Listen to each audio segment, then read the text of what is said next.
Hello everybody and welcome to our live watch along of WrestleMania Night 1, WrestleMania Saturday if you're following the SEO as well.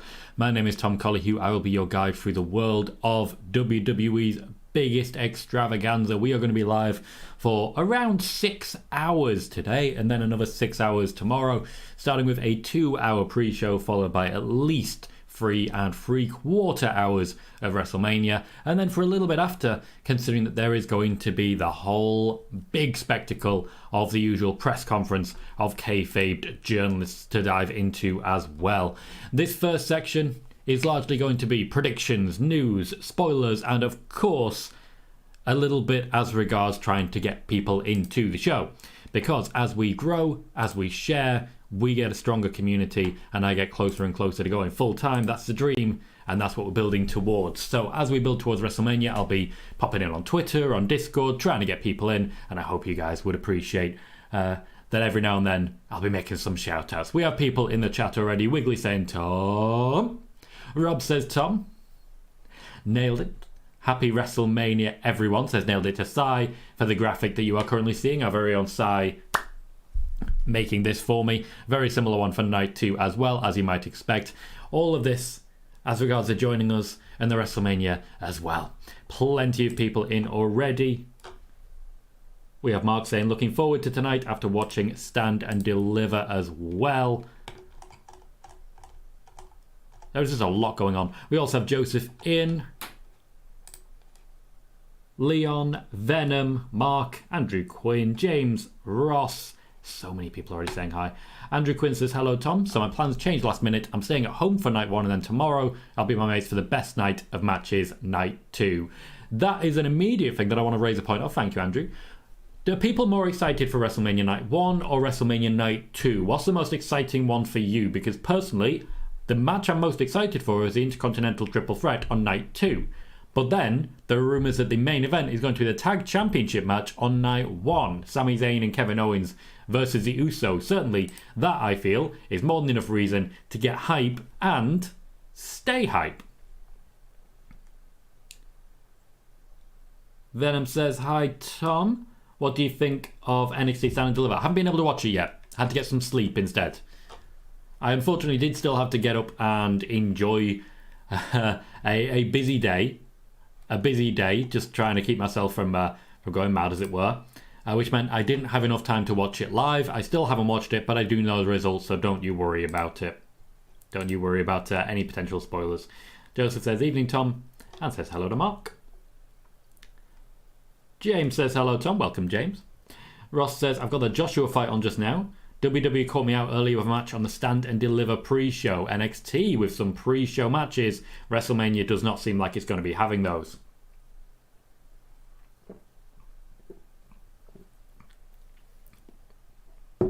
Ross is most excited for Night 1, particularly as regards the tag match. Leon says more excited for Night 2, but really excited for both.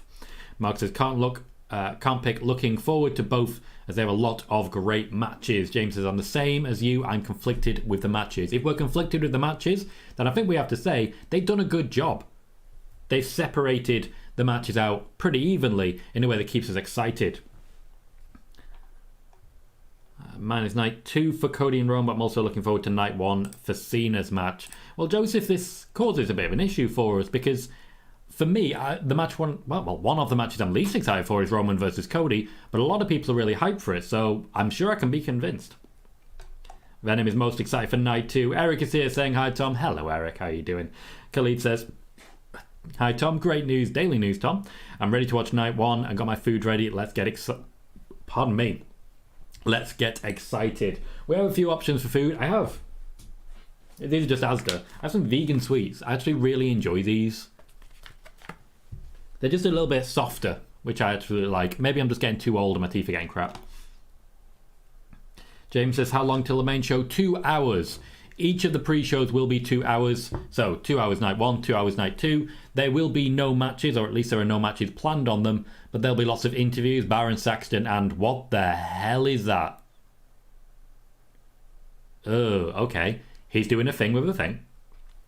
Daz Reynolds is here saying, big up Tom, what matches are you looking forward to tonight? I'm very excited for the Tag Team Championship match. I think John Cena and Austin Theory is actually still going to be a great match. I believe Seth Rollins and Logan Paul is on tonight as well. Also an exciting option, but the Tag Team match for me is going to be the big one. Charlotte versus Rhea as well. Charlotte is going to be very annoyed if she's been bumped from the main event spot. She was canvassing for that for a while. Andrew Quez, I'm looking forward to the tag match and Cena versus Theory. Also, there's surprises they have in store for both nights. Do people think we are going to see Randy Orton tonight? If you think we're going to see Randy Orton, let me know. If you don't, also let me know in the chat. Eric says, I'm shocked they had Ava lose on her debut. Me, not so much. Now, it's not the case that they've in any way got low expectations for her, but when you first come into this company, you pick up losses under Triple H. That's just how it works. Everyone starts at the bottom under Triple H, whereas with Vince McMahon, they tend to come in on fire. Thomas says, hello Tom. Do you think anyone will answer Bobby Lashley's open challenge? Has the WWE confirmed that Bobby Lashley will be hosting an open challenge? Let me know on that one. Venom says, what did you think of the way Reunited? Do you think it happens on the main roster where they tell them to say bye to that faction? Sorry. The Way. Right, okay. They were not telling us to say bye to that faction. The Way have not fully reunited. Keep in mind. Keep in mind. Perish is here saying hello, Tom. Hello, Perish. How is your OLE coverage? I'd imagine you guys are having watch parties as well, so I'm surprised you are here joining us, and I appreciate that. James says if the Roman versus Cody is like 45 minutes, it will be. With Usos and Sami Zayn and KO getting involved, I think I'll be impressed. I don't know if they're going to overbook it like that, but I wouldn't be too surprised if they did. Sai says evening all, and can confirm vegan sweets are great. Vegan ice cream of any flavour is the absolute business. Mark says Dom and Ray is going to be fire.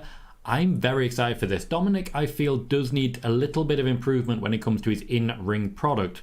But by and large, just speaking in general, he's been very, very well established since the changing character and since basically showing who he is now and what he delivers. I'm excited for that as a prospect, and I do feel that immediately you can factor that in because Dominic versus Ray should be a match between two people who know each other inside and out. They've been practicing, they've been training, they've been making it happen. Venom says, got my snacks, got my two best friends, so I'm set. Fantastic, Venom. I hope you're having a great night. Ross says, no Randy tonight. Daz also says, no Randy tonight, but maybe tomorrow. Joseph says, I think Randy is going to be at night 2 to support Cody. Interesting. We'll see how it plays. Khalid says, Tom, great suit you had on last night. It's just a jacket that's behind me. I completely forgot to put on my waistcoat, which I had on for the surprise of it. Ross says, the Smackdown feed on WWE was suggestive of an open challenge without confirming. Okay, I did not see that personally. Venom says, with a surprise Indy win, thought she was getting called up. I don't see Indy Hartwell getting called up just yet, but she was essentially removed from the picture while they worked out what to do next with her. They've essentially rewritten the entire thing for the women's division. Roxanne Perez, I think we can say with confidence, will be making an appearance on the main roster very soon. Khalid says, Tom, I think in my opinion we don't see Randy Orton, and Raw after Mania we might see AOP. I think it's possible we see FDRKO once again very soon. Venom says, we're going to get a few surprises on Mania. Well, we've heard it here first, folks. Venom says we're going to get a few surprises. James says, do you know if Matt Cardona wrestled with Cody Rhodes out of WWE? Maybe if he's in WWE, he could help. The fact is that Cody Rhodes wrestled a whole lot of people, and not all of them are going to get into WWE, whether they want to or not. So it doesn't really factor in.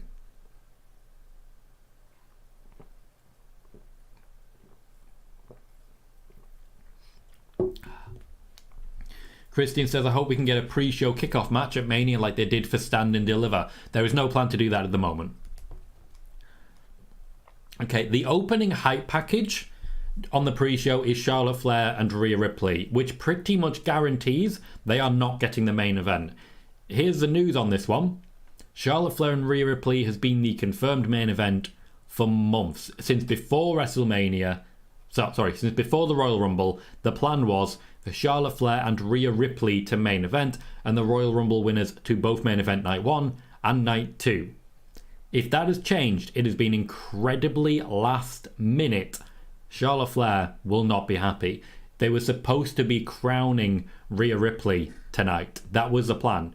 To basically put the crown on Rhea Ripley and say, you are the future, here is your moment, make it happen. In much the same way they did with Bianca Belair when she defeated Sasha Banks.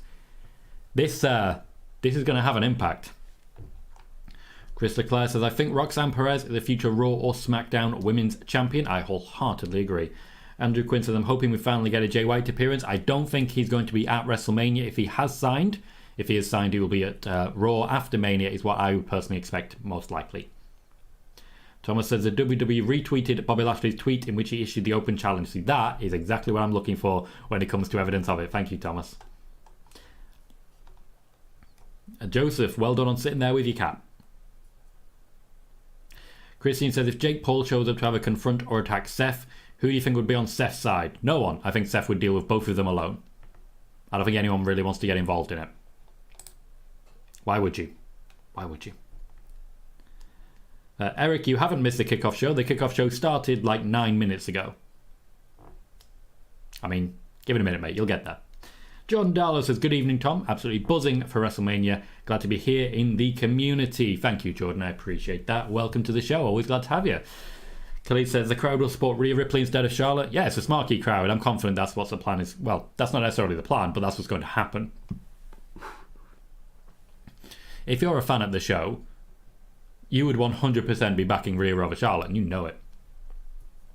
Okay, Eric, gotcha. Thomas says, with the news, who do you think will answer the open challenge? LA Knight.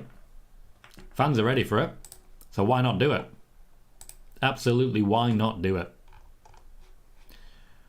Right, so let's start getting the word out. Let's do a quote tweet. Reports are starting to come out that Sami Zayn and Kevin Owens versus the Usos will main event.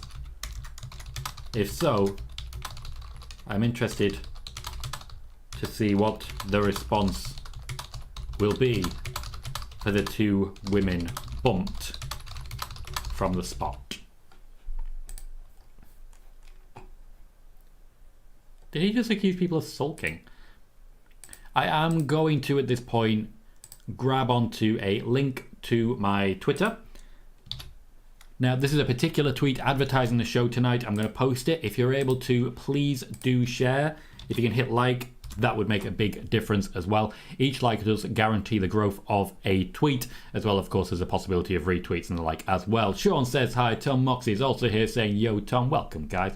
We are live on both YouTube and on Twitch, and thank you everyone who's joining us on both. Sean says, I was surprised by Indy's win. I had Roxanne retaining. Don't get me wrong, I love Indy. She's very talented. I hope she isn't a placeholder. I'm not entirely sure on that one yet. I'm still needing to work out what's going on there as regards to different characters. They are rebuilding quite a few people, and Roxanne, I'm confident, is going to be main roster sooner rather than later. Indy Hartwell, for me, is in an interesting spot with this one. Thank you, Khalid. Appreciate that. Thomas says, there is a chance, Tom, of Jay White versus Bobby Lashley. If that's the case, Bobby Lashley's losing. Bobby Lashley's losing. Kelly says, Tom, do you think Edge loses tomorrow? Yes, I do. Personally, I have Finn Balor and, in fact, the entirety of the Judgment Day leaving WrestleMania much stronger than they went in. What do you have for Edge versus Finn Balor tomorrow? Horsey is with us. What I do want to say, Horsey, your video, your go live straight after Man City versus Liverpool did really well, didn't it? Did really well. I've not been in for a few shows, so let me know if that's become normal for you, because if it has, you are doing fantastic, sir. Says, hi, Tom. Not managed to get in lately. Mrs. took me away for a surprise weekend away. Lovely.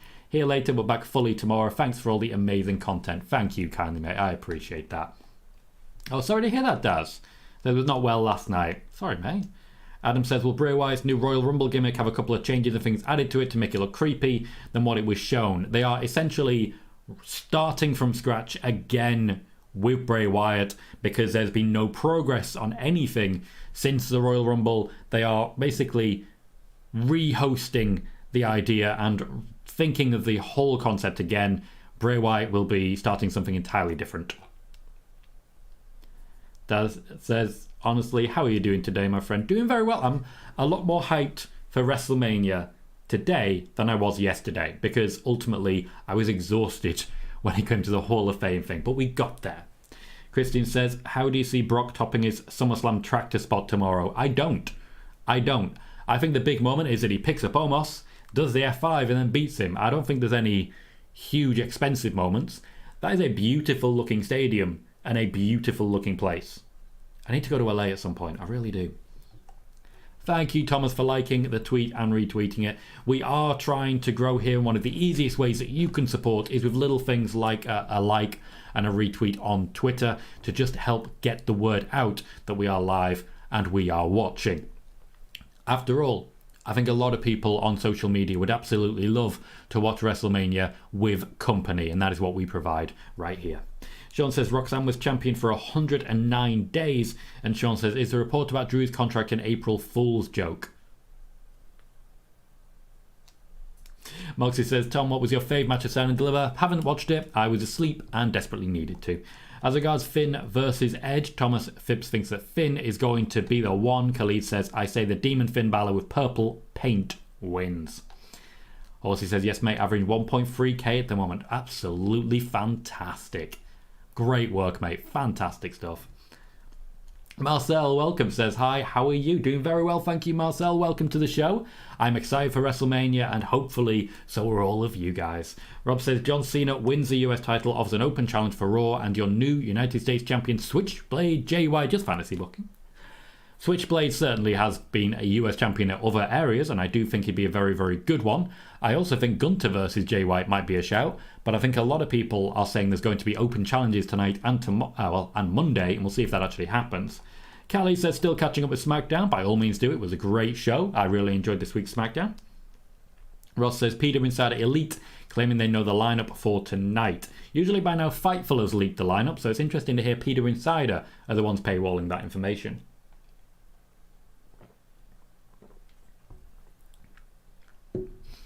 Moxley says, what I hope happens is that Brock beats Omos, then Bobby and Hurt Business come out and destroy Brock. Now that would be a good moment.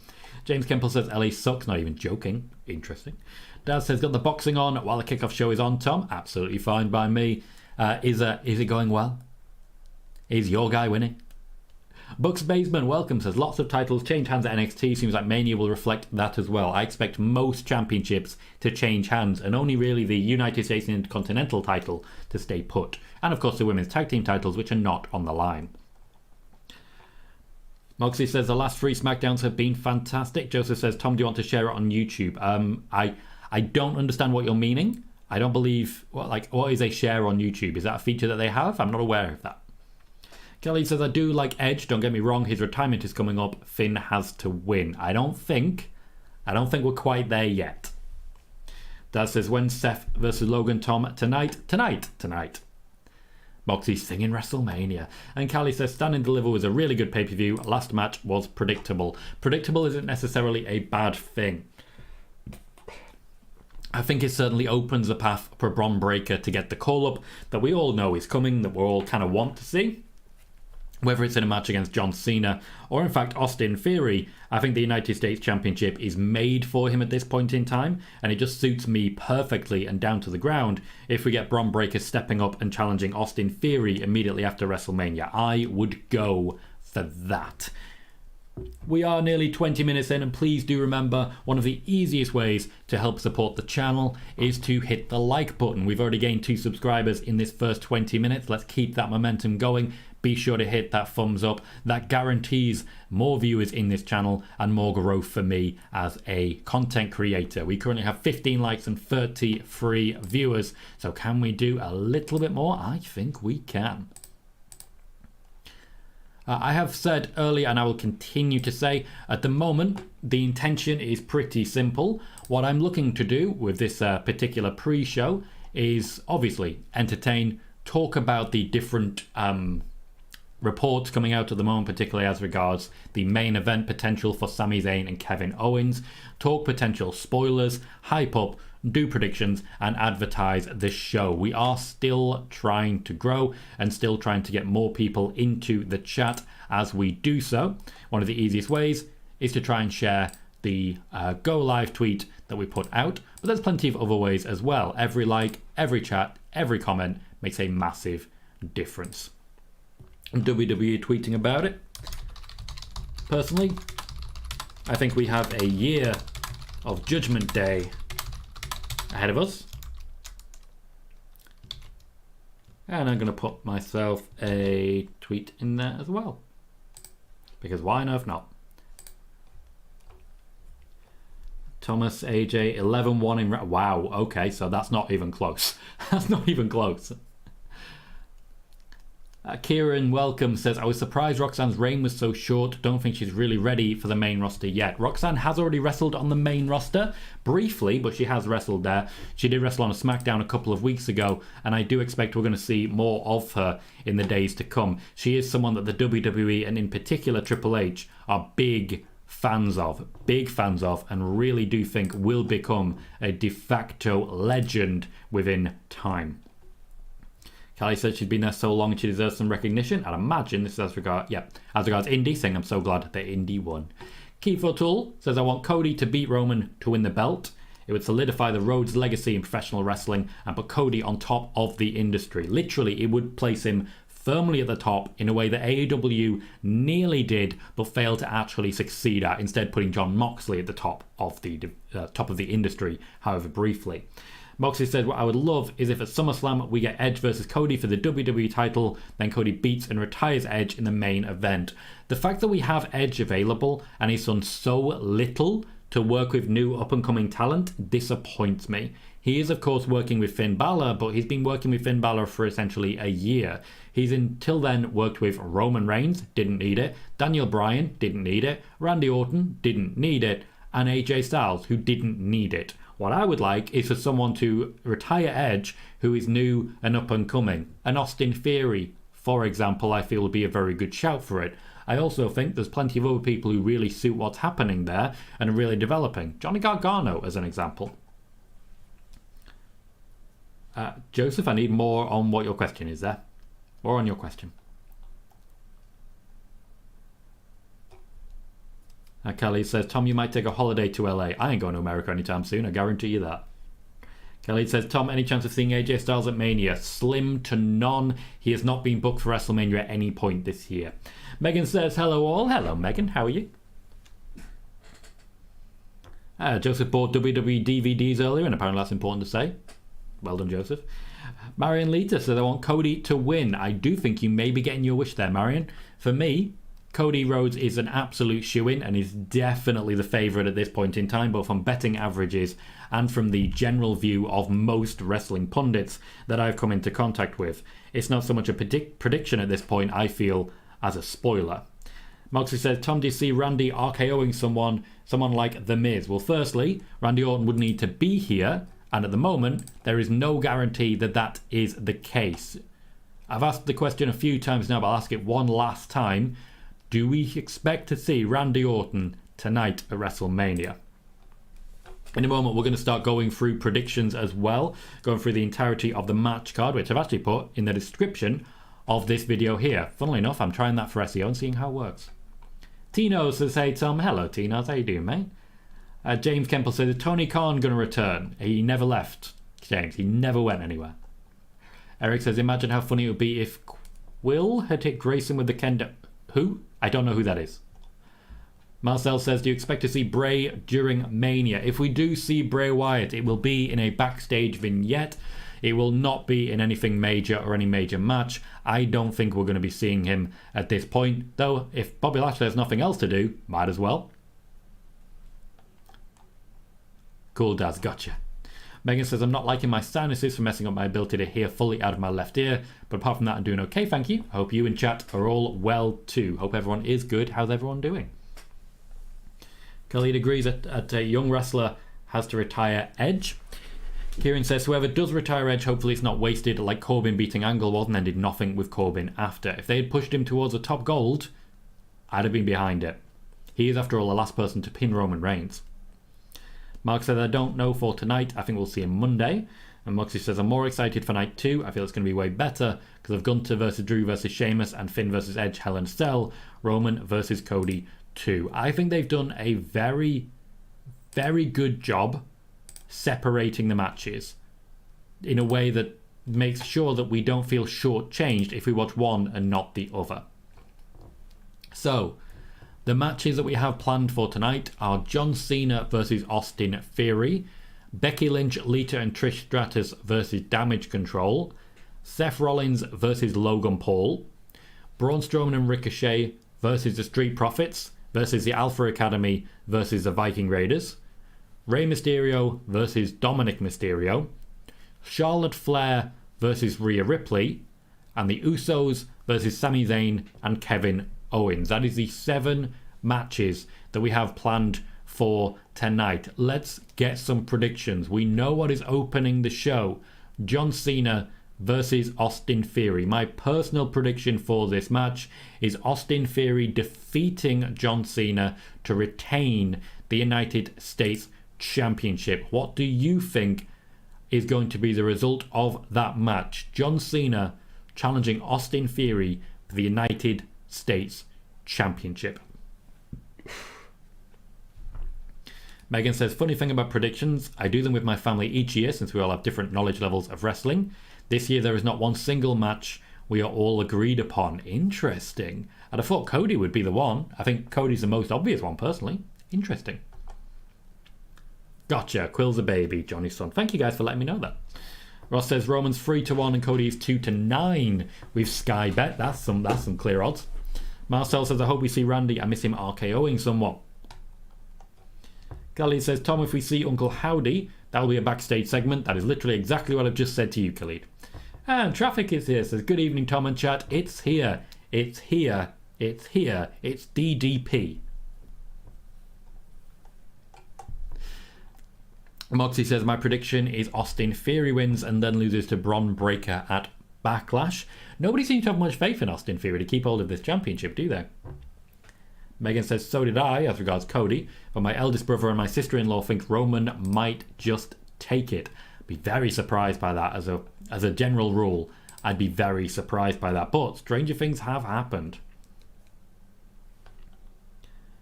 Keith says, I'd love to see how Cena does against Austin Theory tonight. All the time doing TV shows and movies must have been taking a toll on his body. I think that's a fair comment, but at the same time, it's John Cena. The man is a genetic freak. He is at all times at some sort of insane pinnacle of fitness. There's some sort of strange perfection that is John Cena. Khalid says, Tom, the winner of Ronda and Shayna, do they face Becky? At this point, there is no way of knowing. No match has been booked as of yet.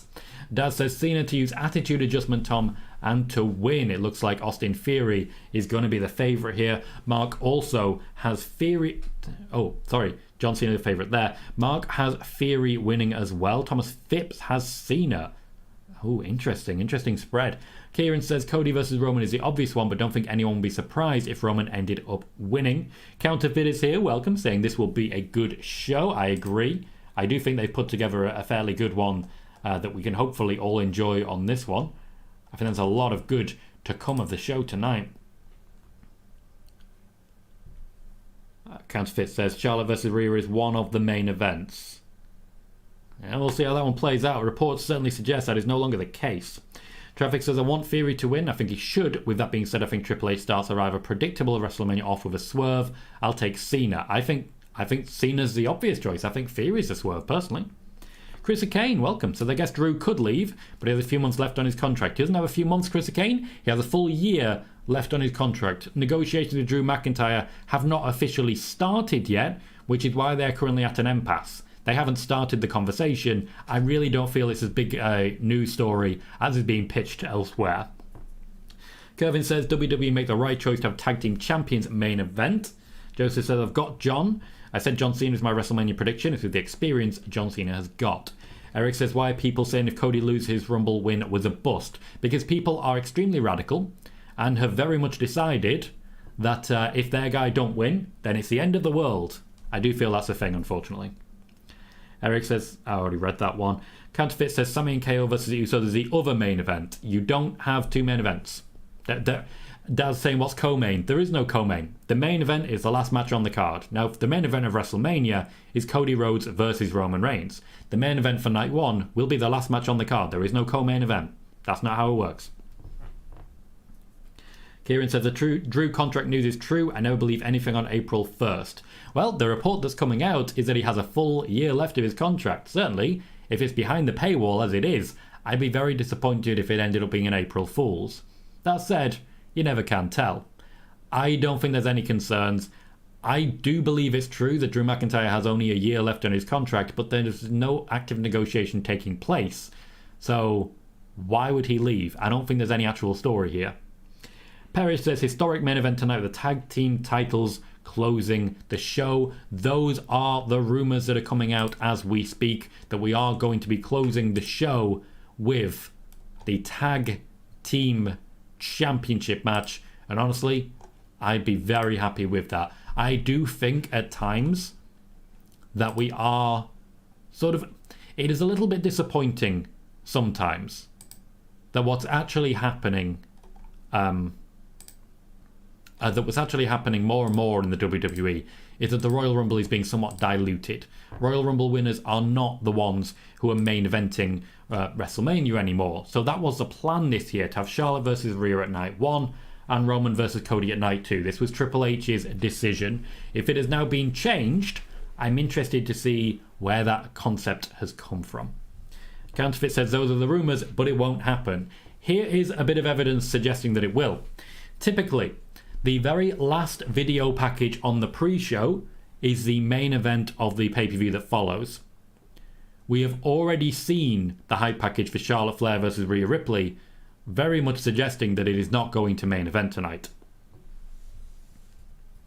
Barry says, hello, have you got all the results so I can go to bed early? I don't have all the results in no way, but I do have some predictions. Next up, let's talk Becky Lynch, Lita and Trish Stratus versus Damage Control, the 6-woman tag that is essentially swallowing up the women's tag team championships in its grip, as well as a moment in which you've seen Lita come back, Trish Stratus come back, and some good old-fashioned legends appear. Personally, I have the faces winning this one, particularly after an Austin Theory win. I do feel they're going to need to hype the crowd back up again.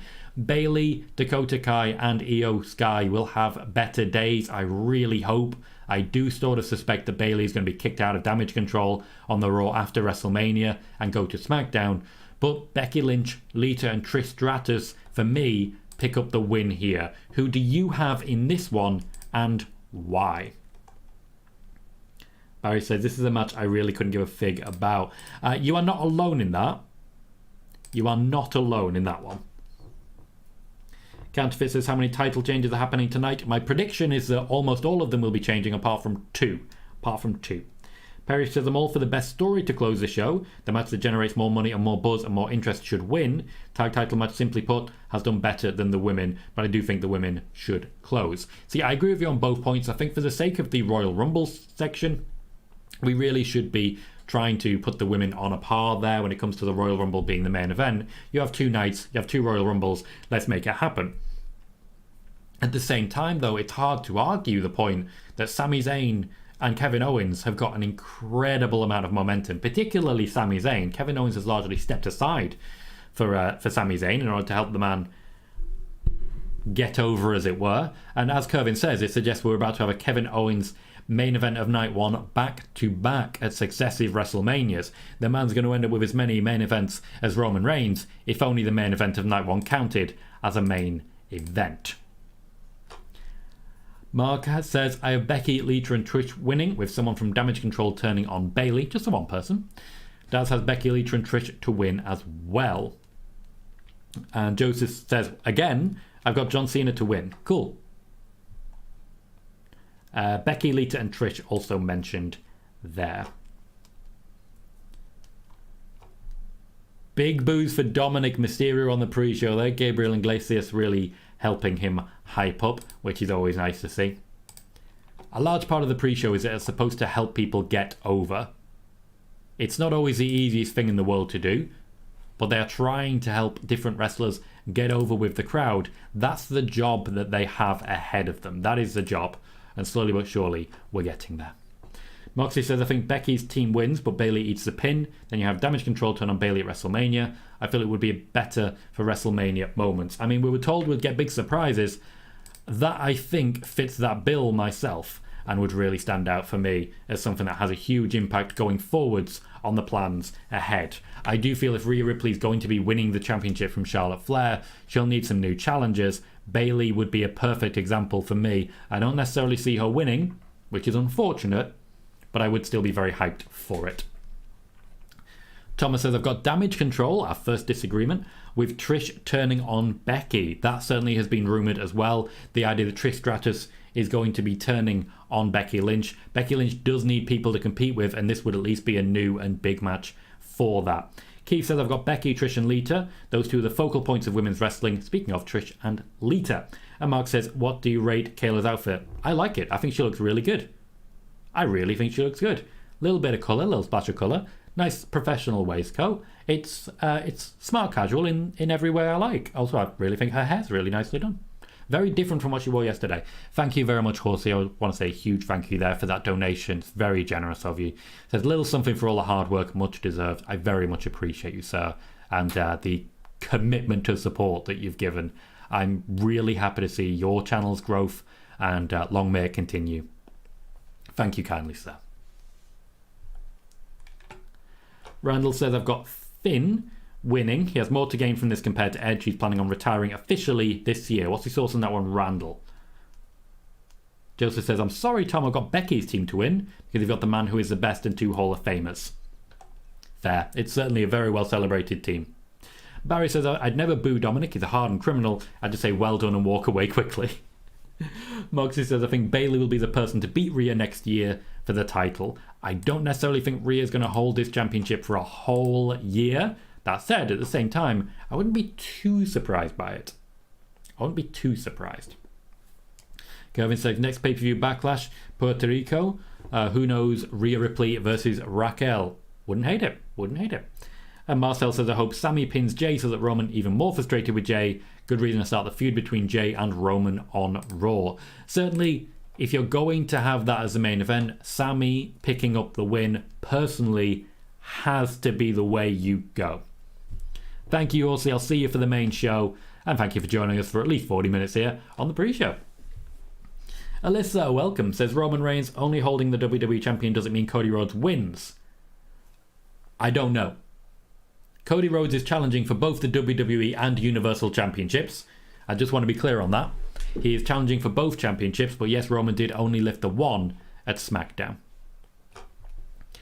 Next up, Braun Strowman and Seth Rollins versus Logan Paul is next on my list here.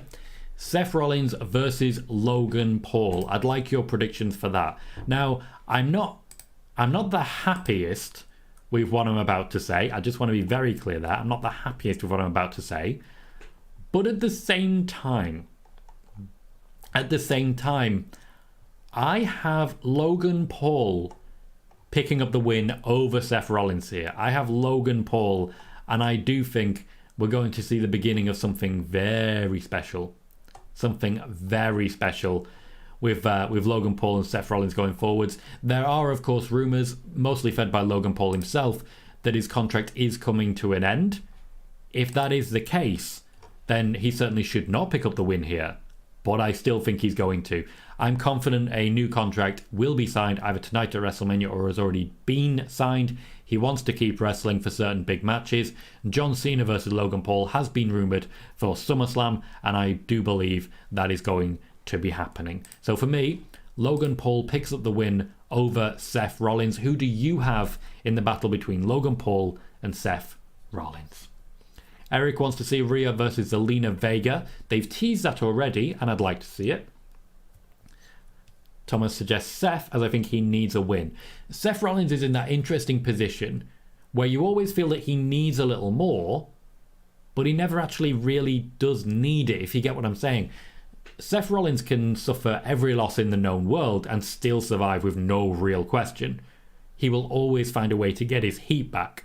Logan Paul is still very much on the up. Joseph says, Tom, could you see any surprise big returns? Yes. Keith says it's basically title versus title, sort of like Warrior versus Hogan at WrestleMania 6. Should be interesting. Which match are you referring to there, Keith O'Toole? Which match are you referring to? Marcel says Seth wins or we're going to riot. I think you might be rioting, mate. Thomas says Logan has got the better of Seth in this feud so far. I agree, but that doesn't really have an impact on things long term. Mark says I have Seth, but you're making me doubt that. Mario Lopez, welcome, says, are they making a new belt? The WWE belt, the one Roman Reigns has. There is certainly heavy rumours about the idea of a new championship belt being introduced.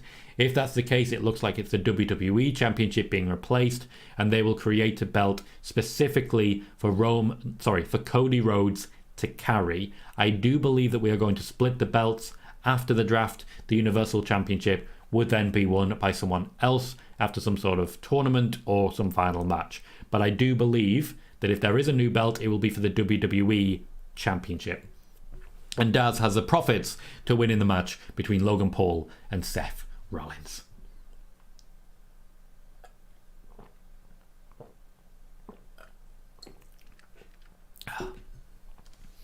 Now we have 32 viewers and 24 likes. If you're able to, please remember to hit that thumbs up on the YouTube side. Subscribe if you haven't already. We do watch parties every week for Smackdown and every pay-per-view, as well as our spoiler warning news shows, and there's plenty more. On my YouTube channel at the moment, you can find my draft predictions for after WrestleMania, as well as an update on the status of Alexa Bliss, Stone Cold Steve Austin, and Randy Orton. It's amazing how the rumours of Stone Cold Steve Austin have been drying up quite recently. If Bobby Lashley's having an open challenge, maybe that won't be happening after all. But please remember to hit subscribe if you haven't, and if you're watching on Twitch, you always have the option of hitting follow there as well as we go on that platform also. Keith O'Toole says Logan to win, have him knock out Rollins with an uppercut or a roller quarter, seeing as Logan used to be a boxer. And Joseph says I'm going to say Seth and Jake Paul gets involved. Bit of news for you, Jake Paul is in attendance for this year's WrestleMania. Another piece of news that you may not be seeing anywhere else just yet. Pardon me. But Jake Paul is in attendance at WrestleMania tonight. We are getting a hype for everything that came before for the Hall of Fame last night. A run through which will be much faster than the 2.5 hours that the show actually was, I tell you that. Alyssa says, does this mean Cody Rhodes wins the WWE Championship? The end result of the match will tell you who is going to win that one. Mario says Randy Orton is going to be at Mania. I did provide an update on Randy Orton on my YouTube channel. If you've not yet checked it out, please do so. It's from the beginning of February and does confirm the following. Randy Orton is going to be returning to the WWE. Randy Orton is not yet cleared to compete in the WWE. Randy Orton potentially could be making an appearance at WrestleMania. That was my report at the beginning of February, and I implore you to check it out. There is a lot more detail about what the potential plans are for Randy Orton and what he will be doing next. So by all means, just basically mute this video and then open a second video from the Tom Colohue channel. There's a lot of information you may enjoy there, Mario. Traffic says, I'm going to be surprised if we don't get anything for Lashley for WrestleMania. He was still calling out anyone on Twitter last night. And can I just say, that ain't kayfabe. He's pissed. He wanted his WrestleMania match, and he is furious. Moxie says it wouldn't fit Roman revealing the new title. It would fit Cody more, in my opinion. Yeah. If there is a new championship, it has been designed specifically for Cody, in the same way that the current United States Championship was designed for Bobby Lashley. Mario says thanks. You're welcome, Mario. By all means, stick around. There's plenty more updates like that coming as well. Alyssa says, why is Charlotte politicking? I don't know what you mean by politicking. She does in many ways hype up her own credentials, and to be fair, in this business you have to be your own hype person. Particularly, the women are all putting a lot more work into hyping themselves and their competitors up than the men, particularly on social media, because they have to. So I don't entirely blame her for it. And Traffic says, I don't blame him, to be fair. Next up, we have the Fatal 4-Way Tag Team match. We also have Maria Menounos on the pre-show, looking very different than she did on the Hall of Fame, but very similar hair and makeup. Braun Strowman and Ricochet will be taking on the Street Profits, who will also be taking on Alpha Academy, who will also be taking on the Viking Raiders. This match has the least hype of any of the 7 matches from this opening night one, WrestleMania Saturday. So it's difficult immediately to pick a winner from 4 teams, all of whom could potentially be challengers for the tag team championships coming up. I personally for this one have Braun Strowman and Ricochet, even though Ricochet picked up the win in the Fatal 4-Way from Smackdown. I just think Braun Strowman and Ricochet are the people who they want to really help put over. Ricochet's sort of being carried along for a ride on this one. Braun Strowman is being in many ways punished for taking the piss when it came to the Saudi Arabia match with Omos. Omos is being rewarded to a match with Brock Lesnar. Braun Strowman ended up in a tag team. It's not the worst thing in the world, to be fair. He seems to have actually got quite a good little push out of it, even though he hasn't really picked up many wins. It's going to be a match heavily involving Montez Ford, Ricochet, and Chad Gable, helping the athleticism of it. So I think it'll be a really fun, entertaining spectacle. But to the actual match itself, the build has been poor. I have Braun Strowman and Ricochet picking up the win. It's the only thing that makes sense for me personally. Megan says I have Ricochet and Braun for this one, but I wouldn't be surprised if the Street Profits took it. Keith says I wouldn't say Rey versus Dominic would be happening since Rey was inducted in the Hall of Fame last night. It is happening. Dominic was a part of the Hall of Fame induction after a fashion, but was not directly involved. Instead, he just failed to celebrate his father, stepped out of the way, and then apparently there was a very touching, emotional moment once Rey got back, backstage. It doesn't surprise me. Dominic was emotional while Conan was speaking and found it difficult to stay in character. Triple H apparently very impressed with the fact that he did manage to maintain character. Thomas says Street Profits, but I don't know. Barry says Ricochet and Strowman are winning. I'm certain of that. Moxie says I predict the Viking Raiders will win so that they face KO and Sami, heel versus face. The one that sticks out here, nobody's predicted so far, is Chad Gable and Otis of the Alpha Academy. It looks like a full split will be coming for the two of them. Alyssa says, why was Charlotte politicking the main event of WrestleMania did last year? She was not the main event of WrestleMania last year. Roman Reigns was the main event of WrestleMania last year, and he will continue to be so.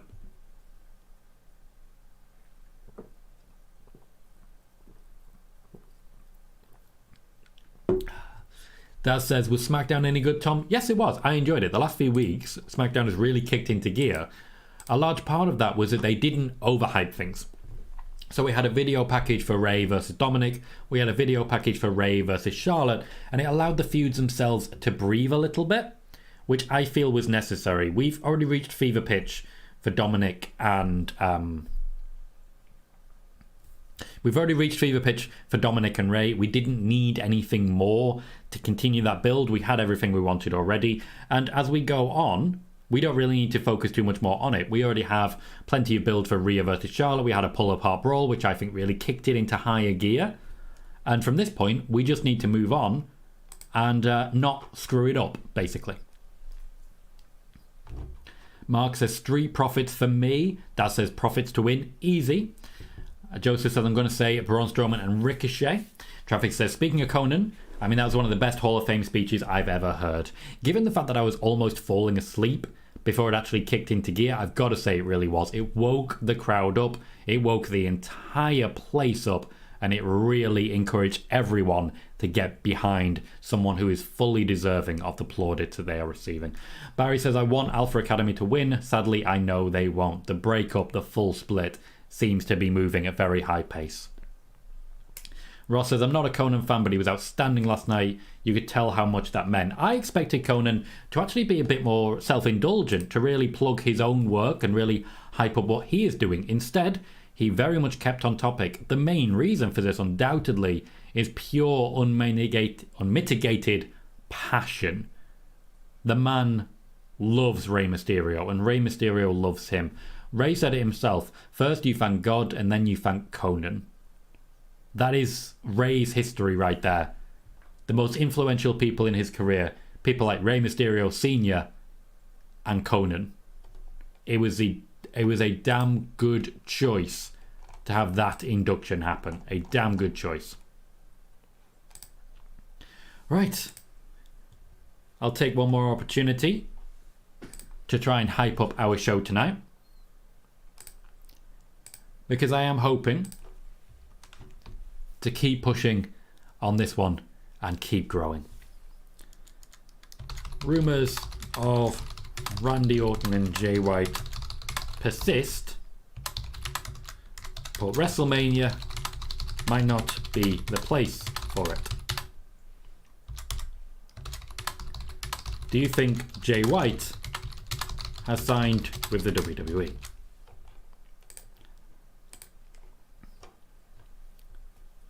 Ooh, lots to talk about there. Moxley says, you know what? Maybe the Alpha Academy will win. Then they face KO and Sami at Backlash, lose, then Otis turns on Chad at Backlash. That's a good shout. Before the actual breakup, get a match out of them that would be quite fun. Mario says, Drew Sheamus Gunter match is probably going to be good. I wholeheartedly agree. That is a match I personally am most excited for at this year's WrestleMania. It's night 2, WrestleMania Sunday, rather than WrestleMania Saturday. Alyssa says, why did Indy Hartwell win the NXT Women's Championship? She doesn't stand out. NXT feels like should be anymore. Indy Hartwell does stand out primarily because she had one of the most compelling storylines in NXT, and I really enjoyed it. At least in 2.0, she was one of the key characters. Now, we don't know what the plan is until the plan plays out, but Roxanne Perez was essentially told it's time to move on up, and I do think we're going to be seeing more of her on the main roster sooner rather than later. Kelvin says, I was surprised to see WWE Hall of Fame AEW Buddy and Andrade. Buddy and Andrade were not the only ones in attendance. Aleister Black also in attendance, supporting their wives and partners. AEW was absolutely fine with them being there. Certain people, Dean Malenko for example, were not allowed to be featured on camera, but others, for example the wrestlers, they were fine with. Carmelino, welcome, says, are there ever any backstage segments at WrestleMania? Yes, there is. I do think we're going to see quite a bit of Roman, for example, tonight.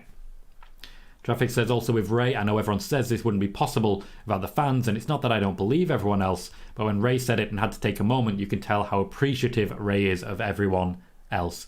It's a very fair comment. A very fair comment.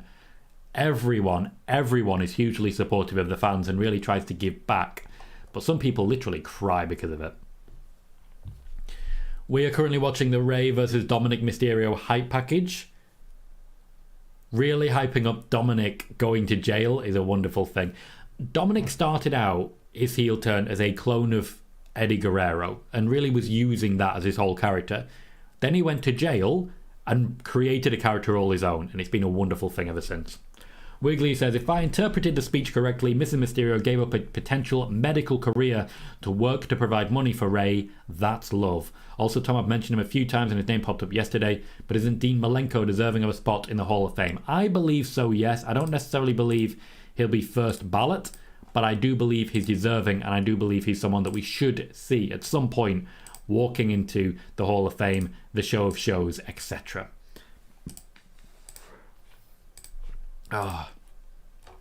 Moxie says, maybe Damage Control turn on Bayley on Raw, then Roxanne comes out and saves her. In my opinion, that would be a great spot for her to be in. It would be a good spot, certainly, but I don't feel it would help. I don't think it would actually help in any way. It's one of those where the story doesn't really make sense if that's what happens for Roxanne. They would have to change the context after the fact. And don't get me wrong, they do that quite a lot. But it's nice to see them making sense of things at times. Alyssa says, the downfall of the bloodline is going to be great. I wholeheartedly agree. Prairie Pro Wrestling says, hello, Tom. How are you? Doing very well, thank you, Prairie Pro Wrestling. Glad to see you here. Hopefully you're doing well as well. Someone calling themselves All News WWE says, hello, friend. Can we use your voice in our coverage? We love your content. I'll publish your work. Well, All News WWE, my work is out there. My work is out there for free and available on YouTube. If you want to quote, if you want to embed, by all means do so. Just make sure to fully credit when you are using it. Rafael Amaya is currently on the mic in the pre-show. I don't know who this is. I can't pretend otherwise. I don't know who this is. Kieran says, a screenshot of Dom, Rhea and Buddy all sitting next to each other was pretty funny. Ross says, I've quote tweeted my response to your tweet. Tom, can I get a follow on? Have I not followed you? Ross, I'm so sorry. So very sorry. I try and follow everyone who joins us here. I'm so sorry, Ross. Absolutely you can.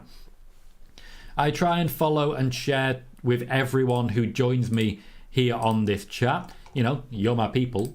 You're the ones who are supporting me, and any way I can support you back, I would like to do. Rafael Amaya has been reminded that there's a camera to look at. He's just more interested in talking to the fans. That was a segment. That was indeed a segment.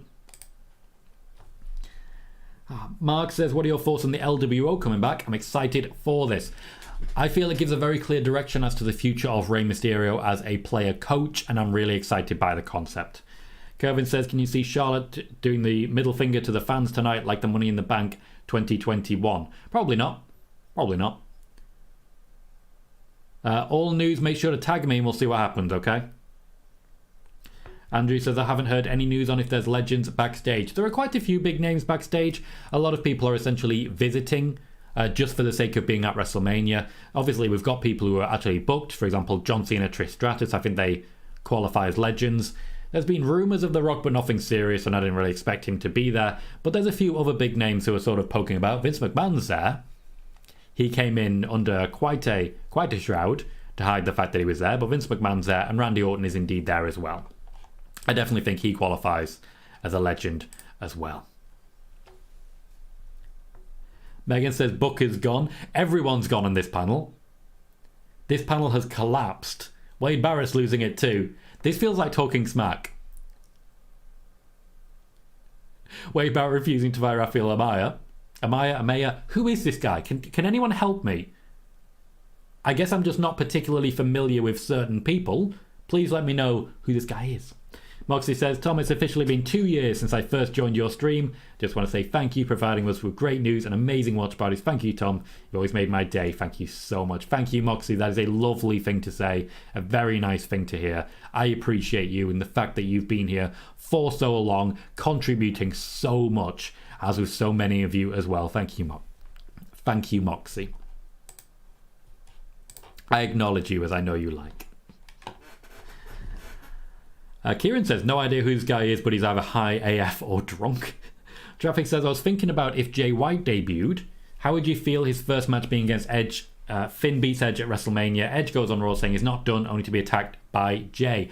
That would certainly be a way for Edge to give a little back. I do have my concerns about the fact that Edge doesn't seem to be giving back as much as I feel he could have done. Introducing Jay White in that manner would certainly be a way to do so. Traffic says we'd give him a big name win for his first match as well. Andrew Quinn says Vince McMahon with a new look looked like Howard Stark from Iron Man movies. I know what you're saying there, and I don't disagree with you. Fair enough, Ross. Fair enough. If there is anyone here, regulars who I'm not following on Twitter, please let me know. Please let me know, because I feel I've done you wrong there. Like, Ross, you're a very strong supporter. I really do appreciate the amount of quote tweets and tags you've put me on Twitter. I do apologise for not having followed you. Leon says, what time does WrestleMania start in the UK? It starts at 1 a.m, so we are an hour away from the start of WrestleMania Saturday. Zane Charles says, how is your sleep partition going? Badly. I was not expecting to be up until nearly 6 in the morning for the Hall of Fame last night, and it has created its own problems. I did have a nap between like 7 and 9. We'll see if that was enough, because I'm going to be awake for at least another 5 hours, and then the plan essentially is to go a little further. Just to go a little further and have a little bit of a post show as well. So we'll see how that goes. As we end the first hour, we're getting a hype package for Cody Rhodes versus Roman Reigns, which will, of course, be the main event of WrestleMania. And I want to say thank you, Moxie, for renewing your Twitch subscription for a Tier 1 sub on Twitch. I very much appreciate that. Thank you kindly.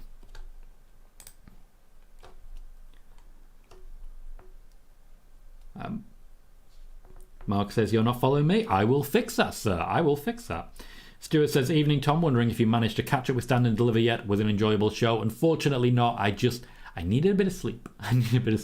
But I know the results. I'll be watching the matches later. By all means, post spoilers. It's absolutely fine. Don't you worry.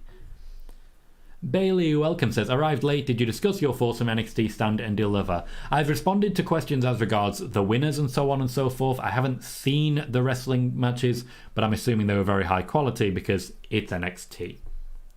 Ross says, Tom, no idea either who the guy was on the pre-show. No clue. Traffic says, I don't know how you stayed up for the Hall of Fame. I'm in the US and even I had to go to sleep and watch it to my coffee this morning. That is a commitment that I made and failed last year. That is a commitment that I made to the viewers currently watching in this chat. I told you I would be watching, and watch I did. Alyssa just says, Bobby Lashley, open challenge, which I think is a fair comment. I think that's a fair comment. Megan says, I got Index reunited and Scotland rules the NXT tag team division on both sides, so I'm happy. It's a good time to be you, Megan. Maybe tomorrow we'll complete the set for a Drew McIntyre and maybe even an LA Knight. Mark says the whole card of Stand and Deliver was epic, but the Fatal 5-Way in Johnny's match was epic and will rival most matches this weekend. Ross says, and I appreciate this, Ross, thank you. As I've stated many times, I'm happy to help you out in any way. I enjoy the shows you do. You put a lot of hard work into getting accurate news. I appreciate that, Ross. I do try my hardest to present the best show that I can possibly give. As far as I'm concerned, you guys deserve that. To try and keep it factual, informative, and fun. Mostly, I'm just trying to be entertaining here. Andrew says, I'll definitely be watching Night 1 tonight, even if it means having a sleep tomorrow afternoon before I get the train to my mates to watch Night 2. Thomas says, I would 100% recommend you watch both the Fatal 5-Way and the Gargano vs. Waller matches, as they were just amazing. My plan is to catch up tomorrow and watch the matches and the quality of the matches as well. Next up, I want to talk about Rey Mysterio versus Dominik Mysterio. We've spoken there about Rey Mysterio and his Hall of Fame induction. Dominik Mysterio, we've spoken about his character, the character that he found in that cold jail cell when he was being changed. Like, jail changes a man. We all know it does. Rey Mysterio versus Dominik Mysterio. Rey having been recently inducted. Dominic, in many ways, the jewel in the crown of Judgment Day now. My prediction is still Dominik Mysterio. I'm not sure Rey Mysterio has much longer left in the company, and I do think the day will very much come where he walks away, but Dominic gets an opportunity tonight to step out of his father's shadow, to step out of the shadow of his actual father, Eddie Guerrero, and to really start making a big impact on the wrestling scene. I have Dominik Mysterio beating Rey Mysterio and then moving on to bigger and better things. Booker T is giving the main event of WrestleMania a shucky ducky quack quack, which still sounds utterly ridiculous to say, and yet that is what it is, and that is where we are. What a world we live in. Moxie says, Tom, I just want to say Johnny versus Waller was the best match of the show in my opinion. Megan says, don't tease me with the eye candy or drinks may have to be cursed. No, you have to stop with this. My cherry coke is not yours to touch.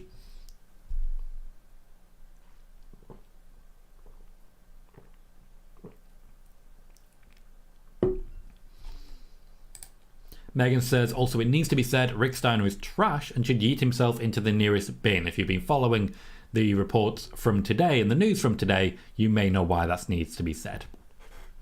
Moxie says, Tom, have you ever thought of doing a pay-per-view live watch party with Nick Barbati? I have, but there are limitations to that. The setup that Nick has isn't unfortunately very conducive to a live watch party, particularly when it comes to the audio as well. Moxie says, all I need is Samoa Joe versus Gunter. That would be fun, and I think that's a very good shout. I'm being asked if I'm streaming the show in Discord. Nope, we are a watch along, as it says up there. We are a watch along. We are live on both Twitch and YouTube. We will not be broadcasting the show here. We will not be broadcasting the show here. This is a watch party and a watch along. It is not the actual show.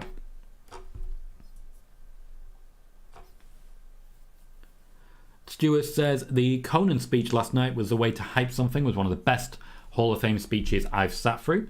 Ross says, the quality of the shows add to the news. Thank you, Ross. I appreciate that. Joseph says, Tom, I've been here for a year. You've made my day and everything. I appreciate you so much. I love the videos you do. Everything. You put a smile on my face. Thank you, mate. I appreciate that. It's very nice to say. Bit of a love-in. It's very nice. Thomas says, I've got Dom winning and I'm hoping for the lowrider entrance with Eddie music just for the heat. Eric says, I really, really hope Dom gets the car. All news says I sent you an email, then contact me. I will look at the email when I'm not on stream. It'll probably be Tuesday at this point because I'm going to be on stream for basically the rest of the weekend. So please bear with me. I'll check it out.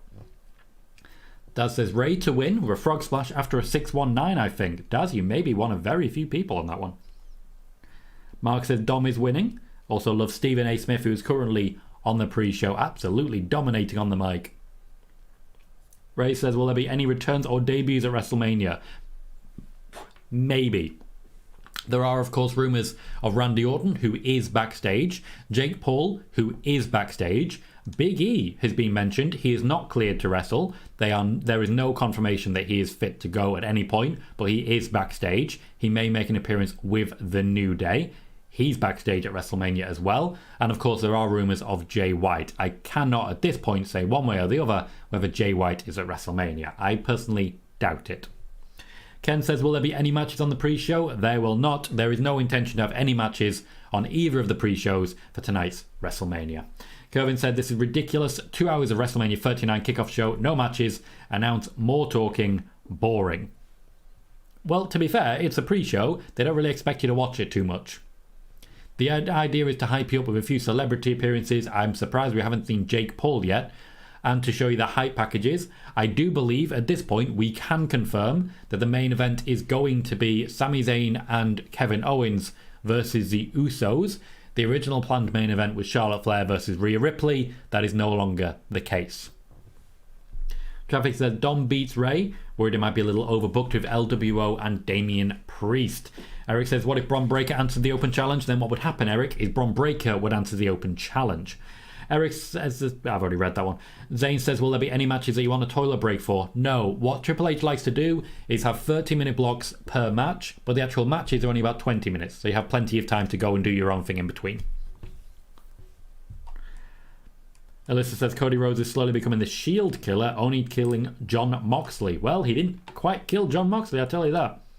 Didn't quite manage it. Appreciate it, Zoe. Appreciate there's no issue there. Always nice to see. So we have just over 50 minutes left of the pre-show. And in fact, we don't have much left when it comes to our predictions. Charlotte Flair is taking on Rhea Ripley, defending the SmackDown Women's Championship. Rhea Ripley won the Women's Royal Rumble after picking up some major injuries and in fact popping her shoulder back into place as well. For me, Rhea Ripley is the easy choice here. This was going to be main event for night one. It seems like it's been bumped. Rhea Ripley, in many ways, as part of Judgment Day, is about to be crowned utterly dominant. I do feel the year of Judgment Day is incoming. Rhea Ripley is the headliner in that group. Finn Balor may be technically the leader. Damian Priest may be someone that is actively being pushed. Dominik Mysterio may be the best character actor. Rhea Ripley is number one in the Judgment Day. She is going to be the breakout star, whether you want her to or not. Rhea Ripley, for me, picking up the win over Charlotte Flair. Moxie says Rhea Ripley all day. And Megan says if there's one person in Judgment Day that I'm 100% sure is going to win, it's Rhea. And I completely agree with that. Mark says, now you've seen the stage, what do you think? I like the staging. I like how it's laid out. They do show up for WrestleMania. And I like that it's on brand, it's on theme. They're giving me what I'm asking for. Parrish says, Seth should win for the reason he will be there Monday unless someone costs him the match to set up feuds later. There is, of course, every possibility that Logan Paul will also be there on Monday. After all, he's in town. Why not? We also have... Oh, we got the 4-year-old virgin skit going on. Awkward seeing Drew McIntyre and Sheamus being friendly here when they're about to go into a match and they are struggling to coexist. Well, yes, Logan Paul may still be there. I'm confident, even if he's not signed a contract yet, he will be signing a new one regardless. Thomas says Rhea 100% all day long. Parrish says Paul, as in Logan Paul, said in a sit down with Ariel Helwani he wants to renew and he doesn't think contract talks are an issue. Neither do I. I agree with that. Thank you for bringing that in, Parrish. It's helpful to get that sourced as well, like you've done there. Perfectly done. It's a good example for a lot of people who unfortunately do not remember to source in here, so I appreciate it. And I do feel Logan Paul only really mentioned the whole contract thing as a way to say to WWE, hey guys, can you sign me a new one? The WWE, I think, would be silly to lose that opportunity. He's added a lot. He's added a lot to the overall to the overall quality of the show and to the growth of WWE as well. He's bringing in the Gen Z crowd that they are desperately craving. Traffic says Rhea is like 100% lock in my opinion. Ray says, have you got any snacks to eat while watching WrestleMania? So, a few things. I still have, and I'll try and tilt it this time because the light screwed up last time. I still have my Mao-Ams, which I ate one of yesterday and I'm very insecure about. I have my cherry coke, as you might expect. I also have vegan worms. Vegan worms. It's just basically a slightly softer gummy worm, which is nice because I'm getting older and my teeth are getting shit. What can I say? I gotta remember to tilt things forward on the thing. Mark says Rhea Ripley is becoming the biggest Mami. Mami Superior? Wow, no, that's gonna be a thing. Oh, that's a good one. Mami Superior. Oh. Daz has Charlotte winning. So far, there has been no match that we've all agreed on, which I like. Peter is here, says, hey there, Sir Tom, we need some tables tonight. I think if there's going to be tables, it'll be tomorrow. Though what I will say, if we need any match jazzed up, I think it's the women's the 6-woman tag. That could potentially go a bit hardcore. I'd go no holds barred there, throw in some tables, throw in some chairs, and just go nuts. That's where I'd go with that one personally. Barry says, imagine if Miz helps Paul. We see Seth versus Miz after Mania. Even Seth and Becky versus Miz and Maurice. Also realised I had the video going, and when I resumed to the original paused video, not the live feed. No worries, mate. No worries. Yeah, sometimes even my own feed actually skips back. I've just realised I've actually been live for over an hour already. We've been live for longer than a typical spoiler warning. Wonderful. Kieran loves his mount. I've also had a bag of discos. You know me, guys. I like my discos. Zayn says, do you think JD from NY is a good YouTuber? No. I think he knows how to work YouTube, and I think he's doing very well in the YouTube area. I just don't necessarily think he's a good person. It's a lot of bad faith stuff. A lot of attacks. A lot of unnecessary stuff. Bailey says, does the NXT talent attend WrestleMania backstage tonight, or where do they watch it? How many people from Night 2 will be backstage tonight? Most of the wrestlers from Night 1 and Night 2 will be in attendance tonight. Most of the wrestlers from NXT are having their own version of a watch party, basically at WWE headquarters, which they've accosted and accrued a couple of buildings for their own sake. So I said, vegan worms are an odd concept. Worms are people too. The Teflon Don is here saying, happy WrestleMania, everyone. Happy WrestleMania to you too. It is great to see so many familiar faces already jumping in. We are just over an hour and 10 minutes into the show. We've already had almost 500 views, and we are continuing with that. If you've not yet done so, please do consider hitting the like button. We have 39 viewers and only the 32 likes so far. Every little does help. One of the easiest ways that you can help the growth of this channel is with one thumbs up. We also have something called a chat rate, where essentially the more you guys are chatting, the more invested it shows you are, and the more YouTube advertises my show, my stream, to potential other viewers.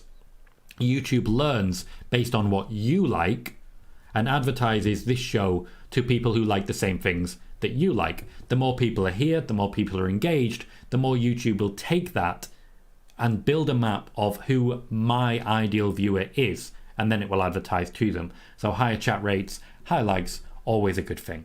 If it's your first time here, you are not able to chat until you've clicked subscribe. I apologise for that, but that has to be done to fight trolls. So if you'd like to jump into the chat, or even if you'd like to lurk, consider subscribing. We're currently on 2,247 subscribers, just 3 away from 2,250, which would be a very good night indeed. So please do consider subscribing if you haven't already. Peter Englefield has some double pepperoni Doritos. I did see those. Are they new? Because I thought they were the jalapeno ones. Perry says, difference between me and other wrestlers. I will call out my mistakes and get that investment from others and then continue. Smart, I may say. I think that is smart. Learn and grow. You never stop learning, do you? And of course, you're actually a wrestler, so you know where you're coming from with this stuff. A lot of people certainly have opinions that are very different from the actuality. Mark is bringing in news via Fightful Select. They had this to say about surprises. There were some very secretive segment assignments for certain staff that not even they were privy to the details to. Right. So Fightful Select are reporting there were things we don't know from people who didn't know. $5. Rob says, not asking are they, but do we think Grayson Waller and Okura Jade are realistic potential debuts on Raw or SmackDown this week? Yes, I do believe they are. Kieran says, I just got a bag of that chili McCoy's. Oh, Kieran. When we were watching Elimination Chamber, we spent the first hour talking about the highest quality crisp. The chili McCoys are absolute top tier. Hello, CCC. Welcome to the show. Alyssa says, what would change the women's division main event for WrestleMania next year? Different wrestlers and Ronda Rousey being in it. Parrish says, as a personal friend of Giselle Shaw, I'm not happy with Rick Steiner, but feel bad for Braun, who may see unnecessary heat, just like Charlotte did from her father. I'm confident Braun Breaker will not see professional heat. Interpersonal heat, I cannot guarantee, unfortunately. It's a horrible situation that absolutely should not have happened for any reason. Johnny Knoxville is backstage with Kathy Kelly and he's wearing a Sami Zayn shirt. A Sami Zayn Intercontinental chump. Johnny Knoxville needs to take this opportunity to be a heel. He needs to be a heel here. He needs to go too far. Peter says, yep, they knew, left the Burger King ones for tomorrow. There's a definite suggestion with Johnny Knoxville here that he wants another match. I like that he's clearly said I want to hatchet him in the back. There's a bit of a heel thing. No, Moxie, wait for your moment, Megan says the award for the most obviously convoluted piece of nothing goes to whatever that was from Fightful. It is amazing how many people sign up. And you get some very good stuff from Fightful, but you also get a lot of fluff. Like, you get a lot of fluff. Joseph says, Tom, what is Johnny Knoxville doing there? He's not a WWE superstar. He's a celebrity who is trying to put people over. Essentially, he bought a ticket. The WWE heard he bought a ticket, so they reached out and said, can we get you backstage for a minute? He's gone back to see some people and to hype up Sami. They're genuinely quite close now. Sai says, please tell me Knoxville isn't getting involved tonight. I can't guarantee anything. I wish I could, but I can't. I'm just going to renew because there's been a few skips, so I just want to make sure I'm actually all up to date considering I'm hosting a watch party here. I don't want to fall behind, as you guys know. Watch live. So there is one match left to talk through our predictions of, and that is the expected main event. The Usos defending both sets of tag team championships against Sami Zayn and Kevin Owens. We just had hype from Johnny Knoxville for this. We are continuing to build towards it. This will be confirmed by the end of the pre-show as the main event. Sami Zayn and Kevin Owens are definitely my pick for this one. The Usos have been champions forever. The Bloodline have been champions forever. For me, it's time to move on. Byron Saxton is impersonating The Miz. I don't know why. I really don't know why. Anyway, the Usos for me will be losing both sets of championships. They will be split as we go forwards. If you've watched my video on my draft predictions, you will know exactly what I expect to happen for the future of both sides. What I will say as regards the stage and the ramp, it feels very regal. It feels very Hollywood. It feels very red carpet. I think they've done a very good job with it. What do people think is going to be the end result of the tag team championship match? Sami Zayn and Kevin Owens challenging the Usos. Moxie is jumping on snacks saying, I've skips, ready salted crisps, McCoy's, cookies and Coke. Coke is the only thing keeping me alive at this point after last night. No, I don't feel Johnny Knoxville is getting involved, but he may be involved in future as a heel. Megan says, do we get some hype for Bad Bunny hosting Backlash tonight? I'm confident we will, yes. They are really trying to capitalise on the name Bad Bunny in many ways, similarly to how they're trying to capitalise on the name Logan Paul, and so far they've been very successful in doing so. Teflon Don has got the Usos. Mark has Sami and KO winning. Joseph says, I've got Sami, Zayn and Kevin Owens. I think they've worked well together. They're going to take down Roman's brothers. Roman doesn't have brothers, it is Roman's cousins. Zayn says, I have cheese quaver crisps. They are the best crisps. Ooh, Zayn with the hot take. Controversial there. Just to recap, guys, we talked about this at Elimination Chamber. Let's just run through it one more time. What is your crisp of choice. If you're in America, your potato chip of choice for a show like this. Alyssa says, what's up with Seth Rollins? Doesn't complain about a main event in WrestleMania and he doesn't deserve it. Seth Rollins isn't main eventing WrestleMania, so I don't know what the issue is there. Joey says, hey Tom, I was very surprised that Indy won the NXT Women's title. I thought she was going to get called up. The day will come, I'm sure. She still very much may do. She will eventually be shown the way, but it doesn't look like the moment is just yet. Thomas says, Sami and KO with Jay taking the pin, and Roman blames Jay for him losing to Cody as he got distracted by their loss. Hogan says, and a good question, I assume you mean the beverage when you say Coke. Coke is the only thing keeping me alive after last night. It's not an unfair question. It's not an unfair question at all. Thomas says you can never go with skips. Daz has Sami and KO to win. Traffic has Sami and KO to win. Mark says cheese and onion Pringles.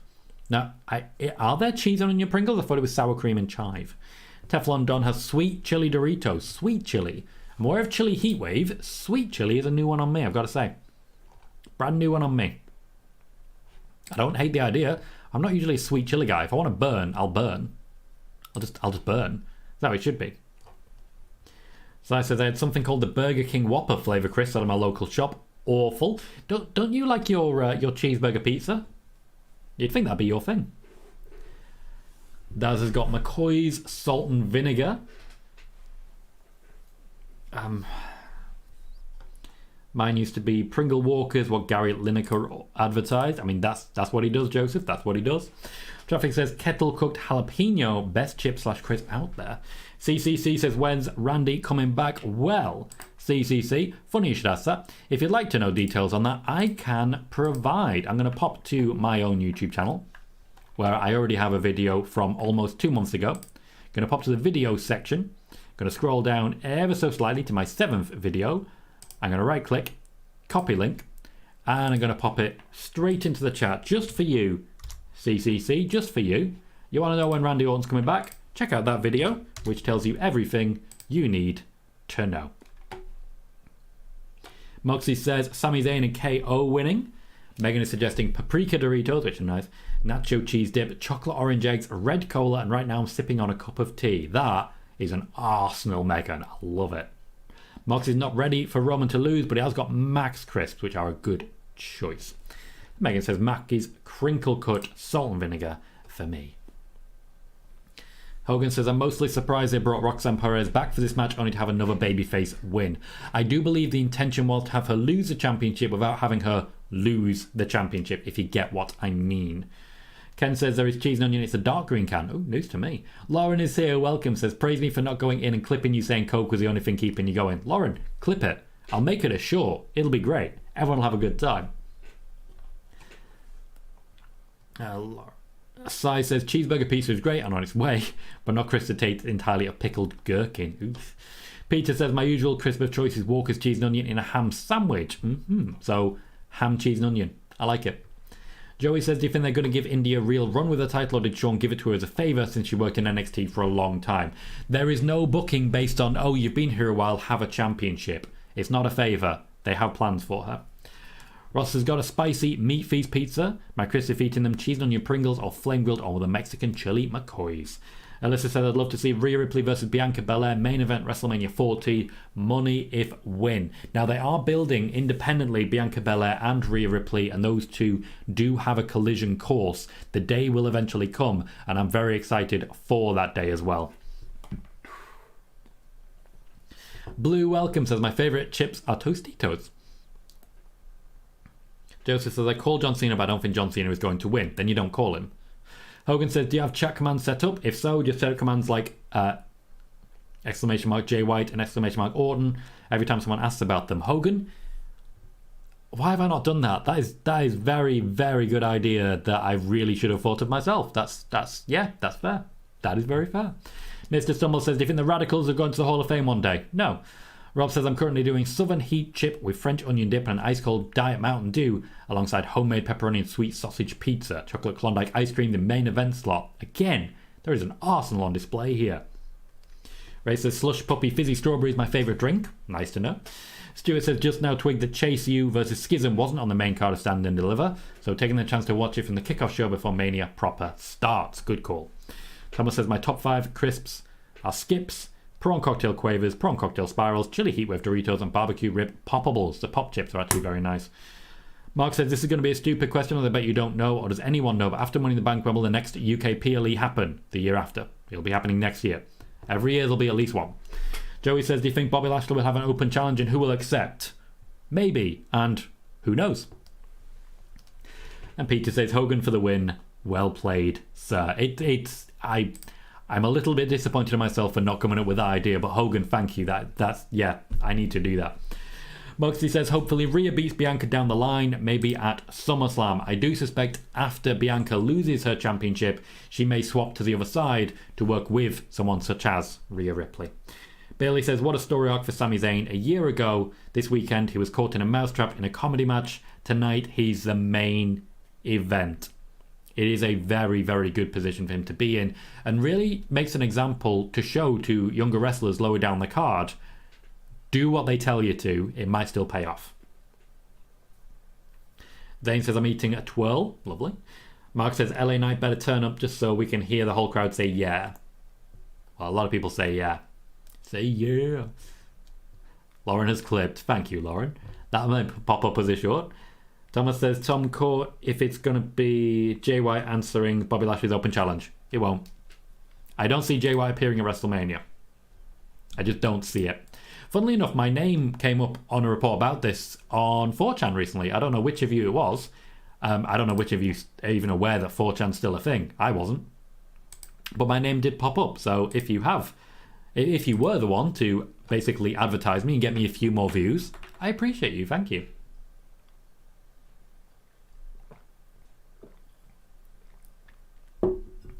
Joey says, Fightful reported that there are some secret segments for certain staff to work on. Have you heard anything on this? Now, Joey, let's break this down.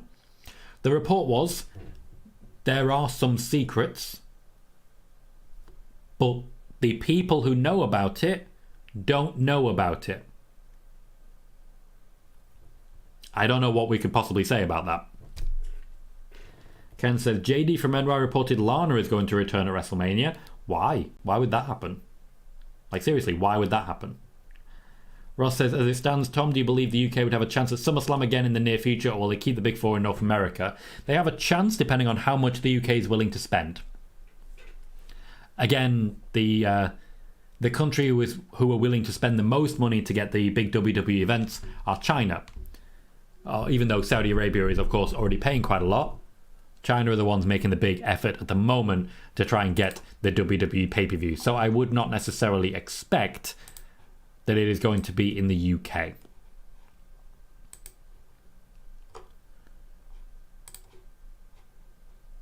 Okay, we are half an hour away. We've gone through predictions. We've gone through favourite crisp. Oh, I've just seen my nephew, my group chat nephew, not my actual nephew.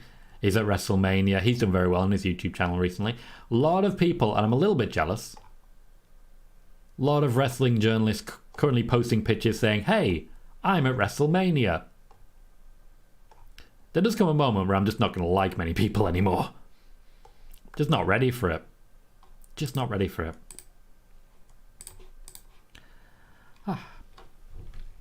Blue says, thanks Tom for hosting all the parties this weekend. Just had surgery, so watching Mania is difficult, but listening to your show makes up for it a bit. I'm sorry to hear you've just had surgery, mate. I didn't realise. Are you happy to explain what it's for, or would you rather keep that to yourself? You're obviously welcome to if you would like to, but I think it's very nice of you to say that it makes it a little easier for you, and anything I can do to help, you know I'm happy to do so. Zane Charles said, I hope my internet doesn't die out on me so I can't watch WrestleMania. I hope so too. I hope so as well. Shogun says, hey Tom, welcome Shogun to the show. Kieran says, Peter Insider has revealed the full match order for tonight. Now Kieran, if you'd like to, by all means post that in the chat. So we know what the plans are for tonight. It's going to get out anyway, let's be fair. Mark says they're building up Bobby Lashley. Yes, they are, and that is a good spot. If there's going to be an open challenge, I doubt it's going to be tonight. I think it'll be tomorrow, as there are only 6 matches planned for tomorrow. Peter says, Tom, I have our tag team name. Could be called the Long and the Short. I'm very confused, Peter. That makes no sense to me. Ken says, I'm watching WrestleMania on BT Sports Box Office. Interesting. I would always personally just go with the WWE Network. It is, after all, completely available in the UK. Did I just see Matt Riddle advertising a forklift battle set? It is Matt Riddle. Interesting, because this is recent, because it features Cody Rhodes. Matt Riddle has been to the WWE recently. Kieran says, Cena versus Theory, men's showcase tag match, Rollins versus Logan Paul, Becky, Lita, Trish versus Damage Control, Ray versus Dom, Charlotte versus Rhea, the Usos versus KO, Sami. I was expecting the main event of the tag match to be confirmed, and at least we seem to be moving in that direction. Tom, I've got 35 minutes until can you let me in on my TV to watch it? I have no idea what you're saying there. No clue. John Gillis says, all the news I've read, JY is showing up at AEW Wednesday. What's your source there, John? Tell me your source. Because your source definitely isn't me. Joey says, maybe return on the Raw after Mania. Ross says, with you continually building your channel, would you consider attending events once you're at a certain point if you are able to? I would work events if I was invited to do so, but I don't necessarily think that's going to be happening anytime soon. I simply do not have the connections. It does depend how strongly I grow, of course, but personally, I'd rather be doing these shows with you. That's what I personally would prefer. So yes, as we continue to grow, we are getting closer and closer to a point where I can say with confidence that we are going to be at least closer to full-time. We've already gained, over the course of this 90-minute show, 8 new subscribers. That's an average of just under one every 10 minutes, which is a pretty good spot to be in. Let's be fair, considering how long this show is planned to be. That would mean a growth of about 30 subscribers. I'd love that. What can I say? And it would get us closer and closer to a point where I can say with confidence, we are full-time. So, I'd love that, but I don't see it happening anytime soon. Sean says, with that big chandelier thing, how are they going to have the cell hanging above the ring? They're going to remove the chandelier. And Barry says, big news. I just got Wordle in too. Well done. I forgot Wordle was still a thing. Khalid says, Tom, I say we get new tag champs. Me too. And Zayn says, Carmella stole the Hall of Fame. She looked stunning. It was an interesting outfit, I'll say that. Tom, I think there's one female who should have been at Mania this year. Dana Brooke. She tried to work really hard to win a championship. She hasn't been built, so I don't understand why she would be on the card if she's not being built towards anything. No, Khalid, I'm not going to Money in the Bank. That is not in my plans. And yes, I will be doing a watch-along for Backlash. I'll also be doing a watch-along for Money in the Bank. We have ourselves a hype package for Seth Rollins versus Logan Paul. It's interesting how things change, because Seth Rollins didn't have any sort of official face turn. That did not happen. And yet here we are. He is beloved by the fans once again. It's a burn it down, I swear. Logan Paul has essentially turned heel purely for this feud, and also because the fans wanted him to. Patrick Wendell is here. How you doing, mate? Says, hi everybody, happy WrestleMania Day, and happy WrestleMania Day to you. Sai says, fun fact, the current active WWE wrestler with the best WrestleMania winning streak, not including last night's Battle Royal, it's Baron Corbin, 2-0. You are aware that Baron Corbin lost to Drew McIntyre last year, right? You're aware of that. Ray says, Charlotte Flair is the best dressed women's wrestler in all of WWE. Ross says, big news. It's WWE's new season this week, so AW needs an announcement on Wednesday. Joseph says, Tom, what I'm trying to say, I've got a couple of minutes till they let me in because I bought the pay-per-view on Virgin. Okay, but I'm not in charge of that, so I don't know why you're saying that I should let you in. Kelly says he'll be here for the Backlash show. I appreciate that. Mark says, Liv Morgan has confirmed that her fun hat was a nod to Pamela Anderson. It certainly caught people off guard, and by people, I mean me. I was surprised by it. Joey says, do you think Drew will sign a new deal? Is it the money that's holding up a new contract? I don't believe there is any issue with Drew McIntyre's contract. I am confident that a full year left to go means that there are plenty of time for negotiations, and I don't believe for a second it's about money. I very much think it's going to be about a push. Yes, RVD was there for the Hall of Fame Khalid. He basically sat quietly in the back and celebrated the people who were there with him, which was a lovely thing to do. He was very welcome there to do so. Moxley says, hopefully KO jumps off the WrestleMania sign. Don't tempt him. In much the same way as we used to have with Jeff Hardy, and Jeff Hardy was bad for this. If there was something to jump off of, Jeff Hardy would jump off of it.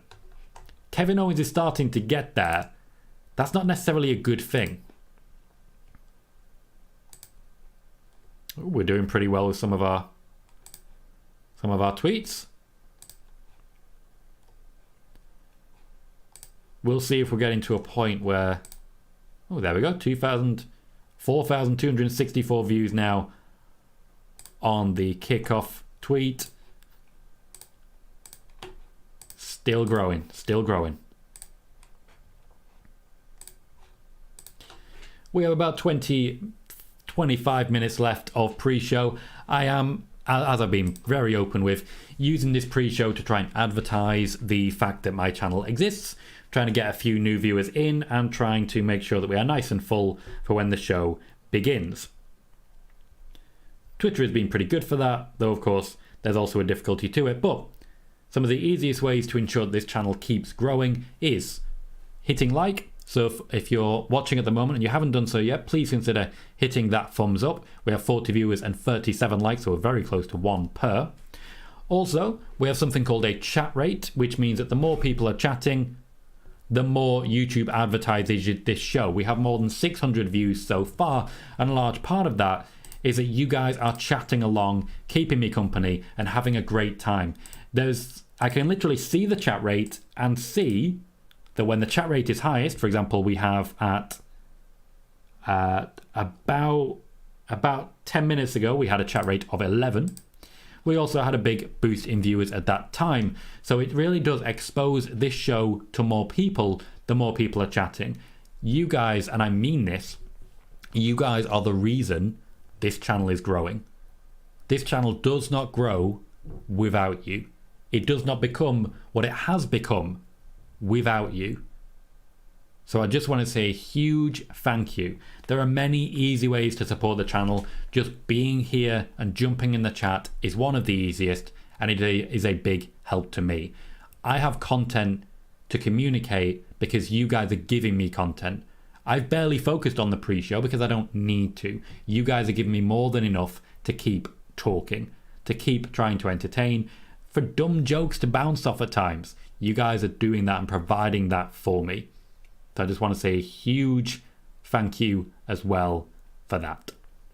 There's also a couple of other options. You can, of course, become a channel supporter, which is a $1 a month service, $12 per year. A channel member, which is $5 per month or $60 per year, and that will give you access to the members only videos. Not very many so far, but we are going to create more as time goes on. They are very behind the scenes stuff. And as we get more members, we will start doing members-only streams and Q&As at some point soon as well. Plus, we have the Super Chat option if you would like to, but there is no requirement to support in any way financially. Just by being here, you keep the chat rate up, and you guarantee that this channel is growing. So thank you. Oh, I've disappointed Sai there, haven't I? Disappointed Sai. Says, you are right, I have no recollection of Corbin losing to McIntyre, but I'll take the loss there. Kieran says, now we get yearly UK pay-per-views. I think it's a given Drew signs a new one. Yeah, I don't think there's any news there. I really don't think it's as big a story as it's being painted. Mark says, tomorrow night, Roman Reigns will main event his 7th WrestleMania. 31, 32, 33, 34, 37, 38, 39. There was every possibility he would have got 34 and 35 in there. But unfortunately, not for him. Sorry, 35 and 36, but not for him on that one.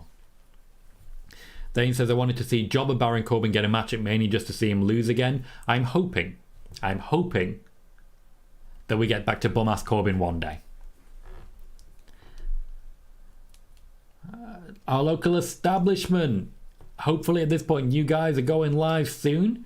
Our local establishment has hosted myself in recent times. It is, of course, our man Chris Parrish, who has hosted us at times, says, you're a trooper for putting in the hours to watch this event tonight. This is what we do on the Tom Colohue channel. Rain or shine, I'll be here. Khalid says, it's great to watch every WWE pay-per-view, Tom. Traffic says, my ex had the opposite problem of Jeff Hardy, where if there was something to hop on, she would hop on it, hence my ex. Wow, Traffic. Wow. Danny Potts, welcome, says, I've acknowledged you, Tom, with a like. CCC says, prediction for the year ahead in WWE. I believe they'll make a lot of money, make a lot of big moments, and Vince McMahon's going to get in a lot of people's way. James Kemple says, do you see Braun Breaker coming up on the Raw after Mania? Yes, I do. He has, of course, lost the NXT Championship, which does free him up to have more of an impact elsewhere. Patrick says, if JY signed with the WWE, do you see him on Raw or SmackDown? Personally, I see him on Raw to be an immediate competitor to Cody Rhodes, to work with AJ Styles, and plenty more there. Blue says, thanks, Tom. It was eye surgery. Laying flat for the next week, so watching Mania on my phone. Fair enough, mate. Absolutely fair enough. I don't know how you've got the watch party going. I'd imagine once we get past the pre-show, you'll be popping over, and I respect that to no end.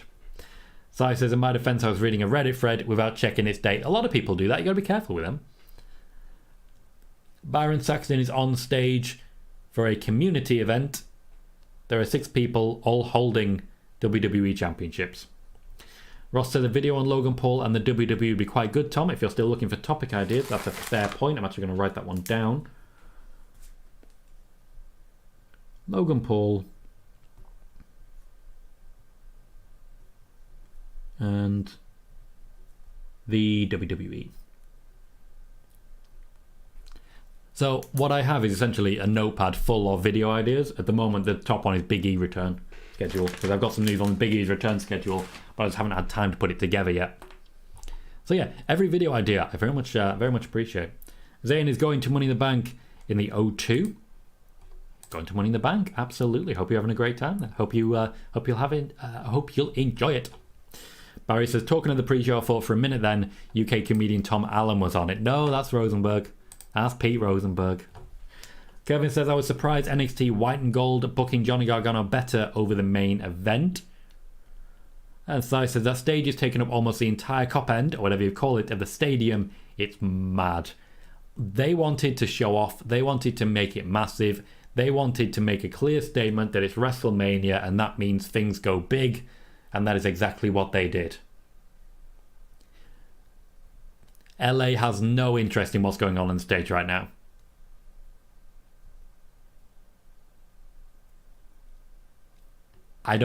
There's not even polite applause.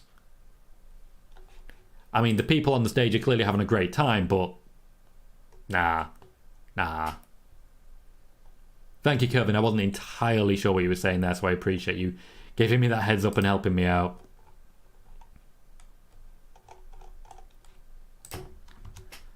We have just over 15 minutes left before WrestleMania starts. This is my 3rd WrestleMania watch party. We started with lock and key, essentially, for WrestleMania. We really did. And now we're here. And things have gone the boom. And honestly, I'm hyped for it.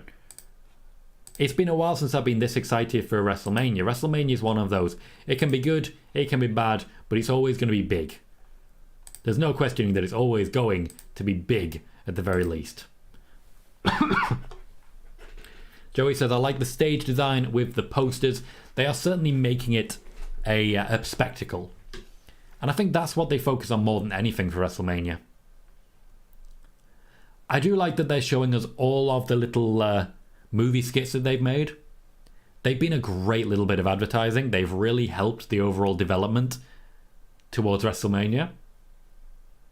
The man as Batman is a wonderful thing. Sai says, I want this to be the main roster equivalent of Hunter's old NXT shows. I have high hopes. And so you should. The fact that Triple H has his proven formula of every 30 minutes you get a match and maybe a backstage segment, a vignette or something to build towards it, that's his system. And WrestleMania is still very much the same. Nothing is being overloaded. Ross says, another outrageous outfit from Byron. The man knows, once again, how to make a spectacle.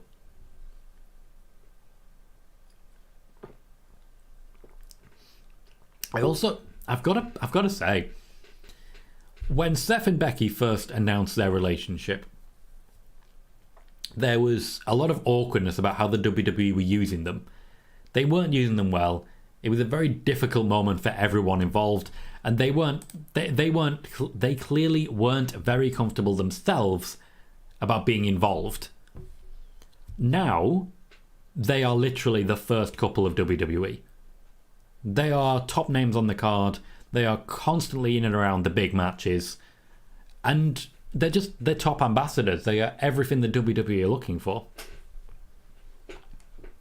Zayn says, my wife is a big fan of LA Knight. She wants to see his Impact Wrestling gimmick in WWE. I think a lot of people's wives are big fans of LA Knight. That says, Tom, did they put the Hart Foundation in the Hall of Fame? Do you know? Yes, I believe they have been. Zayn, I do not know the attendance at WrestleMania. It's not been formally announced as of yet. Ross's favourite of the vignettes is Seth and Becky. It was the first one they showed. It's actually the WWE's favourite as well. Joey says, I'm glad both of the mid-card titles are being defended at Mania. I didn't like when Vince kept them off the card last year. Yeah, it's true. They weren't on last year at all, were they? Kieran says, in another universe somewhere, our Britt and Adam Cole versus Seth and Becky match is happening. One day, that may still happen. I don't think it's happening anytime soon, but one day, that may still happen. Okay, at this point, the pre-show has just turned into... It's just turned into the whole Hollywood skits and vignettes. The Miz is singing. I feel like they've run out of ideas all of a sudden. Maybe they just ran out of time.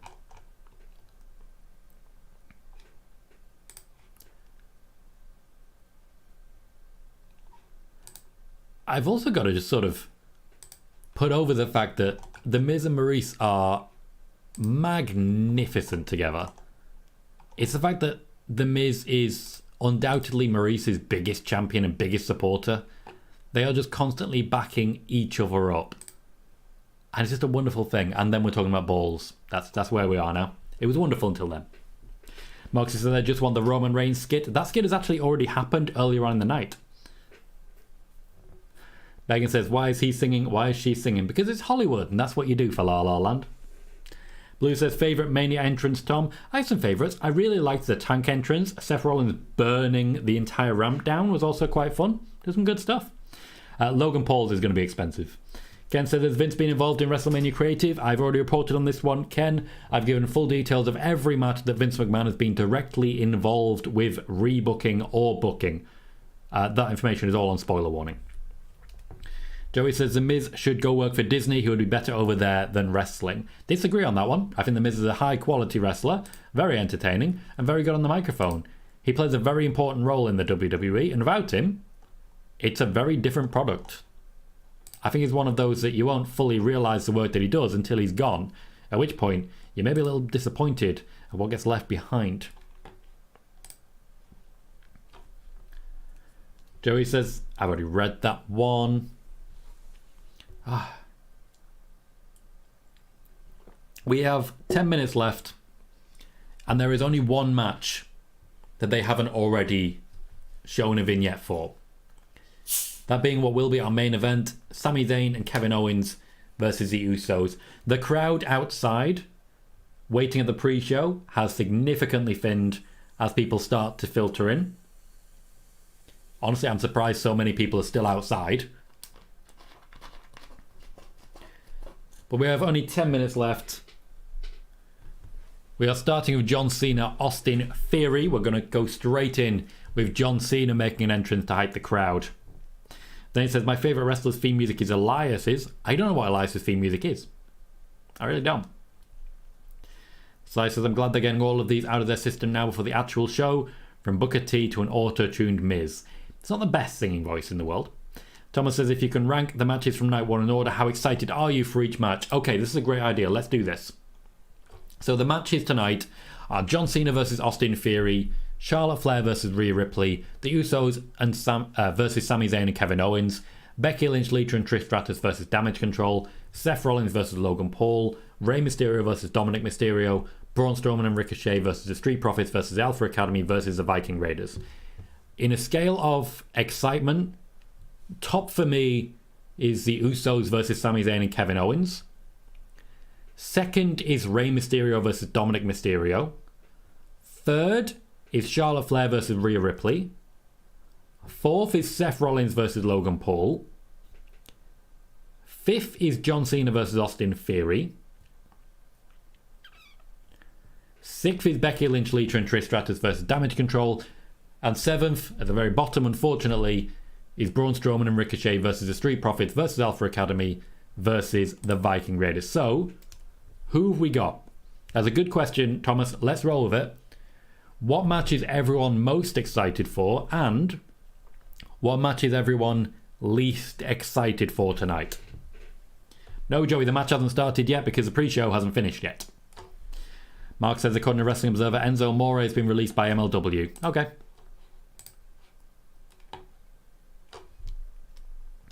Zayn says, I'll be dancing to John Cena's theme music when it comes out at WrestleMania. Well, you are only moments away from that happening. The final hype package on the pre-show typically is the main event of the actual show. And guess what? It is the Usos versus Kevin Owens and Sami Zayn. We are celebrating Sami Zayn with this vignette. We have just reached 2,250 subscribers. Thank you, everyone. We've gained 10 new subscribers since starting. And Patrick Wendell, thank you very kindly, has become a channel member. I very much appreciate that. Thank you very much. You will get access to any behind-the-scenes content that we have, and eventually we will be doing members-only streams. We are starting to pick up a good number of people, and I will be making sure that you get plenty of information there. There will be a members-only video in a couple of days about WrestleMania and about the work that we've been putting in and the planning that goes into a show like this. That is what I'm working on at the moment, so please do stick around. There'll be plenty more like it. Joey says, do you think we'll get any Bray Wyatt return vignettes tonight? I do not. WrestleMania for me is not about talking about what has happened, it's about talking about what will happen. WrestleMania is the end of the season and also the beginning of the next season.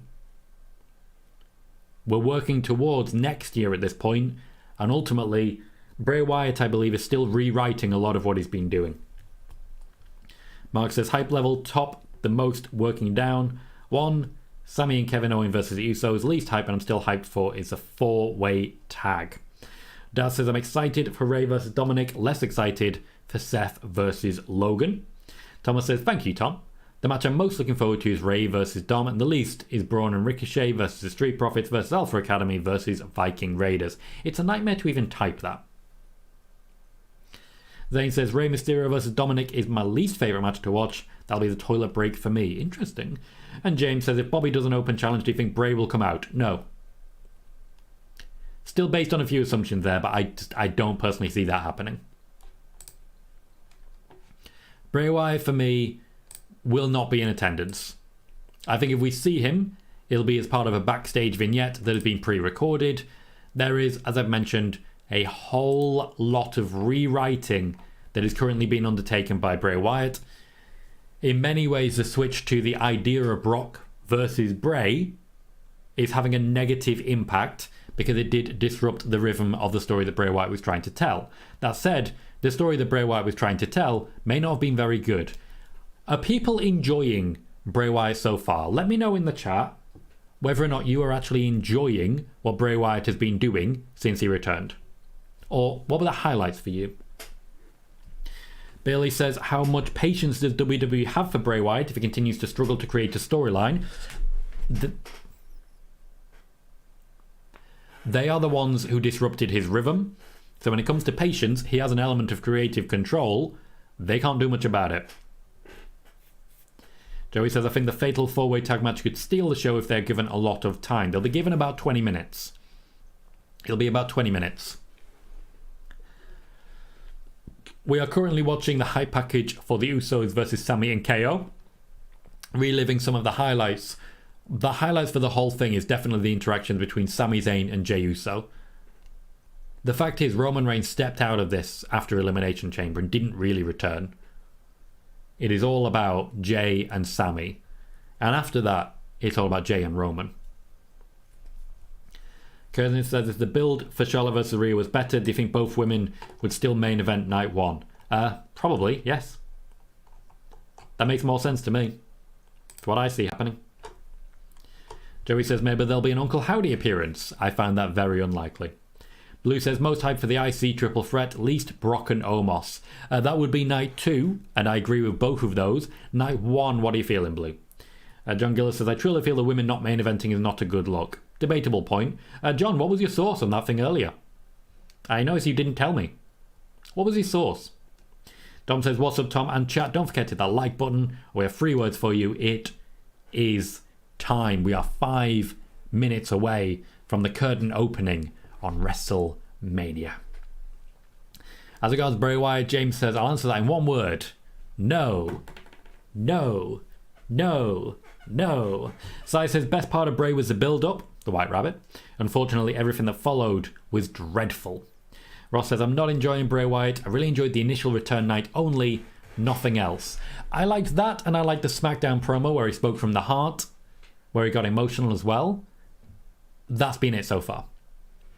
I thought his work of LA Knight would be better. It was promising. LA Knight was very good. Bray, not so much. Blue says, I'm not enjoying... Oh, I've already read that one. No, Blue says, as a big fan of The Fiend and Wyatt family Bray, I've been hugely disappointed with this new Bray. This new Bray doesn't seem to know what he's supposed to be. It's a lot of rolling backwards and a lot of trying the same things again. For me, it's simply not working. Ross says, I'm not a Wyatt fan anyway. Zayn says, my favourite match is when Brock Lesnar beat Kofi Kingston in 7 seconds. Again, Zayn, you're bringing the hot takes, aren't you? It's like you're trying to cause a bit of an issue. Mark says, I started to enjoy his return, but then just slowly got stale. Bray has now been back for 6 months. 6 months. He's had 1 match, 1 feud, and 1 storyline. For me, that's not a good return on your investment. Joey says, I think Bray has only done good when he's leading a faction and has other people around him. SBM is with us, says, hi Tom, happy WrestleMania to you too, SBM, thank you very much for joining us for this one.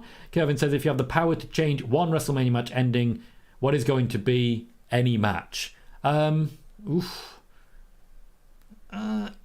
I'd change the ending of Roman Reigns versus The Undertaker at WrestleMania 33, and I'd change it to The Undertaker retiring properly.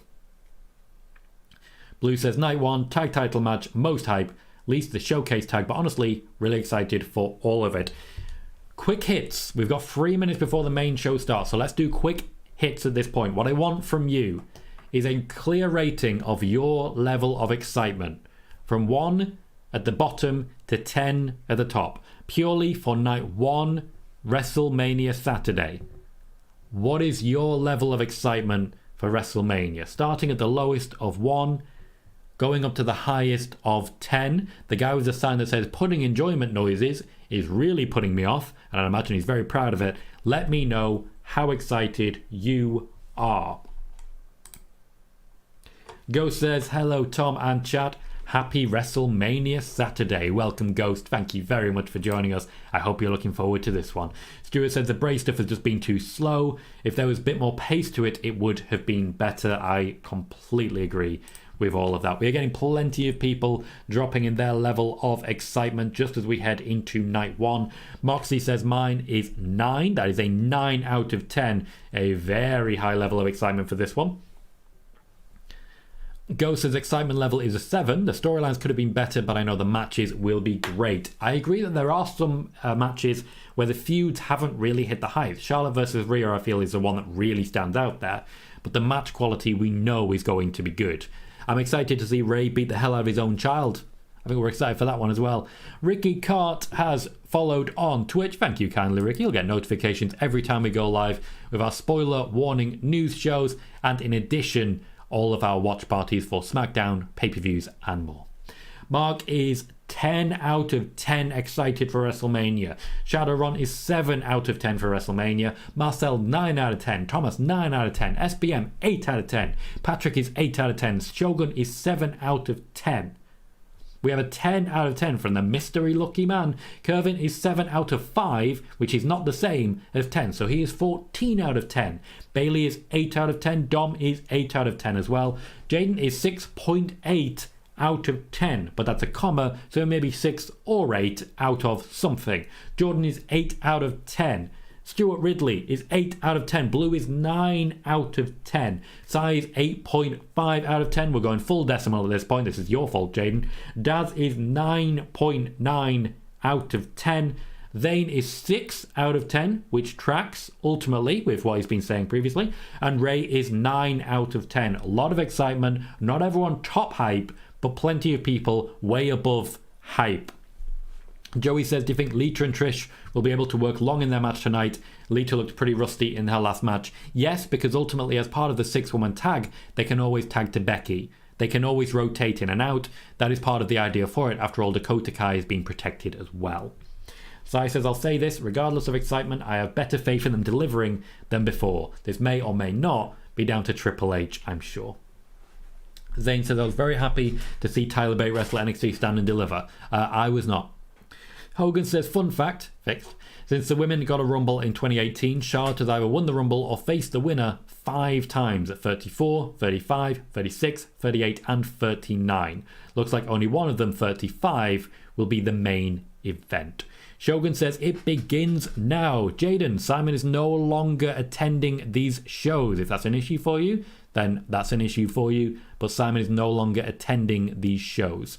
Shogun says, welcome to WrestleMania. And Danny B-Side says, hi all. Hello, Danny. We are live with WrestleMania with America the Beautiful.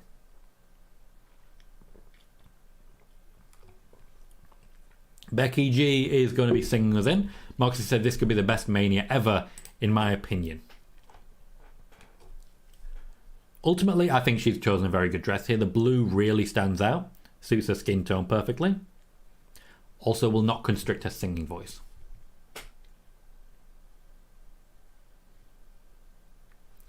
I like that she has quite a soft voice. Mark says that's a 7 out of 10 outfit. Are we rating the outfit? Because I just did, didn't I? She looks very good. They're really using the screen setup very well. Danny B-Side says, A-Town down time. And Shogun says, ooh, they add Roman's line to the intro. Acknowledge me. Sort of suggests we may be seeing less of Roman in the near future. It is the traditional opener for WrestleMania. Jaden, the main issue is that he doesn't watch WWE anymore, so why would he be here? There were other things, but they are personal issues. Jaden, if you'd like to talk about it privately, you're welcome to do so, but we will not be doing so live on stream beyond this. Thomas wasn't signed into his network. Gotta be careful, mate, gotta be careful.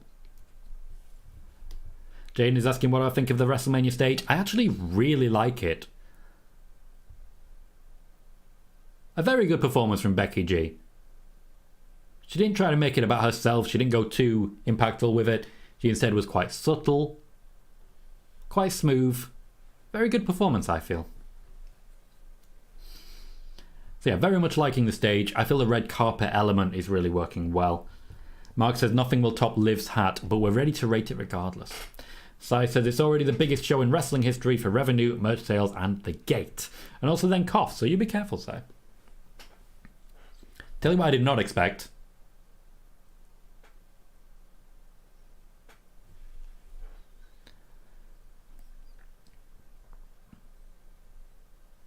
The star of the cold open. We have Kevin Hart in play. Used to work with The Rock on Jumanji. Bailey says, what song would they open with at a London PLE? They wouldn't. Because we don't really care about that. Stuart says, still prefer the days Lillian Garcia did this. They have a roving collection of guests at this point. Traffic says, this might be a hot take, but WrestleMania doesn't feel like WrestleMania till it's dark. I do get what you're saying there. The moment will come, just give it time. Shogun says, the man with the green shirt is always here for years. God damn, man's rich. What can I say? Man's rich. Hogan says, I'd prefer if all the letters in WrestleMania were capitalised, but besides that, I very much like the stage. Ashley Wigby says hi. Hello, Ashley. Welcome to the show. Are you hyped for WrestleMania? Kieran says, what's more impressive with these shows is the very little technical difficulties they have with so many lights and screens, etc. Sai's asked, and I didn't read it until now because I wanted to let WrestleMania start, can we rate each of the matches as we go through the night? And yes, absolutely we can. We definitely want to, during the matches, hype up what we're seeing on screen. John said, it's time, let's go. Jane says, are the red stairs LED screens? Yes, they are. And Mark says, I love Kevin Hart. Moxie says, Roman losing his streak, Usos losing their streak, Sami and KO winning, Rhea winning, Cody finishing the story, great match as well. This is as regards Moxie's opinion that we're getting the greatest WrestleMania ever. Says, how did you like the WrestleMania 35 stage? It was okay. It doesn't stand out. I don't really remember it. Go says, when you think of WrestleMania, what is the first image that comes to mind? The childhood dream has come true for Shawn Michaels. Those are the things that I remember. As you know, I'm a big fan of the WrestleMania 12 main event. When I think WrestleMania, that's what comes to mind for me personally. Though also, The Undertaker retiring should come to mind for me. But unfortunately it doesn't because it didn't stick. Ross says the stadium looks really cool. Would love to go to a WrestleMania one year. Hopefully one day I'll be able to. It's very much a bucket list item for me. One day I need to go to WrestleMania. As a wrestling fan, it's like the trip to Mecca. You kind of have to go at least once. Hogan says, don't know if you've addressed this, but are there any plans for Cormier on the show, or is he just there as media, a fan? He's just there, to my knowledge, as media / a fan. Oh, Megan's favourite memory for WrestleMania is Rollins running down the ramp to cash in. I like the sign saying I drove 2,300 miles for WrestleMania. We no longer get the days where there were 5,000 signs in the crowd. Instead, everyone's just filming on their phones, because in a minute we're going to see John Cena and everyone's going to pull their phones out. The Miz is the first one out. He's actually already in the ring.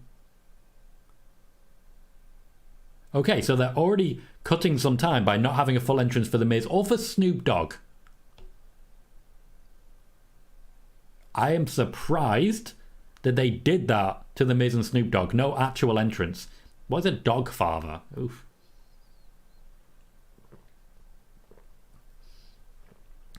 See, now it's starting to feel like WrestleMania. Unnecessary celebrities.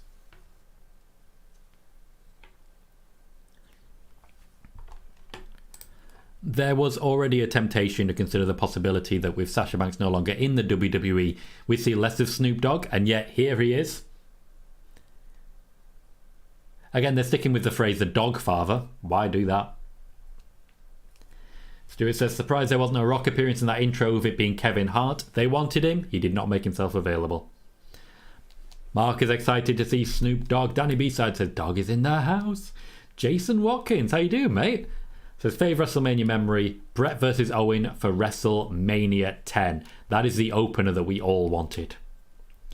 Bailey says, Michael Cole said there were 75,000 fans. We'll find out next week it's not. Probably. Very true. And Shogun says, Snoop Doggy Dog. What is a golden champion? They've been advertising this concept of a golden champion, and I have no idea what that is.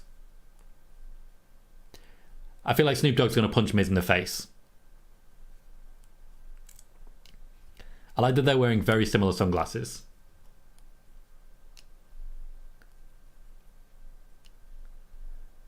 They're hyping up the crowd. They've rehearsed this a few times.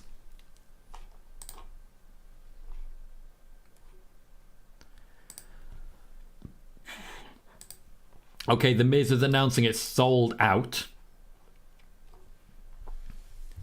Ghost says Snoop Dogg is about to crip walk all over WrestleMania. That's probably why he's already in the ring. They didn't want to show him coming down the ramp because it would take forever. Archer, I will not be showing the matches. That is not what we do here. This is a watch party.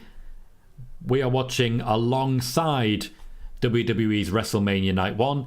If you are not watching it, this may not be the show for you. Shogun said, did you know why some people wear black glasses every time? It depends on the individual. Batista, for example, always wears sunglasses because if he doesn't, he has confidence issues. He's actually not confident enough to speak in front of such a big crowd without sunglasses. Even on, for example, even on chat shows, he often wears sunglasses for that exact reason. Miz putting over Sami Zayn a little bit there. O'Lee says they're like twins. Well, as you know, they stood next to each other. They are exactly the same.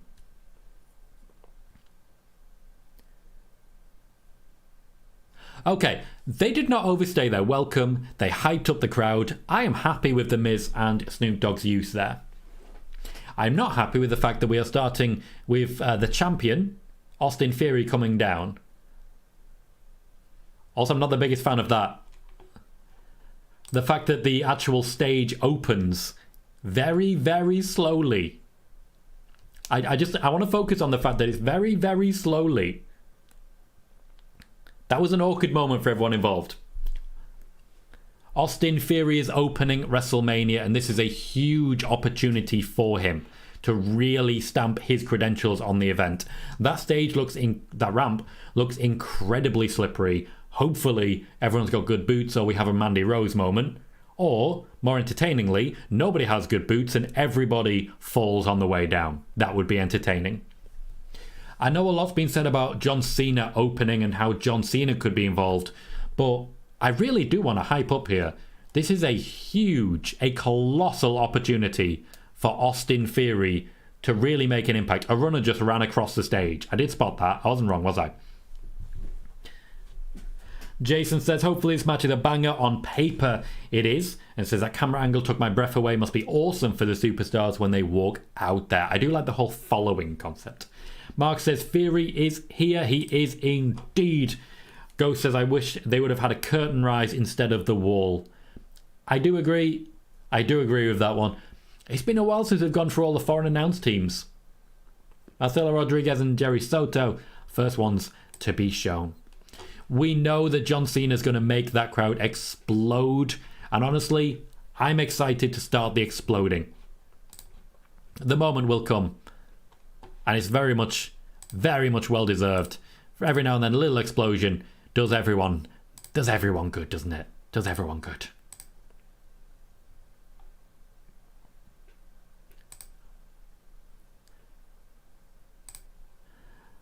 Girl vibes, you will need to wait until around about 3 hours from now to watch that match. Right now we are starting with John Cena versus Austin Theory. Bailey says, awkward WrestleMania moments. Remember when it started raining before the Tampa show and they went into a rain delay to start the show? Yes, I do.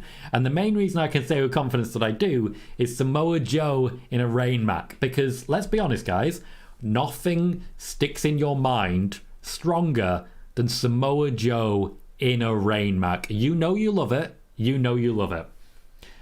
Mark says, Michael Cole doing his 22nd Mania, the most by a commentator, is amazing for him and doing his best work. For so many people, Jim Ross is still the voice of wrestling. But Michael Cole is sort of establishing his credentials on this one.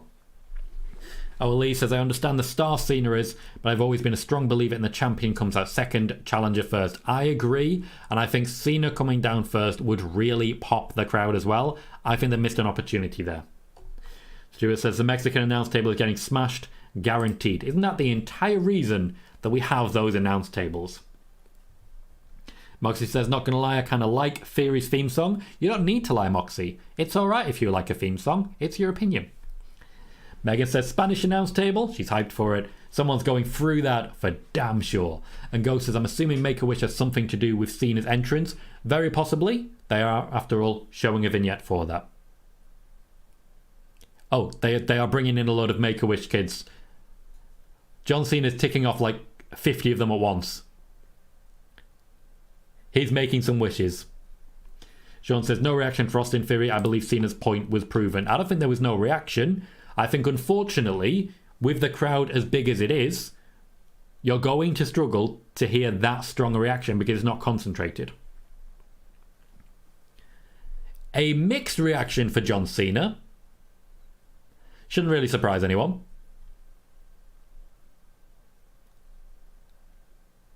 It's a hot response, I'll say that.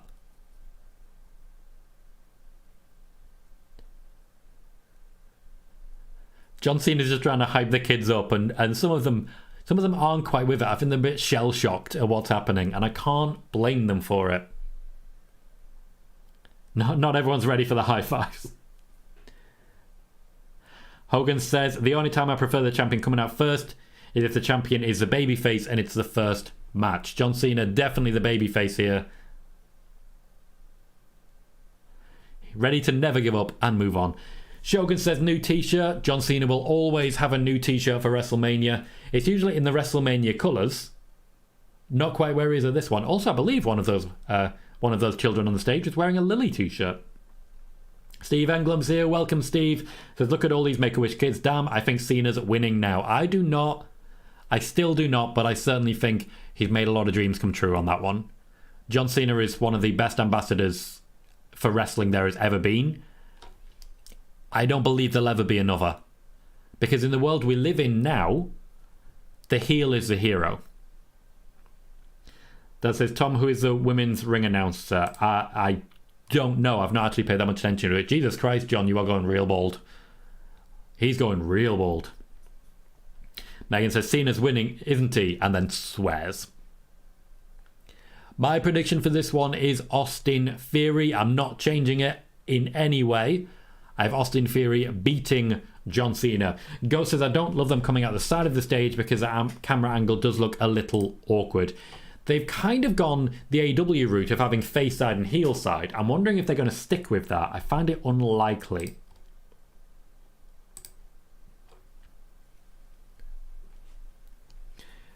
OLE says, imagine the heat Theory gets when he defeats the hero John Cena in front of all those kids. Legend move right here. The point of this is to put Austin Theory on the map firmly and definitively. And I've got to say, John Cena's the guy to do it.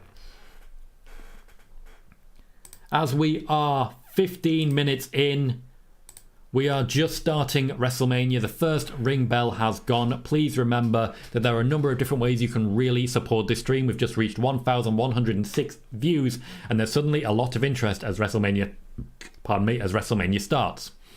Please remember the easiest ways you can guarantee that this show is advertised is to hit like. We have 46 viewers right now and 48 likes. If you haven't already, please remember that thumbs up.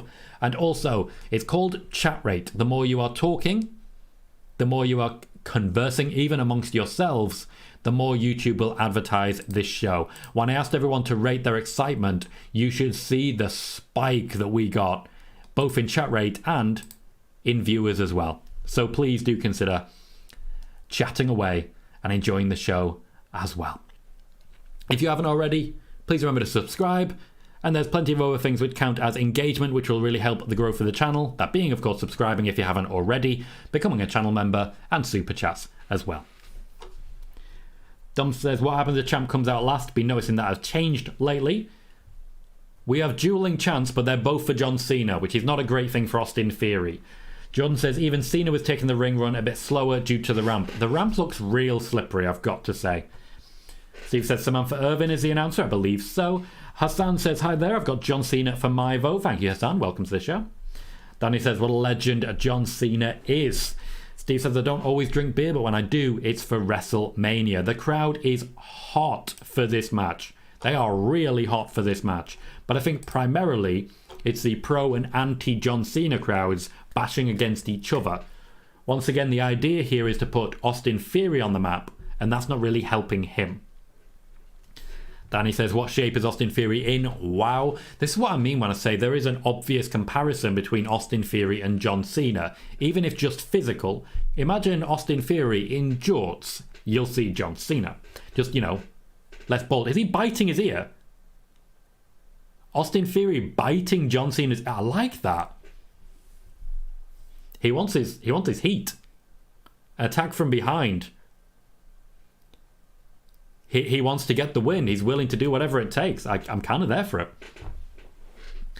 Girl Vibe says, when is Becky Lynch fighting? She will be, I believe, the third match, so in about an hour.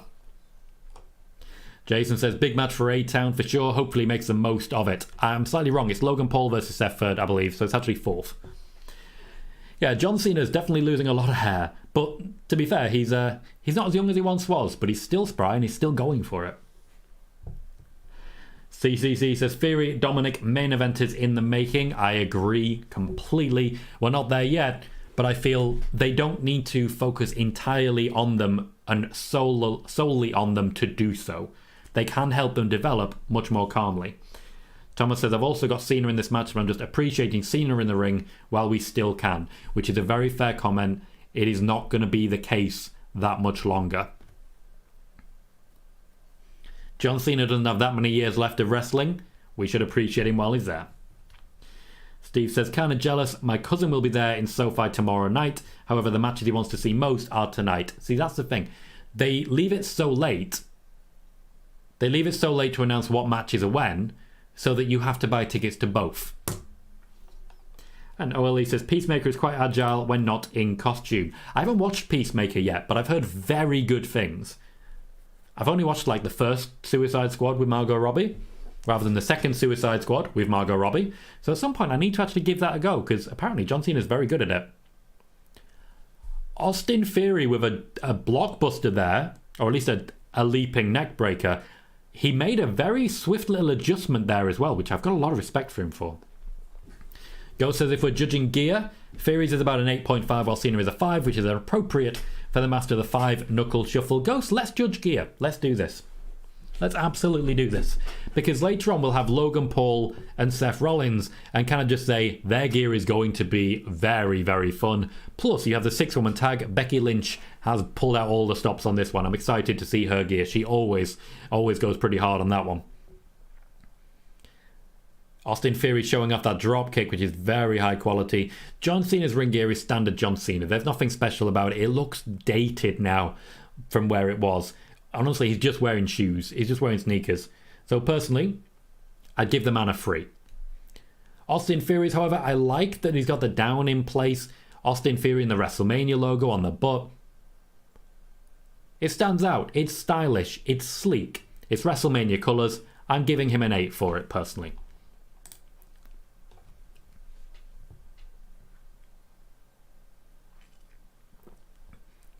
Girl Vibe says, how can I watch Becky Lynch? You would need to, depending on where you are in the world. If you're in the US, you need to sign up to Peacock, where you can find WrestleMania. If you're watching in the UK, you can sign up to WWE Network. Basically, anywhere outside of the US, the WWE Network is ready and waiting for you to sign up. You'll be able to watch Becky Lynch right there. Jordan says, John Cena was what got me into wrestling back in 2006 during the Edge feud. What a career he has had. Absolutely. Another bite from Austin Theory. That seems to be the strategy of Austin Theory here. You bite, you jump. You bite, you jump. You take advantage.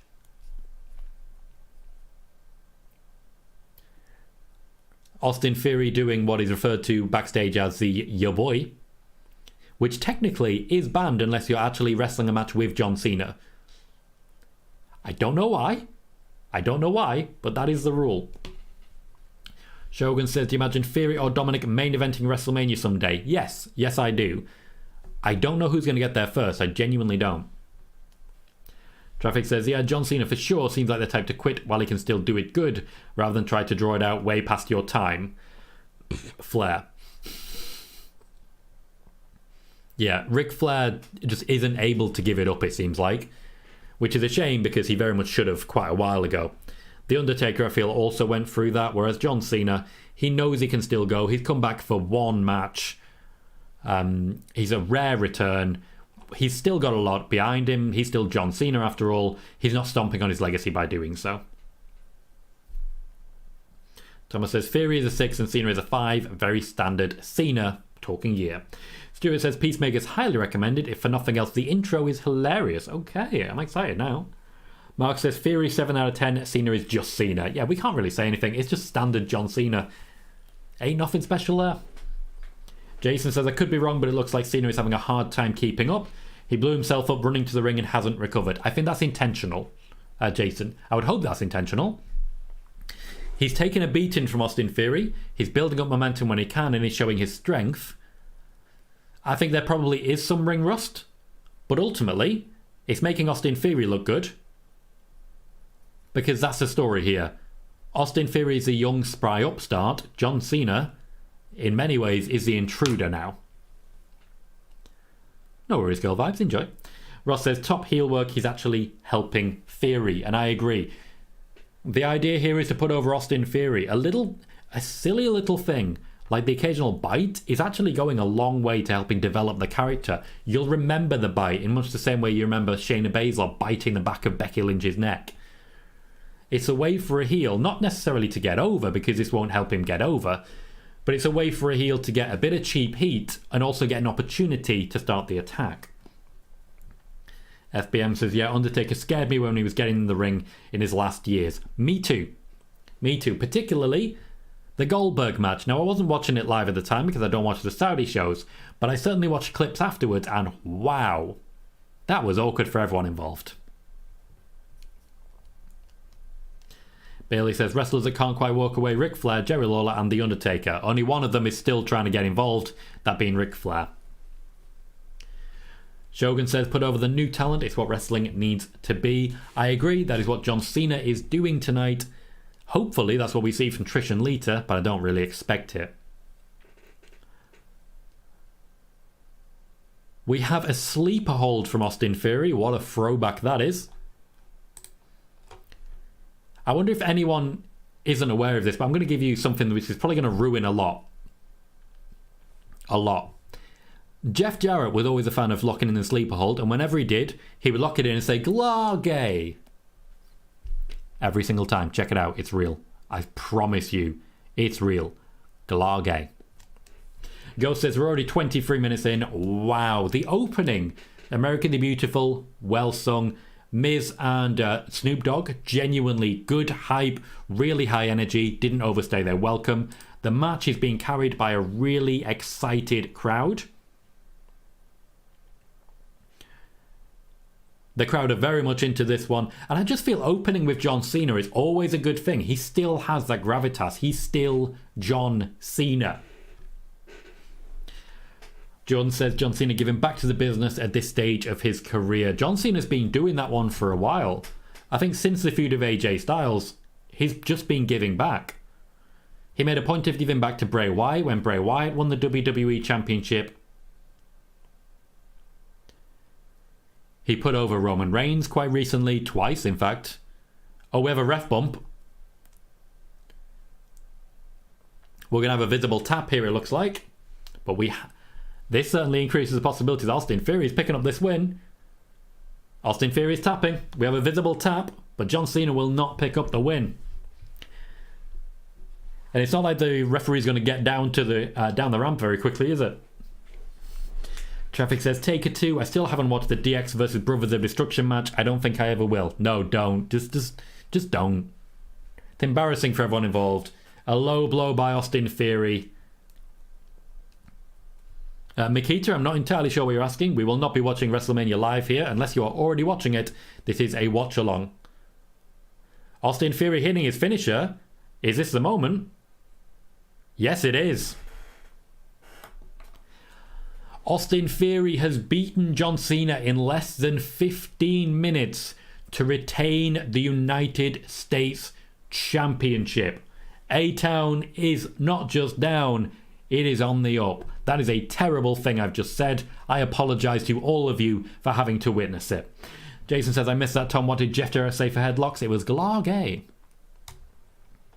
John Cena's fight is no longer on now. He has already lost. Kieran says, the wrestler pretending they don't know the ref got bumped and think they won even though there wasn't a ring bell always looks stupid. It is very John Cena's error though. Bailey says, Ric Flair can't walk away, period. If someone asked him to work a pre-show, he'd be in his trunks in 10 minutes. You're not wrong.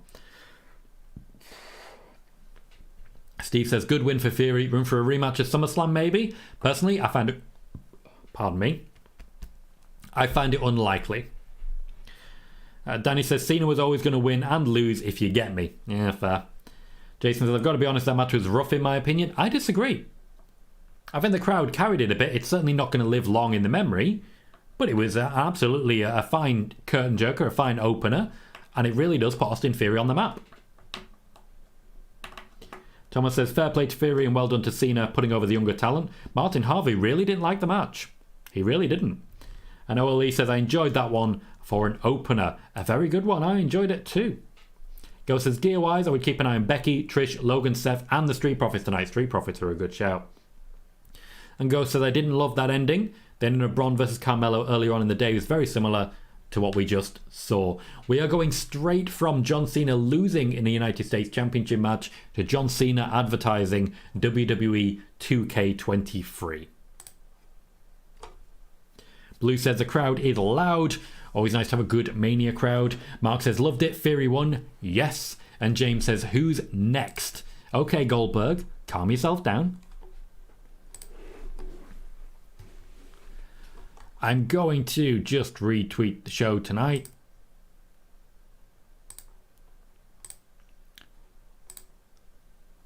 As we continue with the advertisements. Austin Theory picks up the win in less than 50 minutes, retaining the United States Championship over John Cena. 1 for 1 so far. Let's see when the streak ends.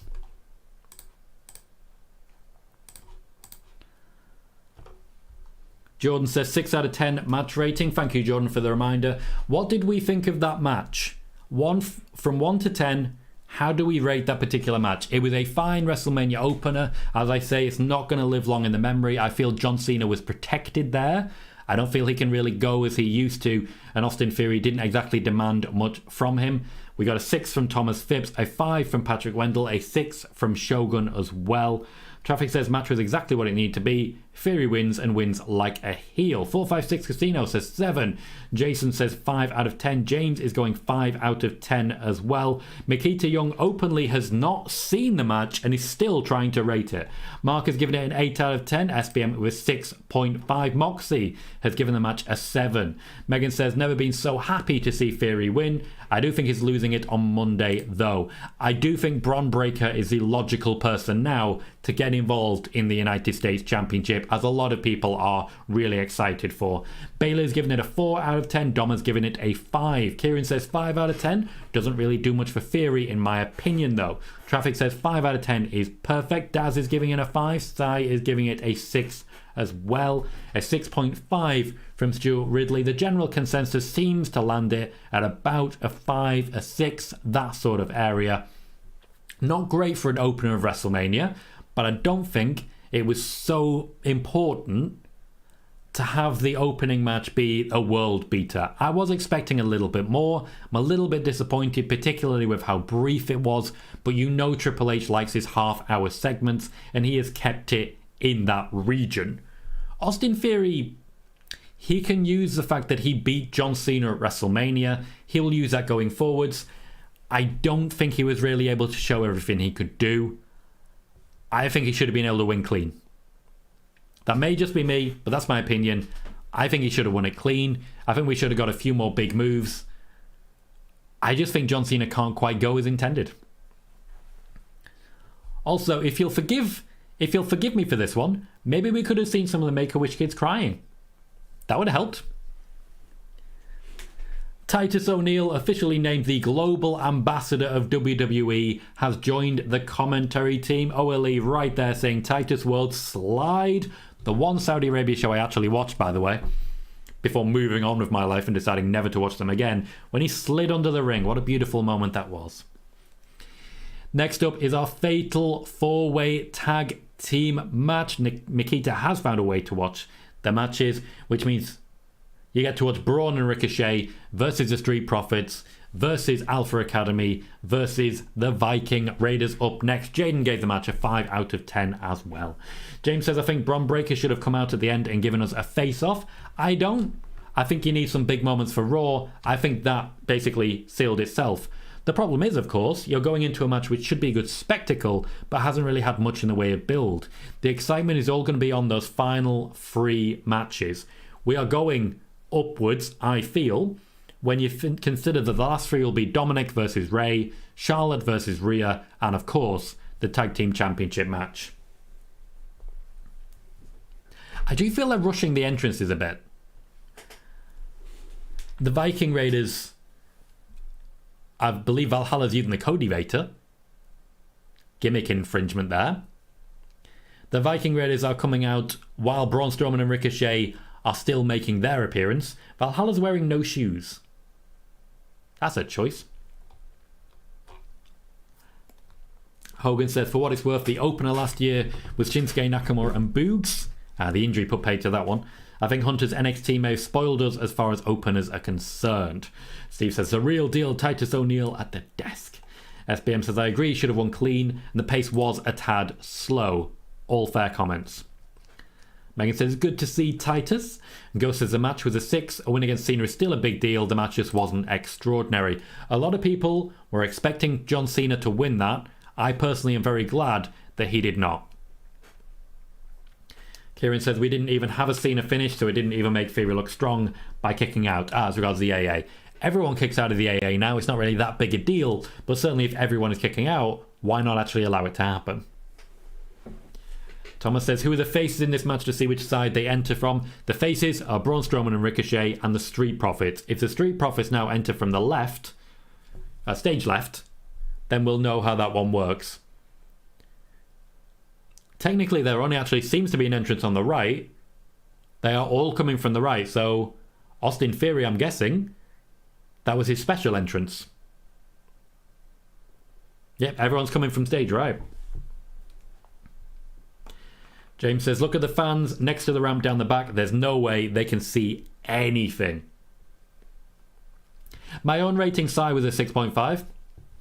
I genuinely thought it was okay. I thought it was everything they really needed from it. And honestly, I think the crowd carried it a little bit for me. That was a big help, really getting the enthusiasm going. For me, that was enough.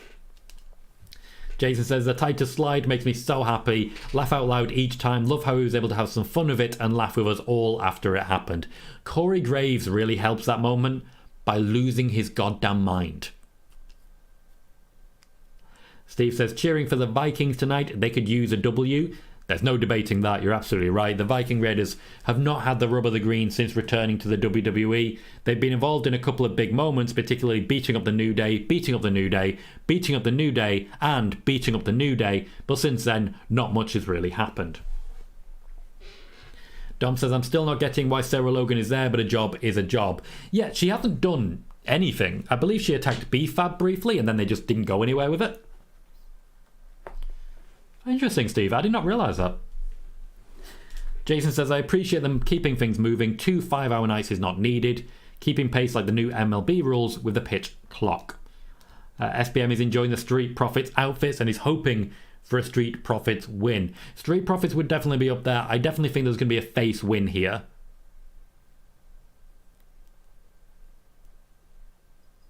For me, it's Braun Strowman and Ricochet. I know a lot of people are disagreeing on this one. Street Profits definitely popular. The only people in the predictions earlier that weren't represented were the Alpha Academy, who look like a breakup is coming. Mark says, time for Montez Ford's moment, and what a moment it's going to be. Once we get Montez Ford and Ricochet in the ring, you know the party's about to get started. Chad Gable already going for the win. The ankle lock. Joey says, John Cena can't work long matches anymore since he's acting now. I doubt that's the reason. I think he's just, not a wrestler anymore. And that's okay. Girl vibes, I don't know as to the rules of Trinidad and Tobago. My suggestion is good old-fashioned Google. Stuart says, probably find the door Theory came out of his bust with the slowness of it, so everyone's getting sent out the other one now. Maybe, or maybe that will be the Logan Paul door. I like the variation, though. We got a Cody Vader entrance already. I'll take it. Bit of a Cody Vader.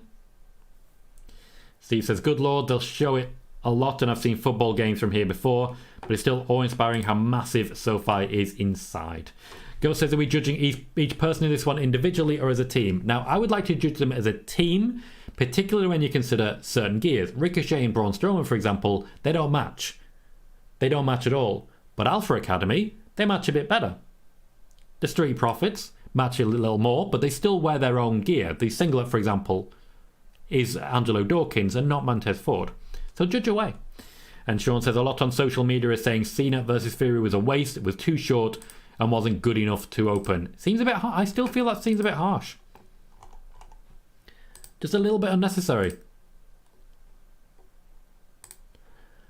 I don't feel that Titus O'Neil is adding a lot to this one. I really don't. He just seems to sort of be there.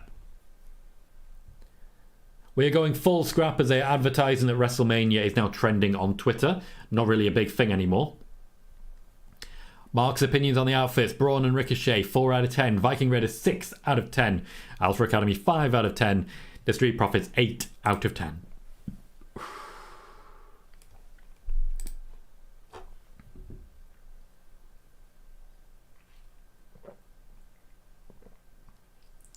Oh, wonderful offense from the Viking Raiders.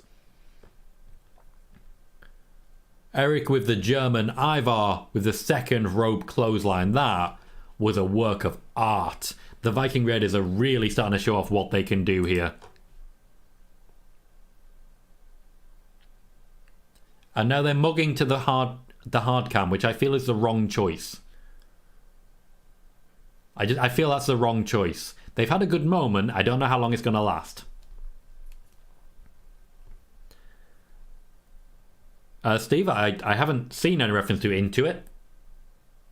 Oh no, I do now. That's actually a very good point. It is. I can see it on the advertising boards they put around the outsides. Steve says, wait, hold on, is this match sponsored by Into It? It is tax season in the US after all. Yeah, I can see Into It there. Braun Strowman just lifted up by Chad Gable. I got it. Chad Gable, keep trying. I told you he was going to do the roll. I told you he was going to do the roll into the German. I told you. That looked great. That looked amazing.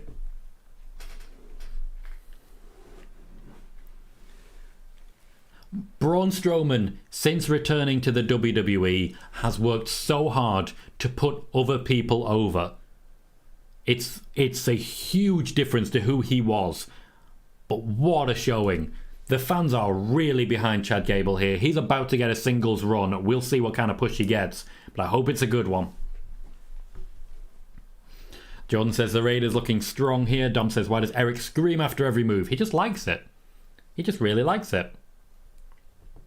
Stuart says the strength of that guy is unreal. And Sai says that move turned Gable face. John says fair play to Chad Gable there. Thomas says for the outfits, Braun and Ricochet a 5 out of 10. Viking Raiders a 6 out of 10. Alpha Academy a 7 out of 10. And Street Profits an 8 out of 10. Ivar is about to hit a moonsault, or try a moonsault. He does not hit his moonsault. Angelo Dawkins moving out of the way. This is amazing. Braun Strowman's going to the top rope. Braun Strowman is going to the top rope. He is not steady at all. He did it. He did it.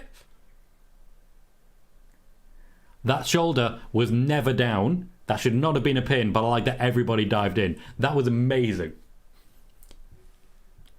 He doesn't get a lot of height, but that's not a surprise. And he lands the splash perfectly, considering he was very unsteady.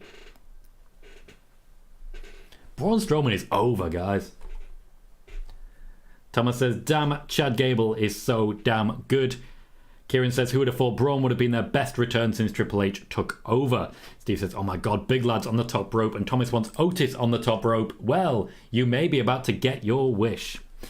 Go says, in that case, as regards outfits, Braun is a 2, Ricochet is a 7, Alpha Academy are a 7, Viking Raiders are a 6, and Street Profits are an 8. A lot of love for the Street Profits outfits here. Montez and Ricochet are about to have their moment. Nope, interrupted by Chad Gable. Jason says, I get so nervous when the big men go to the top. I blame Brock Lesnar his neck break years ago. His neck wasn't even injured. There is a big Tower of Doom coming. Montez Ford about to flip out of it, I reckon. I feel like Montez Ford's going to survive this fine. Or not. Mostly not. Not even slightly.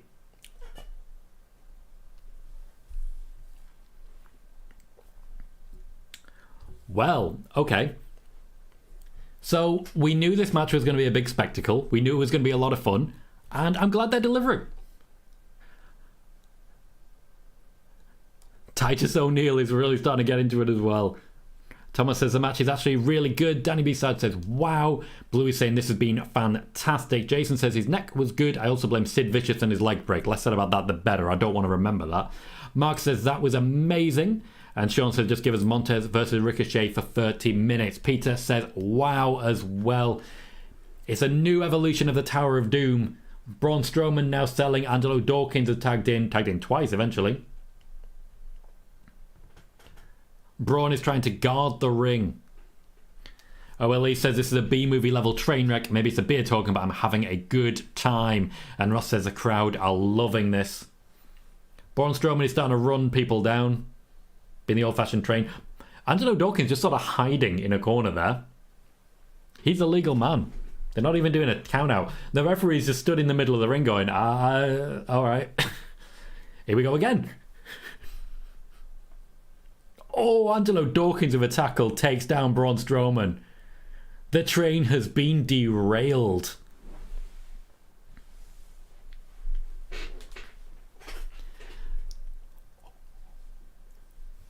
Ricochet nearly landed on his feet there. That was a flying crotch attack.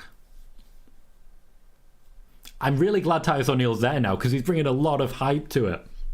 Mustafa Maholi says most TLC match without TLC. Sai says Titus O'Neil had a brief announcing gig for a quick minute years ago. He was really good. Traffic says Titus is amazing on commentary. I'm cracking up from ain't nothing titillated over here. He ain't titillating nothing over here. Oh, wow. That's got to be it. That's got to be it. The Street Profits pick up the win with a double team maneuver. Angelo Dawkins, if anything, coming out of that looking amazing, but so many individual moments of brilliance in that match. Chad Gable, Braun Strowman, Ivar, Otis, Angelo Dawkins, so many individual moments of brilliance there. That felt like the old WCW Cruiserweight matches, and that, involving Braun Strowman, felt like an old school WCW Cruiserweight match. I loved that. Megan says, how close was Ricochet to the table? Because he landed on his feet, he wasn't really that close. So in the end, there wasn't much risk involved. Dawkins had him in a block regardless anyway. Let's get your thoughts in. Rate the match. 1, terrible. 10, amazing. Give me ratings. That certainly was better than John Cena versus Austin Theory, and that crowd are hyped up for it. Ooh. Steve says Dawkins just derailed the Strowman Express. OLE says the commentary has me in stitches on this match. Thomas Phipps wants Titus on commentary from now on. Peter is saying Ricochet in the atmosphere. James says this just stole the show. Mark is saying wow, what a finish and what a match. Eric says Profits win. Jason says that was a fun match. 8 out of 10. Bailey says far better than I thought it would be. Jordan says 8 out of 10 match rating. Sai is saying 8 for me too. Bailey throwing an 8 in. Eric says any turns? No, although there was a lot of flips. Peter says 9 out of 10 that one. Thomas says I would give that match a 7 if not 8. Martin says that's more like it. CCC says 8.5. Traffic saying everyone come out of that match looking better. 8 out of 10. Mustafa says I wonder who produced this. It was brilliant with the spots.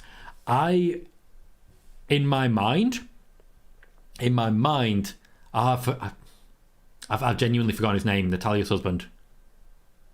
Please someone help me. Tyson Kidd, I feel, will have produced that one based on what we just saw. Shogun says 8 out of 10. Patrick, 8. SBM says amazing. Mark says 9 out of 10. Stuart Ridley says 8.5. SBM says a full 10. Insane. TJ Wilson, thank you, Jason. Eric says 9 out of 10. Mustafa says 9. Jason says the Ricochet versus Montez program would be nice. 456 Casino says 9. Amazing as well. Megan says I don't even care that I lost a prediction point. Me too. I'm 1 out of 2 so far. That was far better than I thought it would be. Sean says Profits win and they weren't the favourites. Favourites don't always win, but they usually do. Moxie's giving it an 8. Ghost is giving it an 8.5. This will be hard to beat. And Megan says a solid 8 for me. That may well have stolen the night. It really depends how matches like Seth versus Logan and the Tag Team Championship main event fare. That may have taken the night there, or at the very least, taken the biscuit. Ross says 8. Tag match later got a lot to live up to from a thrown together match. Incredible. True. There is Tyson Kidd. Yes, Tyson Kidd, thank you. there is an element of risk now that the 6-woman tag has to live up to that. So they better have something good planned. Jaden says, I really like the match, didn't expect it. 9 out of 10. Thomas in his predictions is also 1 out of 2 so far.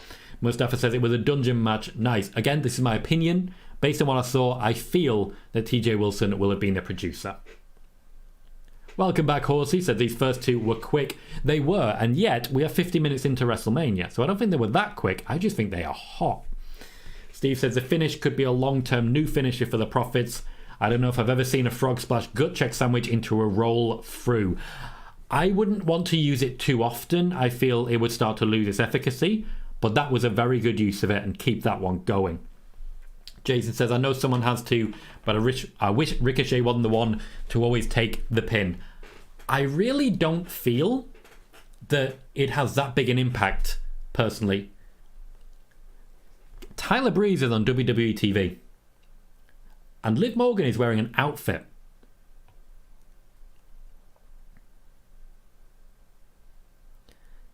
This is ourselves an up, up, down, down commercial. I like that Tyler Breeze has made no effort to dress for the occasion.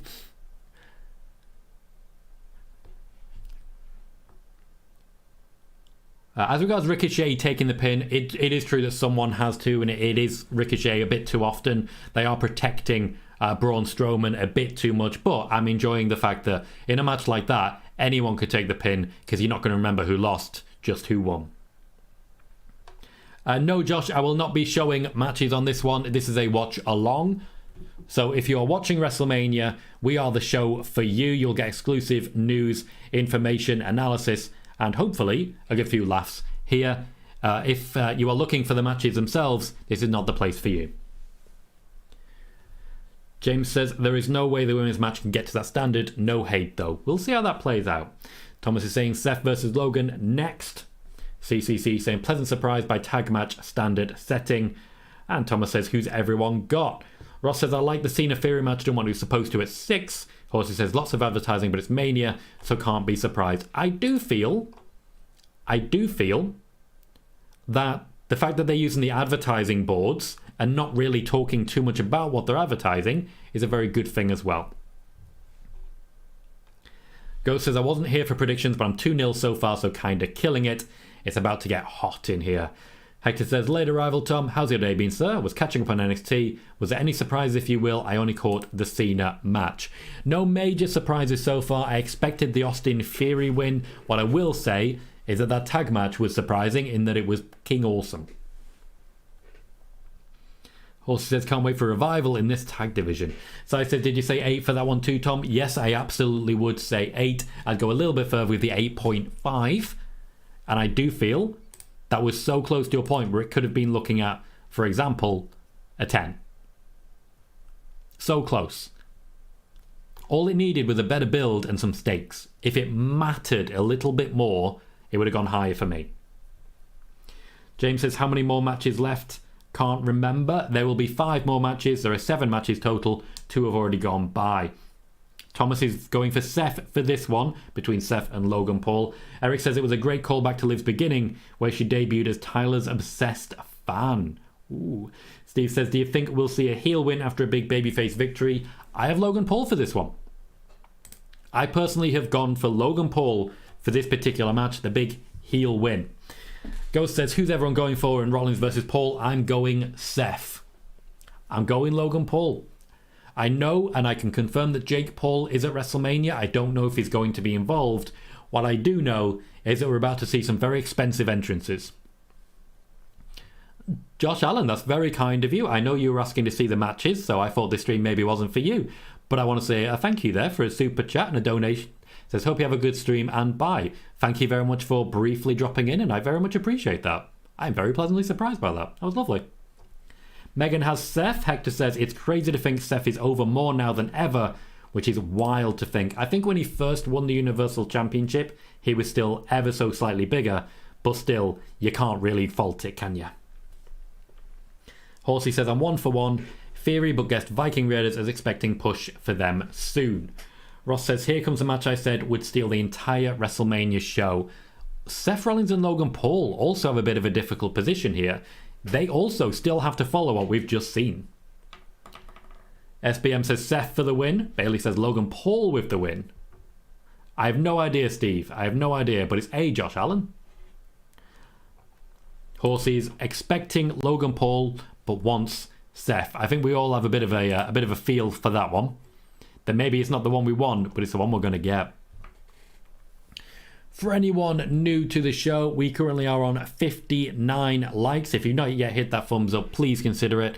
Every individual thumbs up goes a long way to the growth of the channel, and one more gets us to a 60. I'd love to end a little bit higher. 60 would certainly be a way to get there. We are also currently on 2,257 subscribers. If you're watching and enjoying and have not yet done so, please consider hitting subscribe. You'll get notifications every single time we go live, meaning that you'll get notifications when we go live for night 2 as well, because we are going to be doing this all over again tomorrow. Jaden has Seth for the match as well. We will be going live tomorrow when we start the pre-show, the same way we did today. We'll be going through our predictions, we'll be going through our hype level, we'll be doing the same thing we have done today.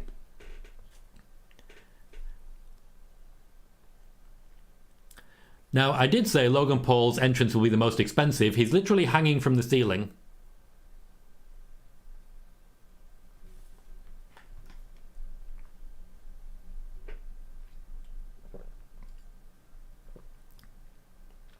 They've strapped him in pretty heavy. He's got a camera with him, a GoPro as well. He's streaming this.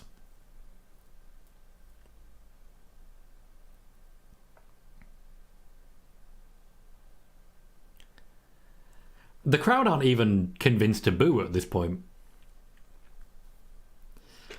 James says Montez versus Logan could be a good match. Jane says 1 out of 2 so far. Eric says for anyone interested, San Diego won. Steve says, of course, Logan's on a zip line, Sai saying FFS. He's one-upped HBK. Mark says, Logan doing a Shawn. C-Mac saying the same. Logan Paul on his Shawn Michaels tonight. Steve also jumping in, trying that Shawn Michaels shtick. Go says, Seth has lost to the past 3 WrestleMania. His last WrestleMania win was at WrestleMania 35. That, of course, being against Brock Lesnar. Ghost also says, can someone leave him up there? The fact that they're Mark says, is that KSI in the bottle? I find it more likely it's Jake Paul. James says, okay, so whoever is in the bottle will help him. Jason says, I have no time for Logan Paul's celebrity, but I do enjoy his wrestling skills. Seems like a natural. James saying Logan is a marketing genius, and Shogun says X-Men colours for the outfit. What I do want to ask right now, and I do feel this is important, what I do want to ask is that when it comes to Logan Paul, people are very divided. People are not convinced as to whether or not he's a good person, sure, but I do believe he's been an absolute revelation in ring. His level of fitness, his standard, his effort have really impressed WWE and fans. Where do you stand on Logan Paul? Does his talent outweigh all of the controversy? Or do you feel the controversy is behind him at this point and we can focus on where he's going forwards? No girl vibes, I cannot. Sean says, looks like Logan was trying to recreate the Shawn Michaels WrestleMania 12 entrance. Seth Rollins also had a very special entrance. Oh, hell yeah. Oh, hell yeah. Oh, it's going to be amazing.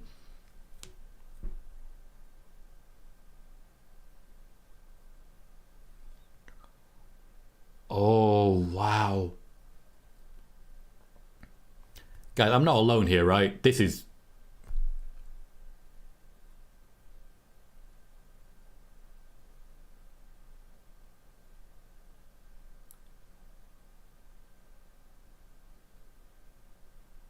The music screwed him over, though. The audio was supposed to kick in and just didn't. That was not good. Steve says, what are the odds the prime drink guy gets involved in the finish? Mustafa, I get what you're saying. It's not an unfair comment. James says, Logan doesn't know right from wrong, which is why you don't know whether to like him or not.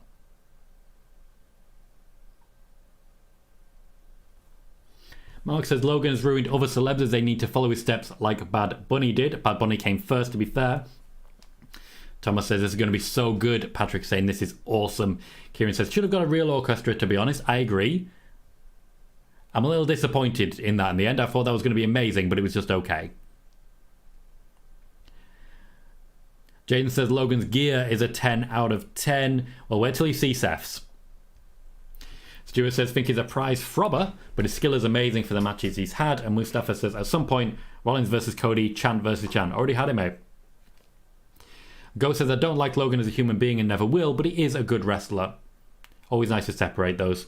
Hector says if you told me 10 years ago Logan Paul would not wrestle at back-to-back Manias and beat Seth Rollins at one, I'd call you clinically insane, but both could be true after tonight. Jesus Christ, Seth, what the hell is that?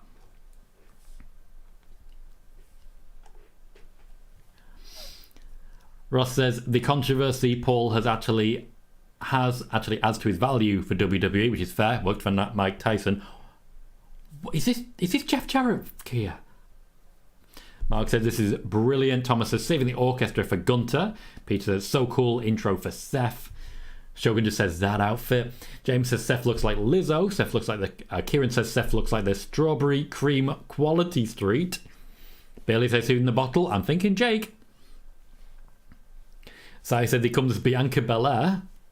Mark is saying what the is Seth wearing? Jason says what the hell is he wearing? James says KSI is in LA. And SBM says tell Seth Rollins to give Rihanna back her Super Bowl outfit.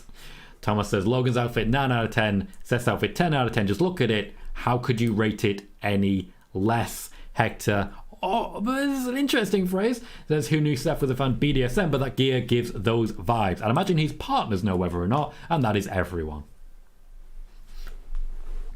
Jason says it looks like he's wearing insulation packs on his legs. Logan Paul is breaking. He can't concentrate. He can't look at Seth. What the hell? Seth leading his orchestra now. And so he should. Absolutely so he should.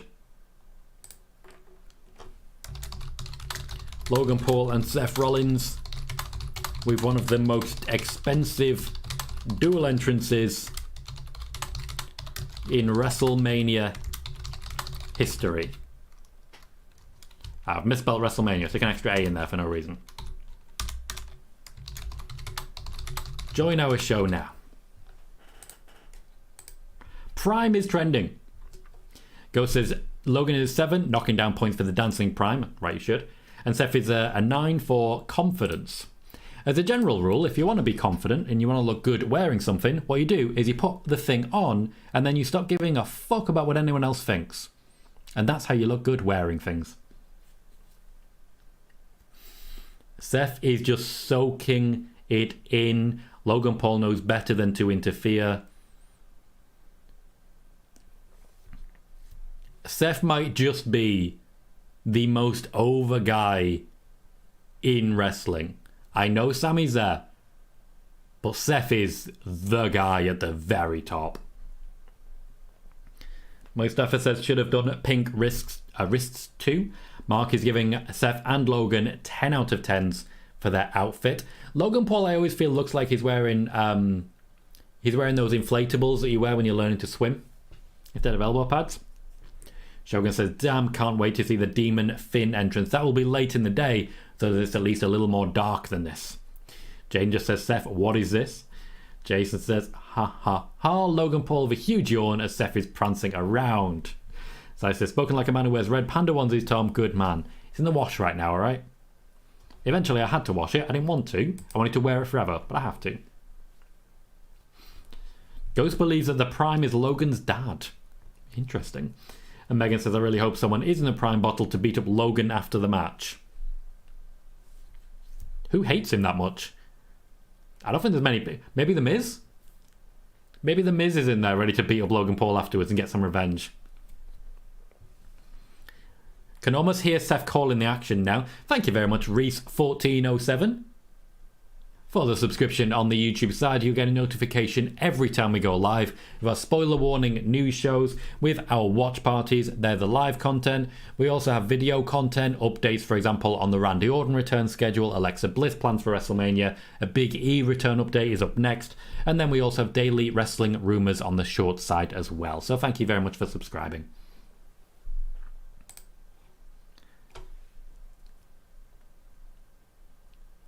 Logan Paul slightly behind there. I'm a little bit concerned by some of this. Seth's having to slow down for him a little bit. This will be very much a classic wrestling match. This is going to be a Seth Rollins match and Logan Paul's just going to be there. But what will happen is we're going to see quite a few big moments. For example, much like Ricochet and Logan Paul had at the Royal Rumble, Seth will make a point of ensuring that Logan Paul gets a few big moments like that as well. C-Max says, I agree, Seth is the man, whether babyface or heel. Mustafa says, that's also how you look good wearing nothing as well. True, you wear nothing and then you don't give a fuck what anyone else thinks. That's what you do. Confidence is key. Just do it. Ed also thinks Jake Paul is in the prime bottle. Oh, well, he thinks it's Jay White. Bailey says, were it not for the match later tonight, Logan wins. We've found out Becky is in the bottle and she beats him down for beating Seth. Ooh, okay. I like that as a concept. Do you remember when Becky was La Luchadora? I didn't think so. No one else remember La Luchadora? No? Ghost says, people on Prime's IG account believe that it is fellow controversial celebrity KSI. Well, to be fair, of course they do. It is a Prime IG account, and you're going to be on the Prime IG account if you're a fan of Logan Paul and KSI. It would certainly be another celebrity. Hector says, alright Tom, time for the hard-hitting questions. What are the chances Becky's entrance and gear is even more over the top than Seth's? 0. The gear will be. The entrance will not be. The money was spent on Seth Rollins and Logan Paul. To be fair, the money was spent on Bray Wyatt. The Prime drinkers had to kneel down so that people behind can see. Which makes me laugh. There is a kid in the front row holding up Prime. Can I just say, my youngest is king obsessed with Prime. Obsessed. Which is infuriating. She didn't really like it. She didn't really know who Logan Paul or KSI are. But it's just gone round the schools and now it's a status symbol. Awful. Steve says, better buckshot lariat than Hangman. Thomas asking a question about that one. Mustafa says, Logan Paul with major Glacier vibes. I mean, the match isn't entirely blue, but Seth Rollins is known to wrestle when there's a light on that he doesn't like. Sai says, I really want the Prime drink to be Shockmaster, one for the old WCW fans. Kieran says, to be honest, both entrances were disappointing. Hope they didn't waste too much money on them. I don't think they were disappointing. I don't know what you're expecting, but I enjoyed them. Steve says, I might actually have to try Prime now. Don't. It's not good. It's a bit too classic of a wrestling match at the moment. I would suppose after the Fatal 4-Way, they need to slow the pace down to start with. And then pick up the pace as they go. Logan Paul locking Seth into a submission.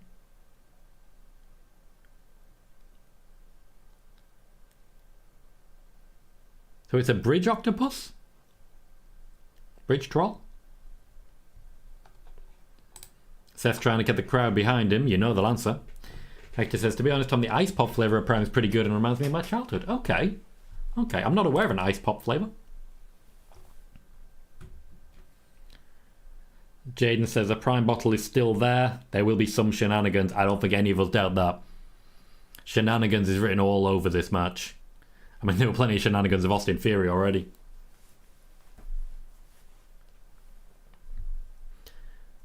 The fans are trying to get Rollins up and about, but at the moment it's just a lot of slapping.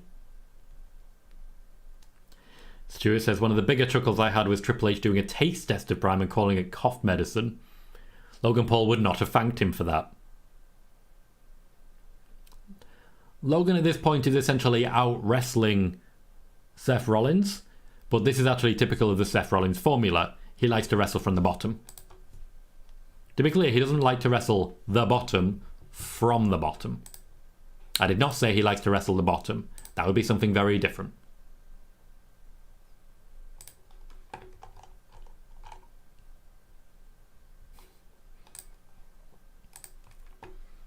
The idea here is the fans are supposed to really start to hate Logan Paul. We're trying to pick up heat here for the big... Oh. Okay, so he did screw up the landing, Logan Paul. He did screw up the landing there. The actual execution was perfect, but he did screw up the landing. He over-rotated. It was a beautiful leap, a beautiful moonsault, but he did over-rotate. And the second he did that, I believe Logan Paul did land on his face a little bit as well. Mark just says, wow. It was a very impressive moment. Logan Paul might need a moment to recover now, but the fans don't care. Peter said, Steve says Logan might have effed his knees again. Peter saying, see lots of audibles in this match from Seth. Seth can call it in the ring. He's got the ring general gene.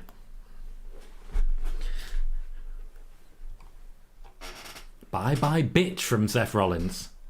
Eric says Logan is actually a D1 wrestler at I think Iowa. Jason Snake smashed his face. He did manage to turn his head in time, to hit the cheek, but it still wasn't very fun. C-Max says look at the arms on the Prime bottle. Definitely going to be involved. I did check that. Go says Tommy might need to issue an apology with a notes app for that one. No, I'll make a YouTube video. I'll cry as well. Like my hero, Logan Paul. Seth with the suicide dives. Going for a third. The Prime bottle is standing up and he's turning away. You'd think that would be the perfect opportunity for the Prime bottle, but apparently not. We know there's going to be shenanigans. There's a Prime bottle there. There's got to be some shenanigans. The fans are there like, will you shake my hand? And Seth's not even looking at him. He's in the zone. Why would he shake your hand? He's wrestling. He don't work for you. Mustafa says the knees, yes, but also the hips got messed up. What we're trying to say is that's going to hurt. That is definitely going to hurt. A stamp to the hand. Good sell from Logan Paul. Danny says the Miz is a Prime bottle. Horsey says the guy in the Prime bottle is the owner of Wakey Wines. Logan Paul's back in the ring. This is definitely Seth's moment here. He's going for the pedigree. Logan Paul reversing. Essentially just surviving at this point. Again, the referees are not doing a great job today. There's a lot of times when the shoulders are not down at all. And they're still counting. Logan Paul with the big punch, but he's too hurt to capitalise on it. Seth might just survive that one, but Logan will spend a while down to protect his own finish. The ref's selling it, but he's also saying to Logan Paul, will you hurry the fuck up? And Seth kicks out. The fans are hugely behind Seth right now. Hugely behind Seth. It's a very loose punch, which you'd expect. Not open palm, but still nice. Steve says he used his injured right hand. Well, that, of course, is why Seth Rollins will be stomping on it. James saying they're obsessed with the metal hand. Reinforced. He's still selling it. It's still open palm. Horsey says the refs are nearly as bad as the Premier League refs at the minute. Jane says, what if the person in the Prime bottle will attack Logan? I find it unlikely. Logan with a flying nothing. I expected a buckle bomb, but it ends up being a sit-out power bomb. Logan Paul with a very strong kick out there.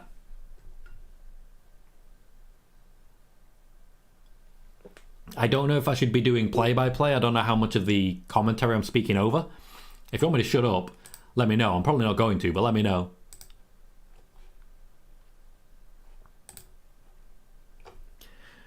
Ghost says the Prime bottle looks angry. I did notice that it has nutritional information on the back, which is certainly advertising, but also is quite a nice touch. Of the 3 matches we've had so far, that's 2 sponsored. This one's sponsored by Prime, I'd imagine. The last one's sponsored by the tax thing. The Prime bottle has pulled Logan Paul out of harm's way. Shenanigans has arrived. It is KSI.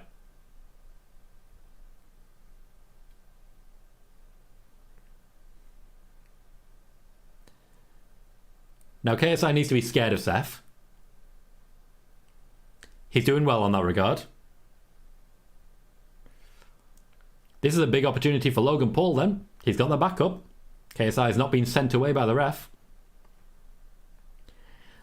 The image of KSI in a Prime bottle with Seth Rollins, that's going to go far. Oh, you're not going to use a table now, surely. A very good post spot. Shenanigans have ensued. Eric loved Logan's HBK WrestleMania 12 entrance. Khalid is hoping Seth wins. I don't think that's going to happen now. Horsey says, is it on sale for £100 though? I've got 2 bottles of Prime for £2.50. For my youngest. KSI streaming. Logan Paul drinking Prime. KSI, get out of the way. Seth's got hold of him. And KSI has been put through the table by Logan Paul. This has got Johnny Knoxville vibes all over it. Seth's on it. Logan Paul's in the ring. Seth's going for the finish. He's going for the pedigree. He's getting it. This is the finish. Got to be. Got to be. Logan Paul kicks out. Had to be the stomp. His finish is the stomp, not the pedigree. Mark stunned at his KSI. Steve says that is KSI. I thought it was R-Truth for a sec. No. That's a strange thing to say. Shogun says, imagine the pop if LA Knight's music popped during night 1 or 2. Bit busy right now. Mustafa says, I've got you split screened listening to your commentary with lowered volume on the match. Cool, cool. James says, it's funny AF. Steve says, oh no. Jason says, is this a no DQ match? Why is the ref not counting them out? To be fair, in no DQ, you can still be counted out. Thomas says, that was actually really funny. And Pete says, yay, my dream, and drops some tables. Jason says, not DQing because of table. Why would they DQ? Why would they DQ? Seth wasn't put through a table. Ghost says the ref isn't going to get KSI out of there, just going to let it happen. Pretty much. And Megan says, I'm pretty sure no one had KSI in a Prime bottle on WrestleMania in their 2023 bingo card. Hector says KSI took a nice bump. He did. There's commitment there. There's commitment. Respect for the cause. The match continues. Andy Barr, welcome, says, hello, Tom. Sorry I'm late. Power's out. No worries, Andy. Welcome to the show. Logan Paul is still surviving here. He looks like he's in a lot of pain, I'll tell you that. Did he seriously just do a GTS? Wait, did he? He's hurt. Like, he's actually hurt. Did he seriously just do a GTS? Steve, stunned. Mark, stunned. GTS. He's selling the hand very nicely. He's on top rope. Frog splash. Is that going to be it? No, Seth kicks out. Thomas says he did actually do a GTS. Steve saying 6 people chanting CM Punk. There's always going to be one. There's always going to be one. In this case, the one is 6. It's a nice frog splash. You got some good momentum there. We're a table down. KSI is still down. Has no idea what's happening. People are still looking over at him. There's still an opportunity, I feel, for him to get involved. I don't know if Logan Paul's selling or if he's actually hurt, but he does look... He does look like he's taken a bit of a beating on this one. Mustafa says you can see the pain in his face. Jane says, I knew the bottle was the one going through the table. You can see Seth getting hold of KSI by the arm. Logan Paul's going to go for a coast to coast. He's been watching his Shane McMahon. He tries to hype the crowd. They're not going for it. Oh.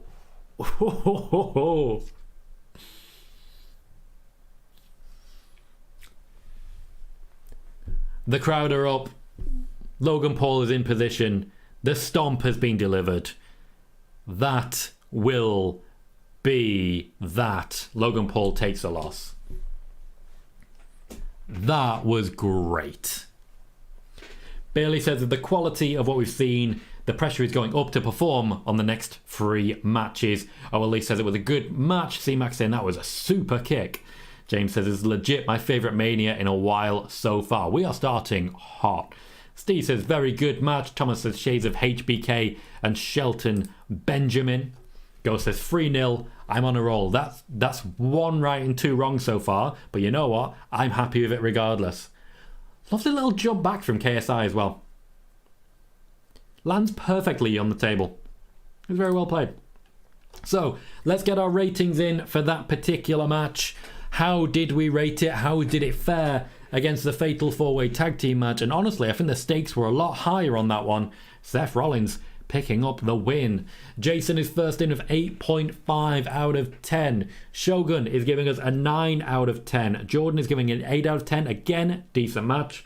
And Jason is liking the pacing of Night One so far. It's a very different sort of show because we're starting each match slower and then building up. Very Triple H style. Bailey says 8. Mustafa says 8.5. They are showing BT Sport employees singing along with Seth Rollins. A lot of them have no idea what they're really doing. Thomas Phipps has got 2 out of 3 so far. Logan Paul looks dejected. A new contract is very soon coming his way. Eric gives that match a 10 out of 10. Mark is giving it a 9 out of 10. Andy Barr was enjoying the shooting star press by Ricochet earlier. Maybe a little bit behind Andy. Thomas says I'd rate that match at a 9 out of 10. James saying hopefully this is just the start of it. Needs to keep this momentum. Seth Rollins throwing some prime away. Not a fan, clearly. Horsey says 8 out of 10. C-Mac saying 9 out of 10. SBM says loved it. 8. Slow start, but amazing ending. Logan Paul has gone to check on KSI, which is actually a good visual. Andy Barr gives it an 8.5. Peter with 6 out of 10 from the Leeds judge.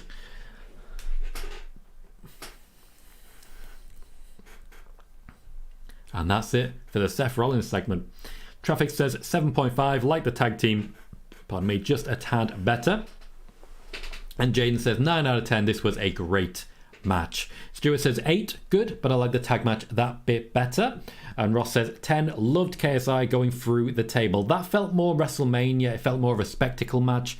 It felt like there was a lot more carnage, which there definitely was, but there was a lot more in the realm of stakes as well. Sorry, the tag match felt like there was a lot more carnage because it was more compact. It was faster paced because of that. Jaden is on 2 out of 3 for his predictions. Sai gives the match an 8.5. Steve says Logan might need to fire KSI after that blunder. They are business partners. We have an ad for Snickers featuring Big E.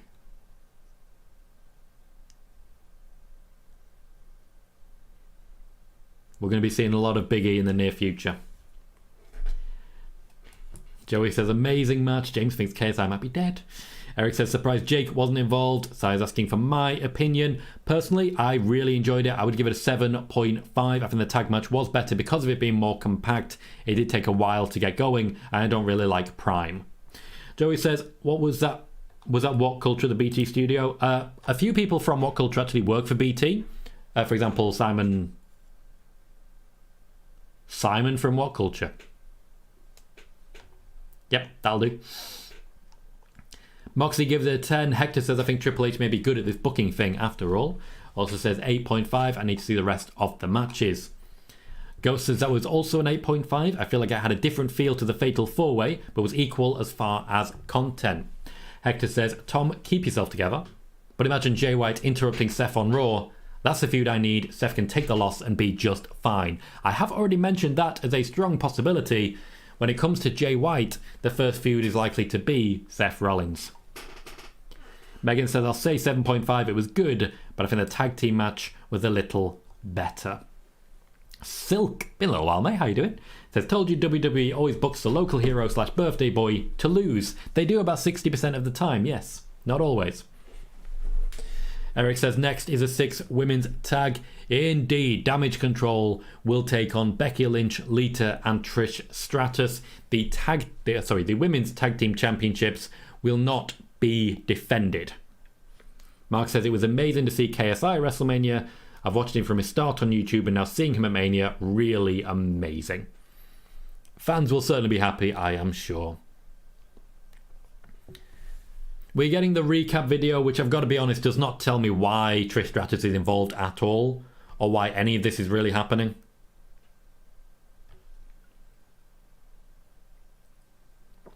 Jaden says, Logan is actually a great wrestler, can't name a bad match so far. I agree, he's really performed extremely well. Silk says, hope you're good fella, what are your thoughts so far? It's been fantastic. I think I liked the opening match more than quite a few people did, and the pace has been wonderful. This has flown, we're nearly halfway through night 1, and I haven't even stopped to take a breath yet. This is going fantastic. Girl says, who's everyone going for in the 6-woman tag? Damage Control for me personally. I have the faces winning this one, but to be fair, I also saw a more heel-heavy result as regards Logan Paul. I have Trish, Lita, and Becky Lynch winning this match. Hector says, I have Damage Control here because they have to win at some point, right? And Megan has Becky, Lita, and Trish, or as they've been named in her house, the Sandwich. I have many questions. James says, what matches are left? There is this match. After this, it is Rey Mysterio versus Dominic Mysterio, followed by Charlotte Flair versus Rhea Ripley, and then we finish with our main event of Sami Zayn and Kevin Owens versus the Usos. Jason says they need someone to turn heel, that is why Trish is in the match. I don't think that's going to happen. At least not yet.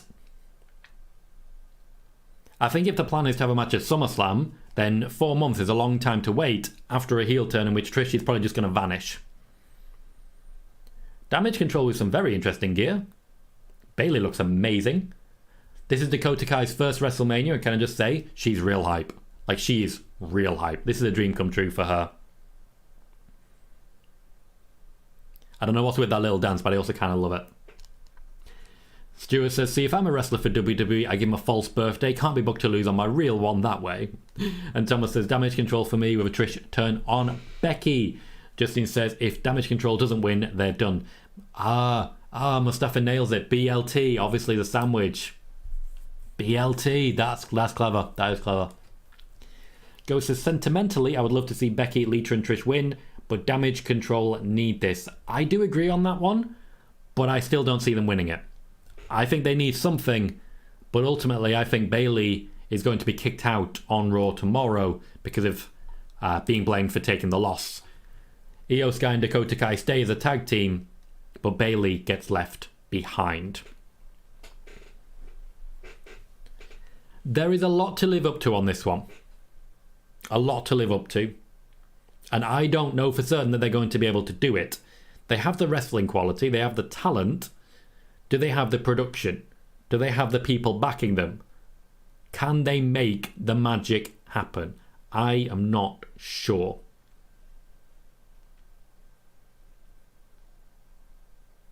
We've gone to a commercial during the entrances. We've gone Sin City. Oh, this is Lita's entrance. Oh, it's the entrance for all 3 of them. Okay, lots happening right now. We have a special entrance.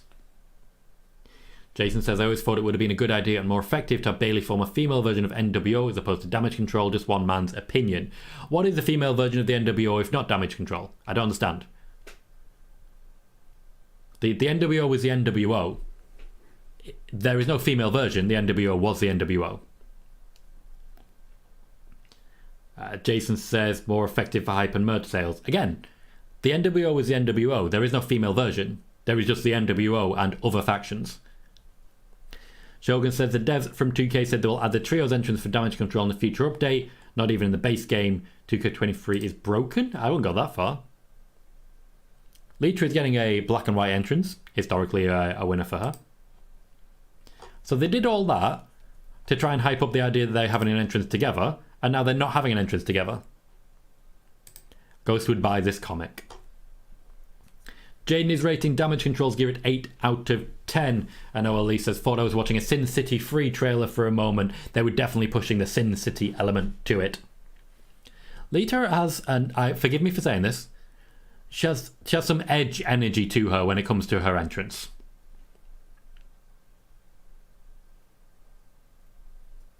Trish Stratus with a bit of a throwback, way back to the Attitude Era elements. She looks almost exactly the same as she did then, so credit to her. Using the full entranceway, Becky Lynch getting the pride of position, entering in the middle. Steve says definitely using the NWO black and white scheme. I don't think that's NWO. Black and white is not necessarily branded. Becky Lynch with new gear, enjoying her tag team championship, standing tall. Trish Stratus, she the one, without a championship. Lee says, love Lita's theme song. Is it crazy I own the CD by that band Boy Hits Car? And Steve, not going to read that one out loud, Steve.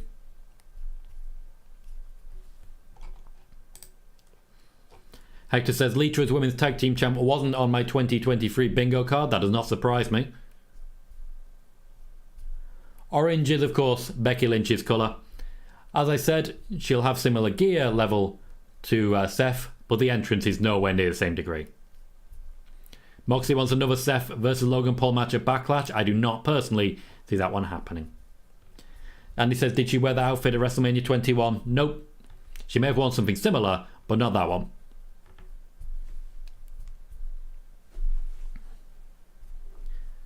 I've got to say, the gear is not exactly cohesive. Tom was saying, interesting how Trish's gear doesn't go with Becky and Lita's. I don't think Lita's goes with Becky's either, really. I mean, she's got the black, but it's not. That top is not orange. That is a red and an orange, which is not right. They're going based on their hair. Bayley with the green. I actually quite like Bayley's hair. You will note that Becky and Lita keep communicating, but Trish keeps getting left behind. Steve says, Becky wearing Philadelphia Flyers colours. After all, her song is played when the Flyers score a goal, despite how rare they come. I have no idea what any of that means.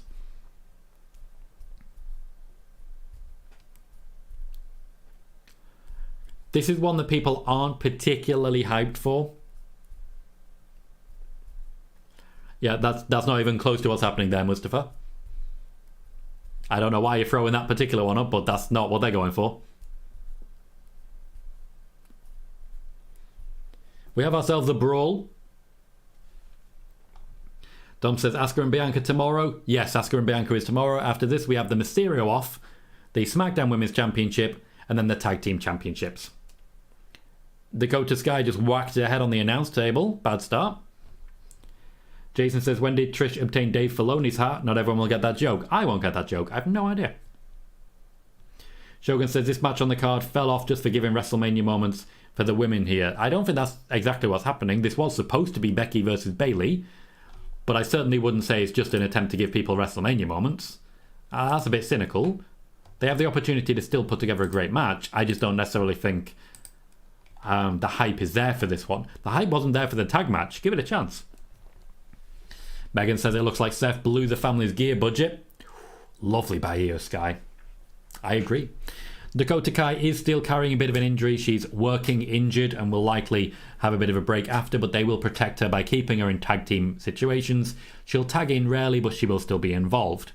The same is true of Trish and Lita, who aren't particularly ring fit at this point in time. Becky will do most of the heavy lifting for the team. Ghost says, I wish they would have had a fade black to colour a little more seamlessly, but not bad. Damage control is an 8, Lita is a 7, Becky is a 7, and Trish is an 8. Io Sky have a drop kick onto Becky Lynch, goes for the cover. Sean says, not sure why they still use a big time Bex graphic for Becky still when she is the man. She is the man, but they have evolved the character. Still big time Bex ongoing. And Sean says, not, I've already read that one. Sai, thank you kindly for a very generous donation. Says some appreciation for Tom. Up until 5:30 a.m. and going along 3.5 hours into this one. You're good at this. Thank you. Thank you. I did have a big nap earlier and then a lot of firecracker chicken, which seemed to have perked me up. Also, Coke. Keeps you going. I'm not sponsored by Coke. I just own these glasses.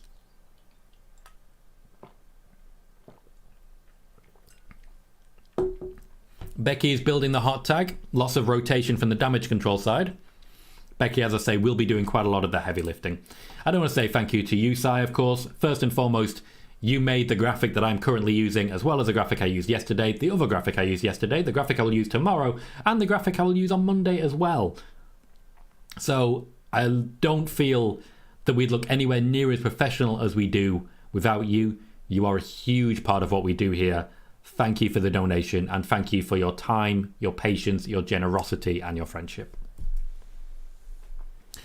Jaden says Becky, Trish, and Lita gear 6 out of 10. Not cohesive at all. Don't really like it. I agree. I think Becky looks great. I think the other two aren't really dressed to wrestle. And he says Dakota takes a beating, doesn't she? At times, yes, but I don't think she'll take a beating in this one because of carrying the injury. Lauren just shouts, Coke. Kieran says, Coke is a hell of a drink. And Shogun says, cherry Coke. Coke. Told you. Coke. Keeps me going. Steve says, firecracker chicken, where did you get that? Probably Asda. I didn't buy it. Bailey robs Becky Lynch of a tag. Dakota Kai was in for about a minute there and has already tagged out. Mark is giving his outfit rate. Becky 8 out of 10, Lita 7, Trish 10, Bailey 7, Kai 7, Io 6. Io and Dakota at least match. Bailey I think suits them but not quite. And Stuart suggests a Coke sponsorship. I do need to start thinking about sponsorships. If we're going to monetize, we're going to do it right, you know? Go says, I think the connecting factor is the dots on Becky and Lita's gear, which gives it a comic book feel. Notice that Trish decided to do a throwback to WrestleMania 21 instead. There are definite suggestions that Trish does not quite belong in this here group. Becky has tagged in Lita, who is of course the more ring fresh. Some very bad clotheslines. She is not working snug.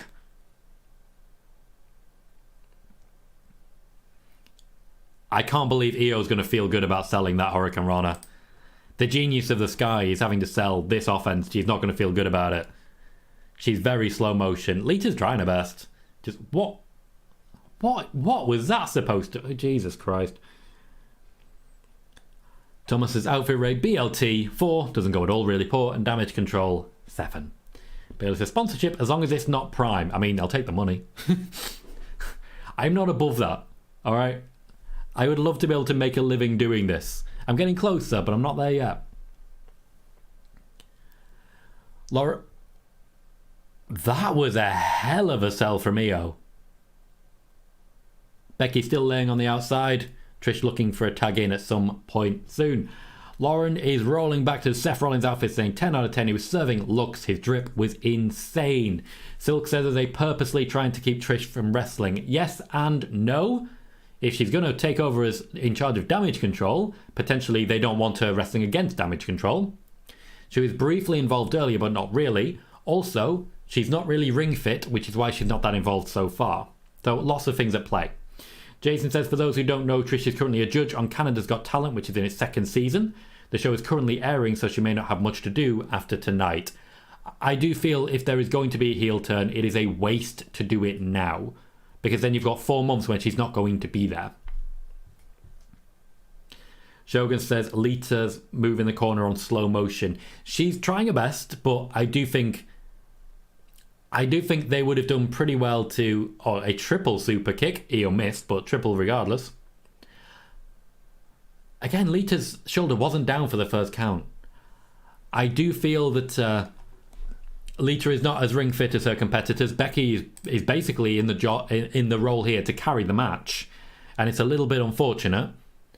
There is no real way with this particular group that they can put on a match to the level of the last two. There's just no way. Much like Kevin Owens versus Steve Austin was in slow motion, it's not unique to Lita and Trish. Wrestlers who haven't been involved for a while are going to be a bit more slow motion. Steve Austin certainly was as well. And he also punched Kevin Owens in the face several times, and Kevin Owens was just like, okay, fine. Ghost says, I feel like doing warm-up matches on this road to WrestleMania for Trish and Lita would have helped. I agree. Didn't happen, but I agree. Silk says, was going to say, seems like the whole time since her return, I don't think I've seen Trish do anything. She kind of hasn't. She was involved in helping them win the tag team championships, but after that, she's just sort of been there. Michael Cole throwing shade at the official there. Is Becky Lynch still laying on the outside? Seriously, where is Becky Lynch? Is Becky Lynch going to turn heel on Trish? Maybe it goes the other way. Who knows? Trish is just looking frustrated. Becky Lynch is finally up. If Lita tags Becky in now, maybe that's the catalyst they're looking for. Lita's backflip was a bit too fast. Double DDT. Fun fact, in tag matches, they will tell you who they want you to tag by who has their palm up. So for example, Trish, her palm was up. Becky, her palm was down. You don't tag someone with their palm down. They are telling you not to tag them. If their palm is up, they are the one asking for the tag. Trish now in action. The Fez press was pretty good. Much better than she used to do it. Because the rule of the Lou Fez press, you want to make it look good, have them run into you when you jump. Don't jump at them. That just looks like a flying crotch, which we saw earlier from Ricochet. It was very awkward. Trish is now actively beating up Damage Control, which is sort of working against the idea of a heel turn. Big chop. Traffic says, Randy Orton is a pro with a palm flip for a tag. I remember seeing about that somewhere. The palm flip's pretty cool. Jason said, I didn't know about the palm up and palm down thing. Thanks for that info. Little tidbits like that, I have. Little tidbits may really tell the story for a lot of it, but yeah, that's one that always is of interest to me. You'll see it. But I do feel that there are sometimes I'll give you guys something small like that and it'll kind of ruin the immersion. If I say, for example, the pinfall thing, when someone's being covered, are they looking at the ref? Because if so, they are kicking out. Justin says, really cool, didn't know that. Steve Englund says, just thought about this. It's Pacific Ring versus Atlantic Allies. I don't know what that means. And Thomas believes that Trish is better than Lita. Becky Lynch and Lita back in action. They're going for the Stratus faction off the corner. Dakota Kai being thrown into damage. That was a heavy landing. That was a heavy landing. The face is clearly working together here. Damage Control in a bit of trouble. The fans are into it, but they're not hugely into it. Ghost says everything about this screams a heel turn for Trish. The difference in gear, the lack of physical contact, even Trish's posts on social media. If it happens, it's not to help Damage Control, it's to screw over Becky. And you are right on that one. It's been made very clear here, Damage Control will not benefit from this. So if it does happen, it will likely be after the match. Kieran believes Trish looks better than Lita so far. Dakota Kai selling for her. Lita using the... That's not poetry in motion. That's not what that was. What I am noticing is that Lita seems to be wearing the same gear as Becky, just underneath. She just seems to be wearing it underneath. Becky trying to get the submission logged in. Barely managed to get in the ring to break it up. Khalid also suggesting maybe a heel turn after the match. Well, if that happens, it means Damage Control are going to have to win this one. Bayley finding a way to tag in. We will at least get a brief interaction of just Bayley versus Becky, which I at least have been screaming for. C-Max says, I think a Trish and Becky would be awesome. They do need some new opponents. James says the momentum has dropped, which you're not wrong about. Mark is bringing in a quote, says, according to Alex McCarthy, I said to Io Sky yesterday, lots of us are eagerly awaiting the singles run when it happens.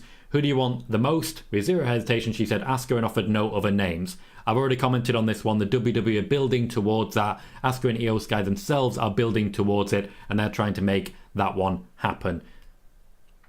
We didn't get a ref bump there. We actually avoided a ref bump. I think that's the finish. Barely going for the cover. Lita spent way too long to break that up. Eventually, the ref's going to have to call an audible if you're moving that slow.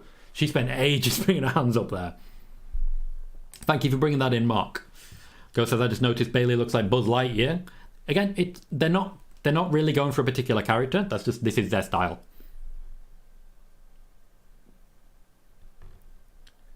Trish with the big hit there. Bayley with Bayley to belly on Trish, and she just literally controlled all of that.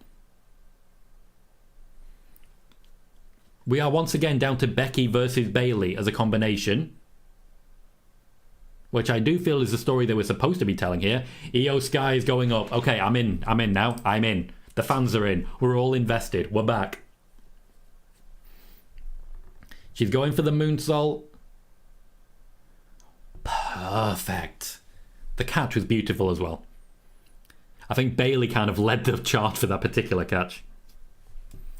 Khalid was excited to see KSI in the WWE and thinks Ray vs. Dom is next. Ray vs. Dom is next. I can confirm that. The match is certainly picking up pace. There are some moments when the momentum's not really there, but since it's just gone straight carnage, it's at least picking up more than it was. I swear Trish tried to stop Lita getting into the ring there.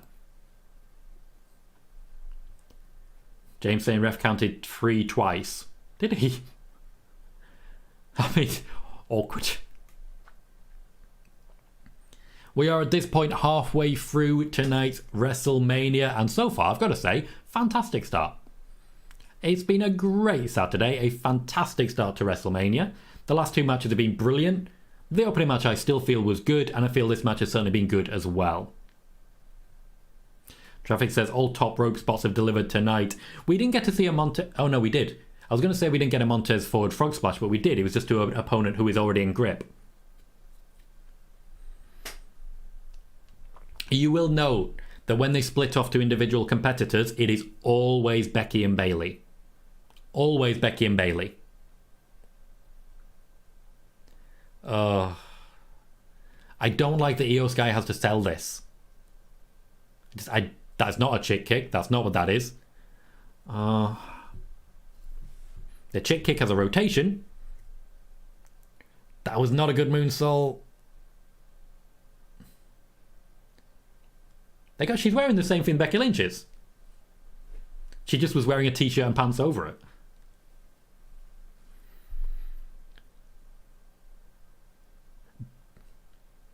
And that's the manhandle slam from the second rope. That is a 1 and a 2 and a 3. The faces win.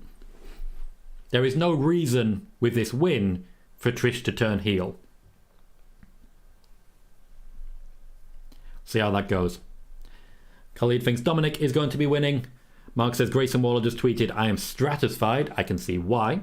James saying, as regards the rest count out, he went 1, 2, 3, 3, 4, 5. Steve suggests Trish is a Toronto turncoat in waiting. Stuart says the ladies of the main roster showed the NXT ladies how to catch someone. Hope they are watching. Justin says, can we kill Damage Control now? Bayley did take the pin, which is what I was expecting. I do feel there might be the breakup coming there. I don't see 2 breakups, I'll tell you that.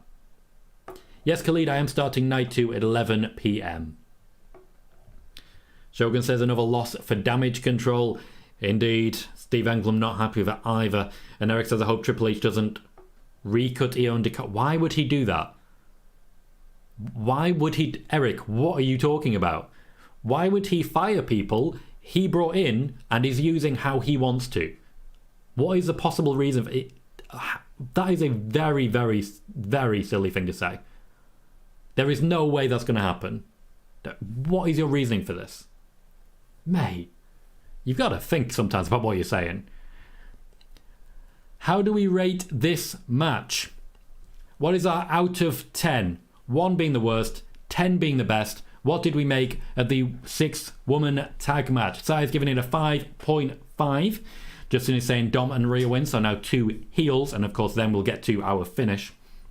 Thomas is giving it a 6.5. Khalid saying he'll be here tomorrow. I look forward to seeing you. Jordan gives it a 6 out of 10. Traffic says, where does this leave the women's tag titles? Who's next in line? Whoever wins the women's tag match? Yes, which I'm confident will be Ronda and Shayna. Justin says, now we end with KO and Sami winning. Shogun wants an EO singles run. Stuart gives the match a 6. James gives it a 4. Shogun gives it a 5.5. Justin Check gives it a 6-ish. 456 Casino says 6. They did their best. Bailey with a 5. Andy Barr with a 6.5. Mustafa with a 6. Khalid with a 6 out of 10. Actually, a 6.10. Jason with a 6. Traffic with a 6. Perry saying the women's match wasn't very good. I think there were some good moments, but I think overall the pacing was very slow, and it did really expose Lita and Trish when they were in the ring. Lita more so than Trish. Thomas says Lita is going to be murdered by Shayna and Ronda. Jaden gives that a 7 out of 10. Blue gives it a 7 out of 10 as well, saying Trish looks so much better than Lita. She looks like she can still go. So happy to see Io and Dakota at Mania. Ross giving it a 5 due to Lita's slowness. Mark giving it a 6. Martin gives it a 3. Lita seemed well off the pace, which unfortunately is very hard to argue. She unfortunately was just not able to keep up there. Eric says, I hope Dakota and Io both get amazing singles runs. That's a much more positive way of saying that, Eric. Thank you for saying that. Peter says, good awful, 1 out of 10, but Bex was a 7 out of 10. I think Io had some good moments. I think when Bailey and Becky were in the ring, they performed well. There was a couple of pops for Trish, but certainly I don't feel that was enough to really give it what we were going for. Ghost says it was a 6. Wrong winner in my opinion, and a lot of botched moments, but got a little fun towards the end. Probably the worst match so far. Moxley giving it a 7. Unfortunately, as regards the concept of worst match so far, I do have to agree. I did rate John Cena and Austin Theory. I certainly don't think it was any award winner, but I have absolute confidence, unfortunately, that 6-woman tag will be the worst one of the night when you consider the 3 matches that we're about to have. Ray and Dominic know each other to an insane degree. They have rehearsed this match non-stop. You can say with confidence they are going to deliver. Charlotte and Rhea, we've seen 2 amazing matches and several more since involving triple threats and the like. But we had the 2 that are really world beaters to start with. We know that's going to deliver. Then we start with a tag match involving the Usos, Sami Zayn and Kevin Owens. These 3 matches are going to slap. And I don't often say things slap, but these matches are going to slap. So, yeah, awkward. Perry says, pace, I think, favoured Lita, who I feel the members of this match wanted to make sure of, plus the Office too. Khalid says, Tom, I'll be looking forward to seeing you tomorrow as well. And he says, Trish and Lita were a little rusty. Ross is huge on Sky and Kai, myself as well. Sai asking for my score. I would give that one a 6 out of 10. I do feel there were some good moments. Io Sky in particular really did show up for that one, and I did like the brief interactions with Bailey and Becky. I also really liked Io Sky's selling, though I do feel she shouldn't have had to sell that much. That is personally what I would give it a 6 out of 10, and I think the right winner did win. I just think, unfortunately, Damage Control need a change. Silk says, who's the other father-son match in Mania history? Steve Englund cussing with this one, saying that the first time was Vince versus Shane. Absolutely correct. Traffic is hoping for Dominic Mysterio in a lowrider. Sai says they've been rehearsing this for 25 years. A match that's been a quarter decade in the making. And Shogun says, hope the language barrier won't be a problem with Io during a singles run. They will likely start her. You're not going to like this, but you're going to have to learn to like this. They will likely start her with a match against Natalya. A proper feud against Natalya, as Natalya is a known ring general. Though I do think we're going to get, Eric has just pointed this out, Asuka versus Io. The WWE, since Damage Control debuted, have made sure that Asuka and Io are within touching distance, but very rarely actually touch. Because they know what they've got, and they know it'll be worth it. Joey says Trish looked good, Lita is still rusty. Ghost says they spelled Dominic's name wrong on the marquee graphic. Did they? How are they spelling it? Megan says Io was a standout of the match for me. Lita felt a little slow to start, but almost got there in the end. And Ghost says Ray's mask is about to be so extravagant. He is, after all, a Hall of Famer now. Maybe he won't just say mask on the side. Maybe he'll say Hall of Fame mask. Maybe he'll say Hall of Fame mask. A lot of this feud is based on TikTok, and I kind of respect that. They know how to build it. We started this show with 2,240 subscribers. We are currently sitting at 2,260. We have gained 60 subscribers and a new membership. Thank you for that as well. As well as a few donations. Again, thank you very much for the generous donations so far. This has been a very successful show, I tell you that one. More to come, because tomorrow we have WrestleMania Sunday, WrestleMania 39 Night 2, including, of course, Cody Rhodes versus Roman Reigns in the main event, the Intercontinental Championship Triple Threat, Bianca Belair versus Asuka, and plenty more to dive into as well. SBM says that I'm late, the match was a 6. Khalid says, Tom, will Rhea be in Dom's corner or is she getting ready for her match? You'll find out in about 3 minutes. I think you can wait 3 minutes. See, Mark asking the same. 3 minutes. I think you can wait 3 minutes. Mark says the match is going to be fire. Shogun saying, I find funny and cool Finn disappeared since he announced a demon for WrestleMania during the Hall of Fame. All of Judgment Day was there, but not Finn. Silk says, the greatest line from this feud, I won't make it in jail. He delivered it very, very good. And Thomas says, I built up Dom's entrance in my head. I know I'm going to be let down. But that's on you. That's not on them. That's on you. If you decide it's going to be something, you can't be annoyed when it's not.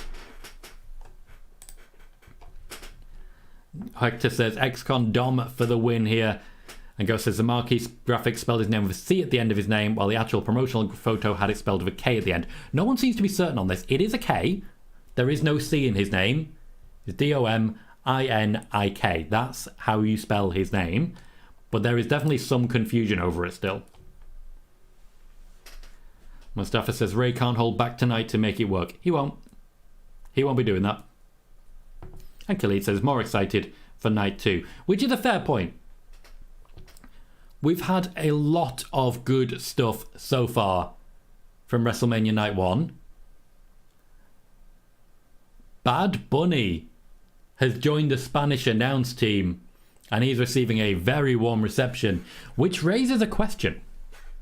Firstly, is this a platform by which we get Bad Bunny versus Damian Priest at a Backlash? And also, is this a launch point for Bad Bunny versus Dominic Mysterio? Bad Bunny versus Dominic Mysterio could certainly put Dom even more on the map. Jason says, I was going to ask. We've seen quite a lot so far. Sorry, we're just seeing jail. Is this a Dominic Mysterio thing? It is a Dominic Mysterio thing. We've seen plenty of Night 1 so far, and it's really risen to the heights. I've really enjoyed what they've done with it so far. Tell me now, right now, whether you're more excited for Night 2 than you were at the beginning of the show. So has Night 1 got you more excited or less excited for Night 2? Jason says, I love how Dom spent months trying to get Ray to hit him. He finally does hit him and Dom says, what kind of father hits his son? Classic. Yeah, he was just trying to wind his son up. I am really enjoying what I'm seeing right now. This is an entrance. Oh, I'm loving this. He's out of jail, guys. He's out of jail and raising... He must have loved filming this. He must have loved every second of this. Now, do you still want the lowrider or do you want him to come down in the actual jail van? That would be lovely. Steve is excited for Bad Bunny. I haven't eaten any sweets, Khalid. I do not eat on stream. He's coming in. He's being released from jail. He's in the van. See, here's the thing. Going with the lowrider, he's in many ways copying Eddie Guerrero. He's got his own thing. And honestly, I like it. I think it's the right call. Mark is excited by both Bad Bunny options. Patrick is intrigued. Thank you, SBM. SBM with a very generous donation says, watching with the chat has been great. Thanks, Tom. You are very welcome, SBM. Very welcome. Long may it continue. You're always welcome here. Mustafa says, Bad Bunny with the interface. Oh.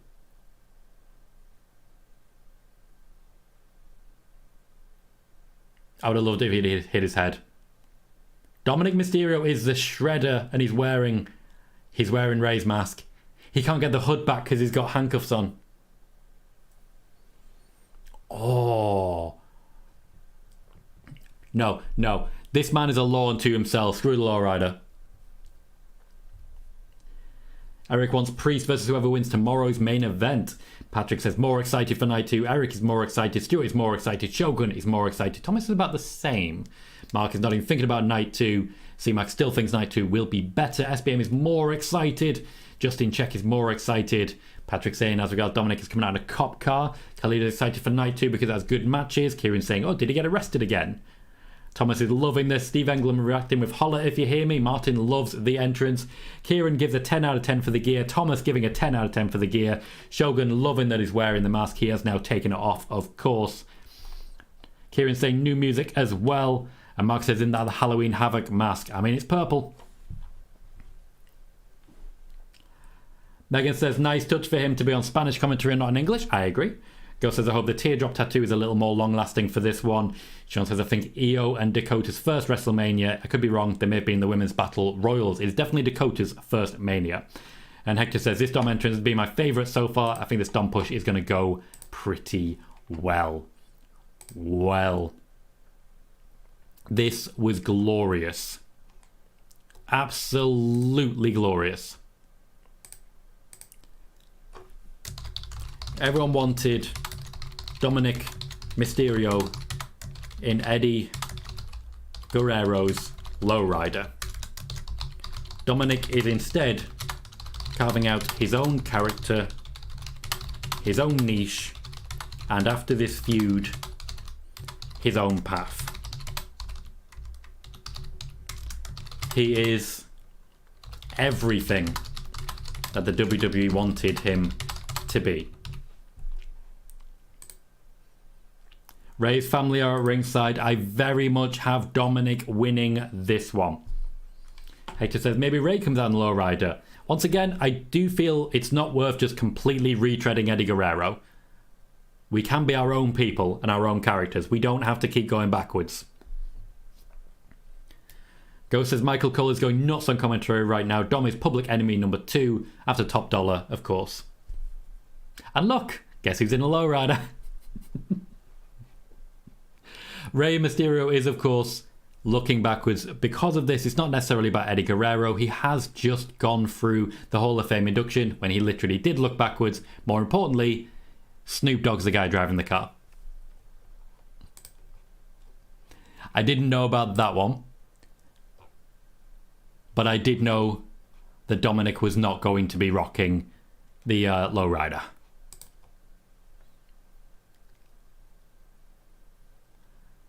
Rey Mysterio is coming out to the Eddie Guerrero music. He is, after all, let's not forget, the face in the feud.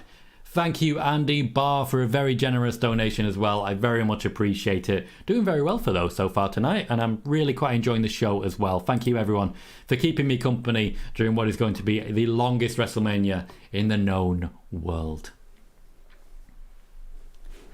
Mark is given an outfit rating for Dominic of 10 out of 10. Christian says if only this Rey and Dom storyline can continue past July, maybe we'll see Vicky Guerrero take part after AEW's contract is up. I'd rather it end here and Dominic move on to his own thing. Traffic says, much as I wanted the lowrider, I give them credit. This was way better. Mark says Michael Cole going nuts is amazing. Jason saying Cole keeping it real, saying this is the most ridiculous thing I've ever seen. C-Mac saying best entrance of the night so far. Stuart says brilliant entrance and that gear is spot on. Steve saying I've never heard Cole this angry. Thomas saying this entrance is better than I could have hoped. Mustafa says his mom can't hide being proud. Shogun saying Snoop driving. Kelly saying Dom win. I hope Ray does not retire. C-Mac says wow. I also believe that is a great Muta mask. Steve says LWO for life. Silk selling I lie, I cheat, I steal. Snoop Dogg with his gold championship as well. Jason Watkins saying not sure Snoop is legal to drive. Sobriety test please. I think they'll be okay. Kieran says poor Ray having to climb those steps on the side. They're half the size of him. And Bailey saying this still has nothing as WrestleMania 35 and Becky won in the middle of the night. That was like 8 hours long. I'm glad it's not 8 hours long. I'm really not. Martin saying the most impressive thing tonight is Snoop not crashing. Christian says not to mention Ray just brought back the LWO, so I guess this week is just pure nostalgia / throwback. For Ray it is, but Ray is the past. That is the story here. Ray is the past, Dominic is the future. And this is the Cinnamon Toast Crunch match. No, no. No. That is horrible. Stuart saying Ray's mask is a Muta tribute. Steve says Ray has to win for La Familia. Peter says that's an entrance. And Dom saying the mask looks like the Great Muta, very much intentionally. Megan says it's going to be hard to top this entrance. Lowrider driven by Snoop. I think Dominic did. Ghost says the match is the best looking so far. Hector says Ray has to have some of the most impressive gear of all time. Every major pay-per-view really steps it up and has been doing it for 20 years. Wolf Gamer, how you doing, mate? Says hello, hello. A bit late to the party, but I just got back from the D&D movie. You've missed very, very good WrestleMania so far, mate. And Ghost says no more mascots. The bell has rung. There are 3 matches left, less than 2 hours of the show to go. This has flown. So far, so good on this one.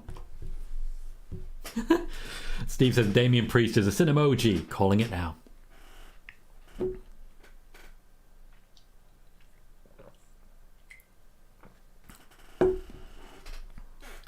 Mustafa says depends who's in the costume. Now it's Jake Paul.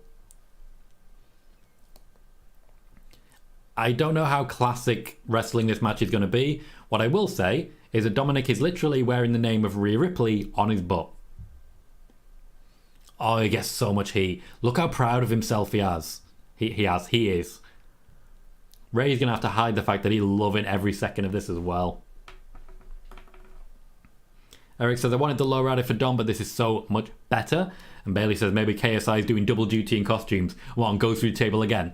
Maybe Bad Bunny puts him through the Spanish announce table again this time. There is a crispness and a pace to Dominik Mysterio.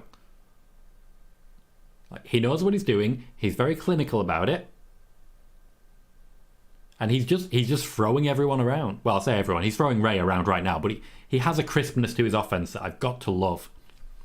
Shogun says another ad during the match. Indeed, Cinnamon Toast Crunch this time. Once again, now that they've gotten rid of the mascot, it's a little less blatant. Silk saying all hail the saviour of the Judgment Day. Yes, Rhea Ripley. We currently have 1,994 views, 6 views away from 2,000. And then, not long afterwards, we'll be beating our subscriber count for views, which always is a sign of a very, very good show. We have 67 likes as well. If you've not yet done so, please consider hitting that like button and subscribe if you haven't as well. All the bits of engagement really add up and can really help the growth of the channel. We have already reached 2,260 subscribers, an increase of 20 so far tonight. So a huge thank you to all of you for your part, for the likes, for the chatting, for the conversation, and just for the fun. Thank you everyone who's joined us so far. Megan says, I'll accept the mascot being there if Priest is inside. I think it's largely gone, but it is still a Cinnamon Toast Crunch thing in the corner.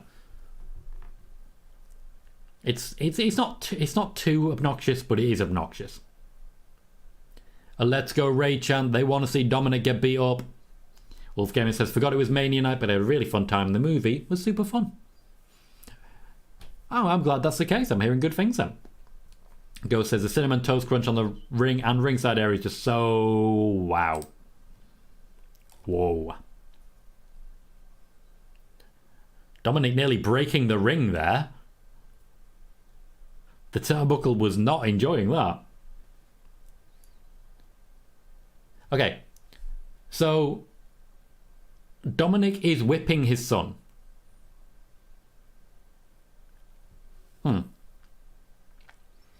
His wife is cheering him on. Never let him tell you that wrestling isn't Republican. A referee has just moved a whole lot of people away from Dominic's mother and sister. Oh. We just had an MJF moment there. At least that one was planned. A slingshot into the ring post. Dominic is getting so much heat. Aaliyah just got absolutely drenched. The thing is, Dominic will probably actually have really enjoyed that. She is, after all, his sister. Christian says, does the winner of this match win a bowl of Cinnamon Toast Crunch for life? For life. I don't know how to do it. Is it that? I don't know what I'm doing. Stuart says, could do without the neon LED board glaring. True. But, I don't know. The match is compelling enough. Shogun says, they find a way to earn money with those ads. They really did. Steve says, I almost bought a box of Cinemoji Toast Crunch at the store. The wrestling ring is on the box. And Mark saying, love it when Michael Cole goes nuts. That slow motion, that was literally right in her face. Literally right in her face. Eric celebrating Ray using the belt. Silk saying Dom is a scumbag, and I love it. Steve saying Dom deserved the proper spanking. SBM saying the match is a 10 just from the spanking. Andy saying Dom is doing a great job. Sai is laughing away. They cut from Aaliyah partway for an F-bomb. Perfect timing. Kevin Dunn knows what he's doing. I mean, a lot of people don't believe it, but it is true. Kevin Dunn knows what he's doing. Thomas says, I think Dom might be my favourite wrestler at the moment. Maybe my favourite wrestler of all time after this. Come on. Wolfgamer also says, also bought some black nail polish. I mean, dress like your heroes. We have just broached 2,000 views. Thank you, everyone, so much for your support on this stream.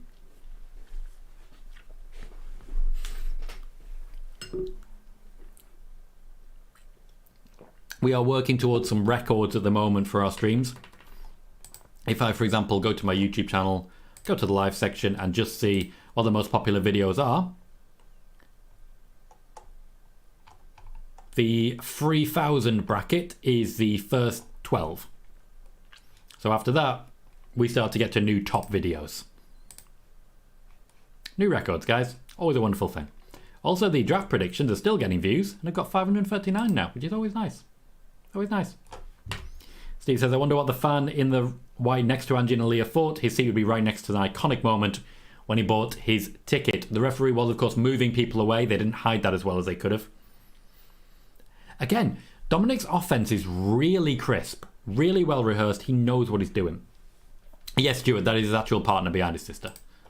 Which has got to be awkward. You know, because he's literally got someone else's name on his arse. And it's a wonderful story that people are really, really invested in. And it's about your partner and someone else. It's got to be awkward.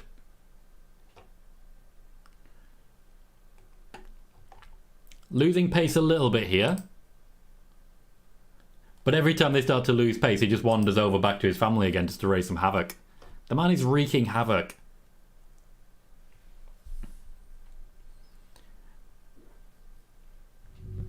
There is so much heat behind this match.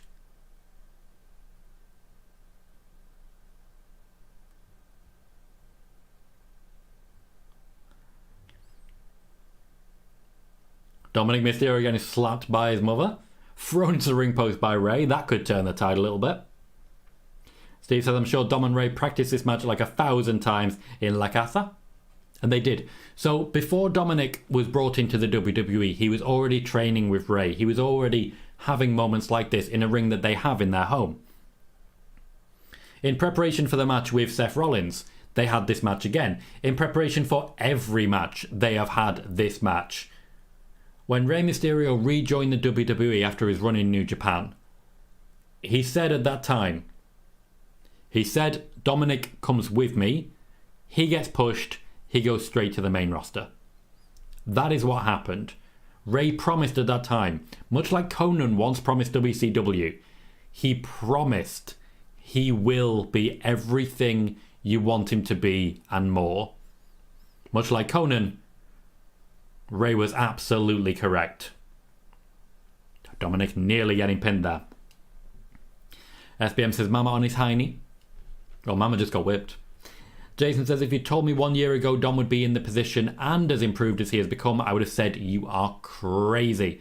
I do still believe he needs a bit of in-ring work. He needs to be able to call it in the ring. But at least we know with Ray, he'll always be guaranteed a very high quality match. Big cheers for Rey Mysterio. Sai says, I think Aaliyah has a part to play here. She looks very nervous. Damian Priest has arrived. Finn Balor has arrived. I think that's Finn Balor. It's hard to see with his face covered. Mark says, wouldn't it be amazing to have a ring in your house if you're well trained? Yes. Moxie's loving it, saying this is great. No sign of Rhea Ripley yet, but obviously she has a... Oh!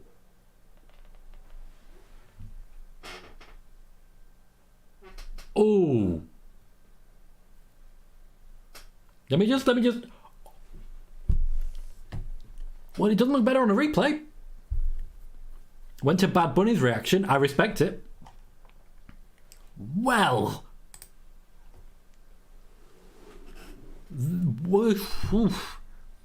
That...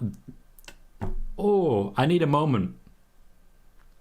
I need a moment after that. That... Oof. Justin says LWO coming. If Judgment Day get involved, I'd say so, yes. Silk saying, oh, damn. I mean, they've rehearsed the match. They're very snug in their offense. They know what they're doing. Oh. Thomas just saying, damn. Mark says we need the LWO now. Judgment Day have not gotten involved yet. I'd imagine they'll wait for that. Oh. Okay, this is going very, very well. 619 at Dominic. Now I'd imagine Judgment Day going to get involved. Damian Priest probably going to drag Dominic out of the ring. Finn Balor, yep, that makes sense. LWO now. I love Damian Priest's hair. I just want to point that out. Justin also agreeing. LWO soon. Ghost says, I hope Ray's mask had a little padding on it. I bloody hope so. Otherwise that's going to hurt. Damian Priest just... The man's got style.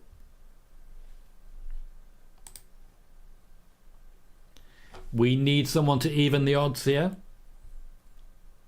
On what has been a fantastic match so far. They're doing things I've never seen before. Things I've genuinely never seen. Just the momentum. Again, a lot of it's down to conviction. Everything Dominic does comes with a lot of conviction. He has confidence in what he's doing. He's rehearsed this move. He knows what the next step is. Finn and Damian Priest working to corner Rey Mysterio now. This is a time to get some backup involved. And here they are.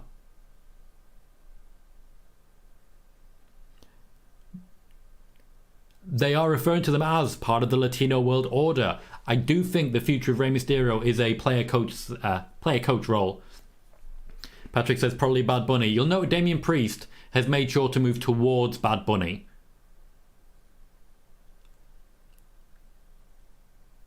So I guess I'd imagine he was supposed to be thrown into Bad Bunny there. Didn't quite happen. Oh, Dominic demolishes Rey. Kieran says the ring dive was nice. I agree. It's a good spot for Escobar and all of Legado as well. Catapult naturally will lead into a 619. I'm actually not fancying Dominic at this point.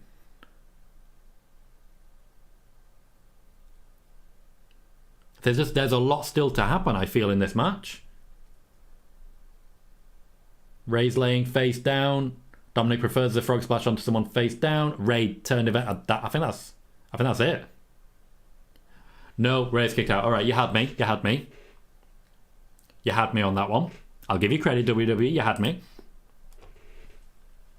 Ghost says, I think Rey is bleeding a little from the mouth. It's been high paced, been intense. Hector says, Judgment Day versus LWO all day. I'm here for it. That 6-man tag match is going to be a great time. I do believe that match has actually already happened. Been a throwaway match, but it's already happened. Steve says, good lord, a perfect tope suicida by Escobar. Justin says, this will lead to Finn versus Santos, which brings a warm feeling to my tum-tum. I think it will. Oh, we're taking off turnbuckle padding. We're lying, we're cheating, we're stealing.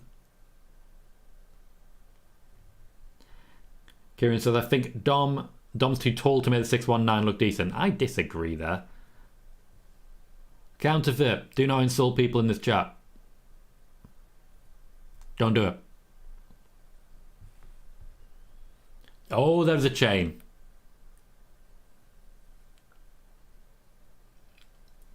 There is a chain. Bad Bunny stops it. Okay.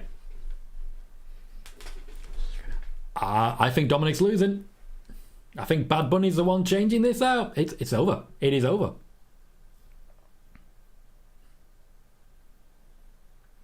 Rey with a split. That's it. That's going to be it. Rey Mysterio wins. Dominic's going to want revenge on Bad Bunny.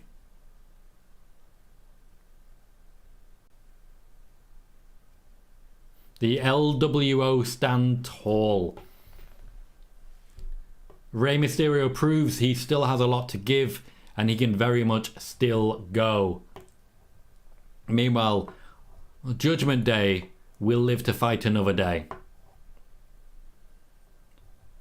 There is definitely something coming between Dominik Mysterio and Bad Bunny.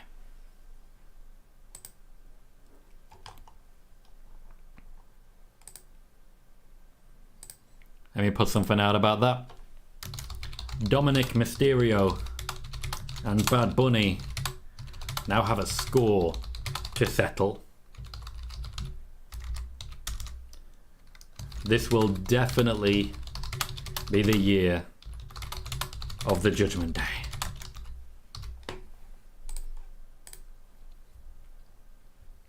Megan says, no one going to say anything about Priest having a full chain in his jacket? No, I mean, why would you? I mean, of course he does. Why wouldn't he have a full chain? So as usual with the ratings, let me know what you thought out of 10 for that match. Shogun is first up with a 10 out of 10. Bailey says a big night for the faces. Mustafa says called it interference. So as soon as you saw Bad Bunny, you'd expect it. Counterfeit saying time for Charlotte versus Rhea. Peter saying it's the match of the night so far. Thomas says Dom versus Bad Bunny at Backlash. Steve is just shouting booyakas. Mustafa says 10. SBM says 10, 11, better than expected. Kieran says Ray and Dom gonna love this when they get backstage. That was brilliant. Thomas says 10 out of 10. Jordan saying solid 8 out of 10. Counterfeit saying all of these matches are either good or great. Blue says Dom is the best heel in wrestling. Jason gives it an 8 out of 10. Counterfeit says not match of the night but still good. Steve is saying Dom versus Bad Bunny confirmed for Backlash. Eric wants a rematch. I think we move on from here.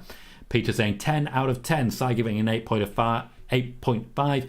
Bailey an 8.5. Mark gives it a 9 out of 10. Patrick an 8. Counterfeit 8. Justin 8. Andy Barr 10. Stuart 6. Steve a 6.19. Christine giving a 6 out of 19.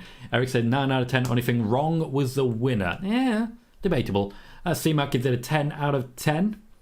Blue is suggesting a 6-man tag at Backlash. Ray, Santos and Bad Bunny versus Judgment Day. That also sounds magnificent. Jaden says a great match. 9 out of 10. Cannon says, do you think the next match will be match of the night? No. 456 Casino says 9. Family first. And Ross says a 9 as well. Storytelling, brilliant. Personally, I'm giving that one a 9. Match of the night so far. I really enjoyed the connection between Ray and Dominic. We're seeing things we haven't seen so far. Really unique offense, crisp, insightful. Judgment Day played their role well. They were briefly involved as a distraction, but ultimately it did still end involving Ray and Dominic. Bad Bunny really was the big telling point there. He was drawn into the match by what was happening around the table, Damian Priest particularly, so I get why he'd be involved. The most promising thing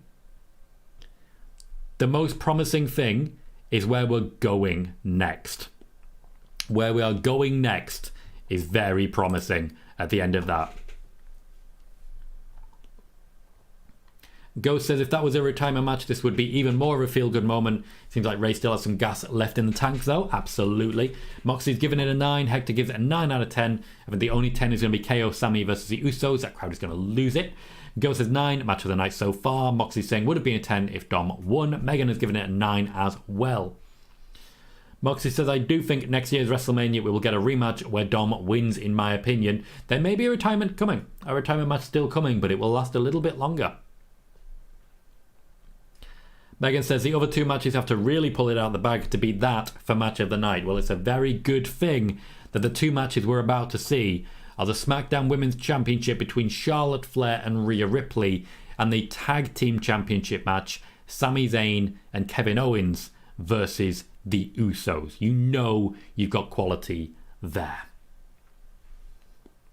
Joey says, I'm surprised Dom didn't win. Ray's entrance was amazing. Now, guys, please bear with me for a moment. I'm going to take a quick bathroom break. I've been live for 4 hours and 30 minutes. I'll be gone for about 2 minutes at most. Please do bear with me. I will be gone very briefly. Don't go anywhere. I will be right back after a brief bathroom break. Please stick around.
Hello again, everyone. I told you it wouldn't be long. Thankfully, I have the amazing power of peeing standing up, which is always very, very helpful in these situations. Sai wants a hair versus mask match somewhere. And Joey's saying, I'm surprised Dom didn't win, but Ray's entrance was amazing. Thomas says the next two matches should both steal the show. Eric suggesting Aaliyah and Bad Bunny versus Dom and Rhea, which will not be happening. Mark says, I can't say it's enough, but that was really satisfying. That match made me feel at the end. Sai says, we have a lot more to go. I was half expecting a cliffhanger somewhere to lead into tomorrow. Maybe the Lashley Open Challenge with a match tomorrow. I don't see that. I think tonight ends up nice and crisp. The cliffhanger is a bloodline in trouble. Bailey saying banger after banger. Silk says, will you be avoiding the 2-hour kickoff show tomorrow? No, I'll be watching all of the 2-hour kickoff show tomorrow. I stream the whole thing, guys. Whole thing. Traffic says, here we go. It's Mommy's time to shine. Of course, this is the main reason she was kept separate.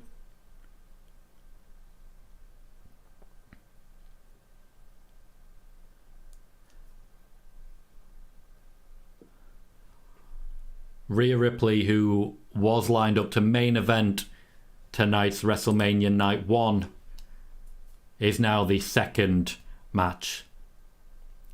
The penultimate match, I should say.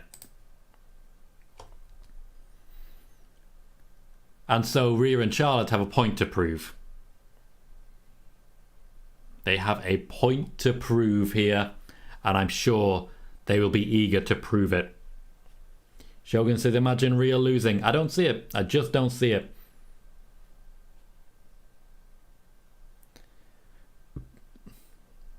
Charlotte Flair, for all that she is, surely understands that it is time for the next generation. Christine, I think you're making a bit of a leap of faith there. Judgment Day are not immediately tied to everyone else. Hector says, I can definitely see why Dom calls Rhea mommy. She looks like $1 million.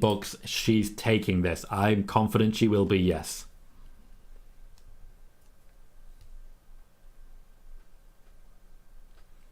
They are, after all, just referred to her, at least Michael Cole has, as the Eradicator. Sai says, they can prove it with a great match. I hope we don't get a sulking Charlotte. She's got form for it. Unfortunately, this is true, yes.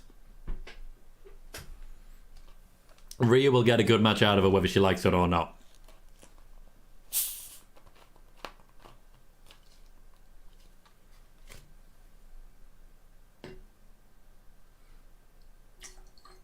I do miss brutality. That said, I don't hate the new music either.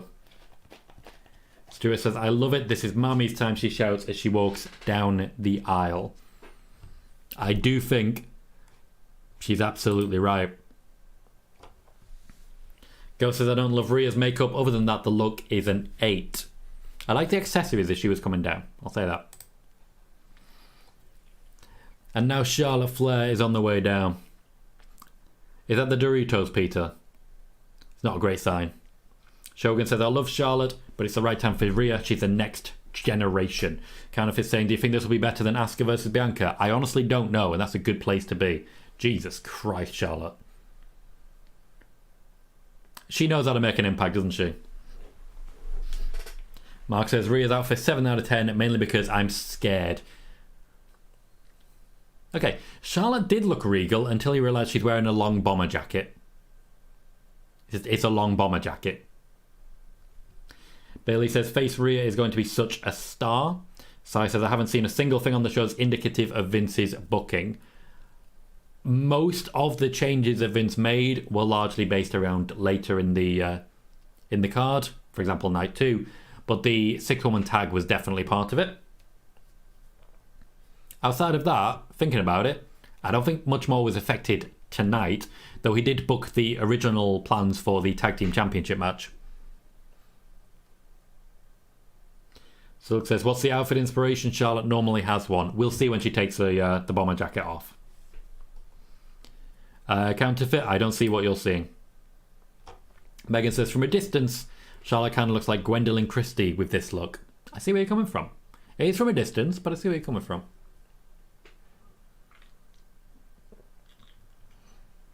I do wonder what the sponsor is going to be for tonight's match. Okay, I can't see anything other than a long bomber jacket. I know, Christian, but that's what I mean by a leap there.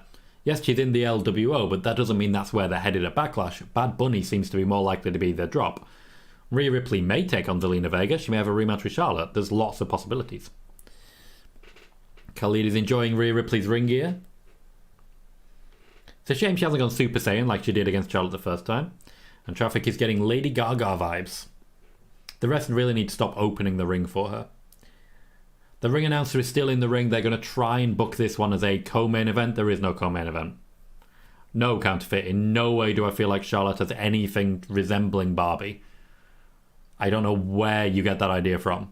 Have you ever seen Charlotte kick somebody's ass like Charlotte does? Sorry, have you ever seen Barbie kick someone's ass like Charlotte does?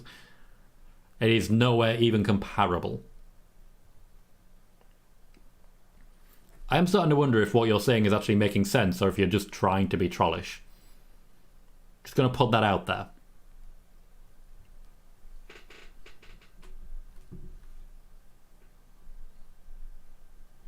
They've brought the lights low. They are still presenting it as if it was a main event.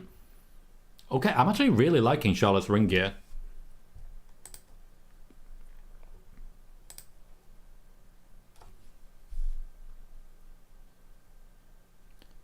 There's a lot of heat and momentum here.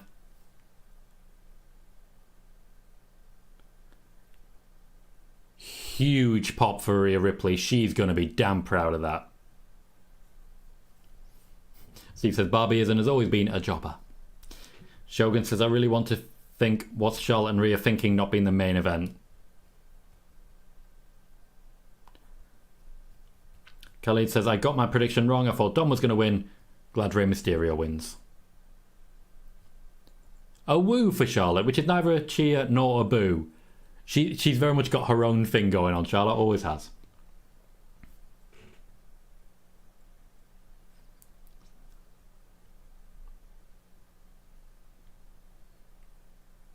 Okay, so the ring announcer being female, the referee being female, and the competitors being female is being pushed as well. Which is that it's nice to touch on it and then move on. So it says Samantha Irvin, best in-ring announcer. I did really enjoy that one. So I said, judging by her entrance, I'd say Charlotte's outfit inspiration is Liam Gallagher. And SBM says Charlotte is killing the game with her entrance. She had the Roman level march down. Go says the makeup once again is not my favourite, but the look is also an 8. I'm glad she's taken the jacket off the actual in-ring gear. I do feel that is quality gear right there. Rhea Ripley making some faces. I don't love the makeup from Rhea either. It kind of looks like her hair dye is run.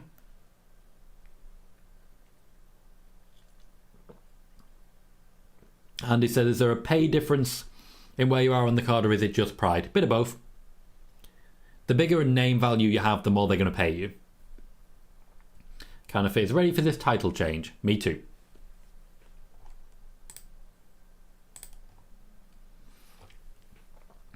These two have delivered quality previously.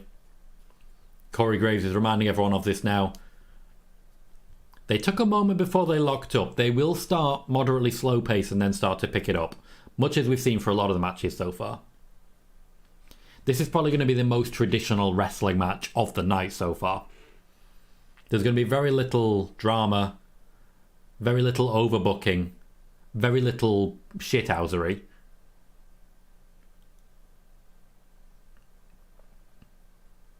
This will mostly be traditional wrestling. Eric says, do you think... Eric, no. No. That is massively inappropriate. I know you're on a timeout now. Justin says, I think your merch sales tend to relate to where you are on the card. Also, generally your popularity. LA Knight is not high up on the card, but his merch sales, if he has some good t-shirts, would suggest that he was. Mark says, the NXT title match they had was in my top 10 WrestleMania women's matches ever. Charlotte's in a lot of my favourite women's matches. My favourite women's match is the Last Woman Standing between Charlotte and Becky. I also really enjoyed Charlotte versus Asuka from WrestleMania 34. Steve says, look at how hard Rhea's shoulders are. It was always very difficult because you get Raquel Rodriguez walking out and showing off her back. If she's wrestling Rhea Ripley, it's not the same thing. C-Max says their first championship match was good as well. Counterfeit, the NXT title match was a WrestleMania match. You might want to do your research on that one. I believe it was WrestleMania 36. Charlotte versus Rhea.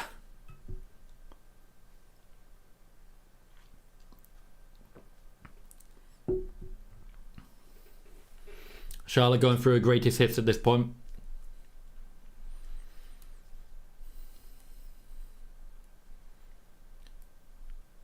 Rhea with a slow set, a cross body from Charlotte. We're getting the face offense.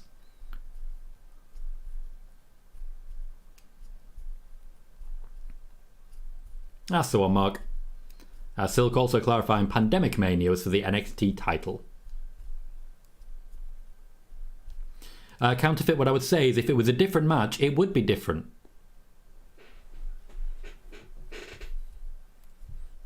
It's funny how matches are different when there's different people in them.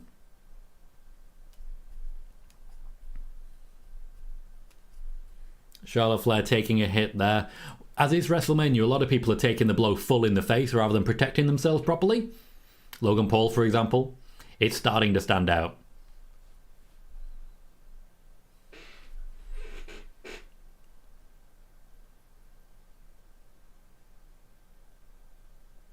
The crowd is starting to get a Let's Go Rhea chant going. Rhea's playing up to the crowd. That's not really going to keep Charlotte as the heel here. Ghost says the drips down her face definitely did not work out the way they hoped, and I wish Charlotte could have had a different colour lip. It does sort of work against the overall outfit. Again, Charlotte taking that full in the face. A lot of people taking the hits this time.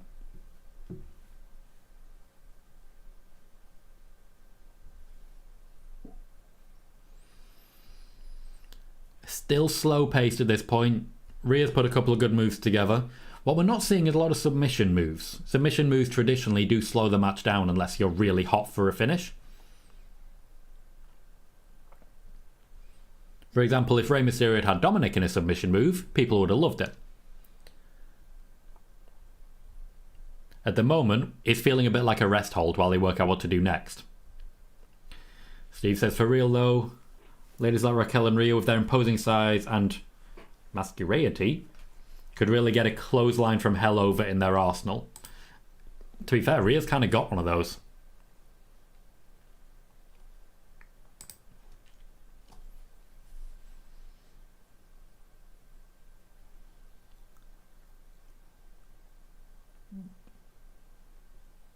I'm not convinced so far. I get being slow paced, but that felt a little sloppy. There we go. Okay, we're a bit smooth again. Like, you can be fast paced, you can be slow paced, but you have to be smooth. Couple of blows to the back. Charlotte's already laddered her tights. She won't be happy about that. Every time.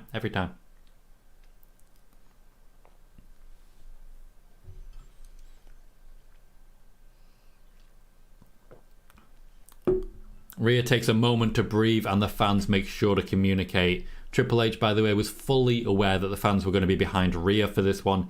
Hence the more heelish, again sloppy. Hence the more heelish promo from Charlotte. 2 Smackdowns ago. Lovely German. Bailey saying the crowd is all in for Rhea. Mark says Jamie Noble produced the Ray versus Dominic match. It was very good. I would say they mostly produced it themselves, to be fair. But everything involving Bad Bunny and the like was separated a little more. Rhea and Charlotte both look a little bit frustrated at how this is going. Sai says Rhea with a Rudy Giuliani makeup. And you're not wrong.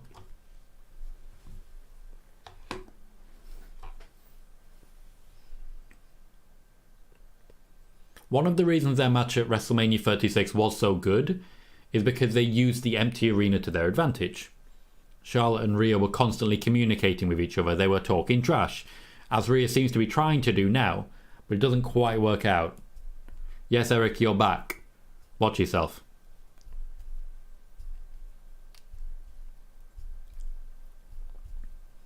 Again, the fans are trying to get them into this.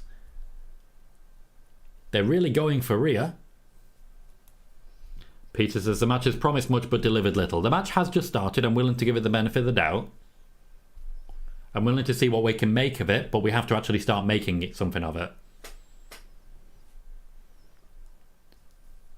It's been slow paced, a little bit sloppy, and we've seen nothing new so far. When it has been crisp, it's delivered, but it's been rarely crisp. The German suplex, for example. The section we're seeing right now, it's crisp, it's smooth, but we need to get there.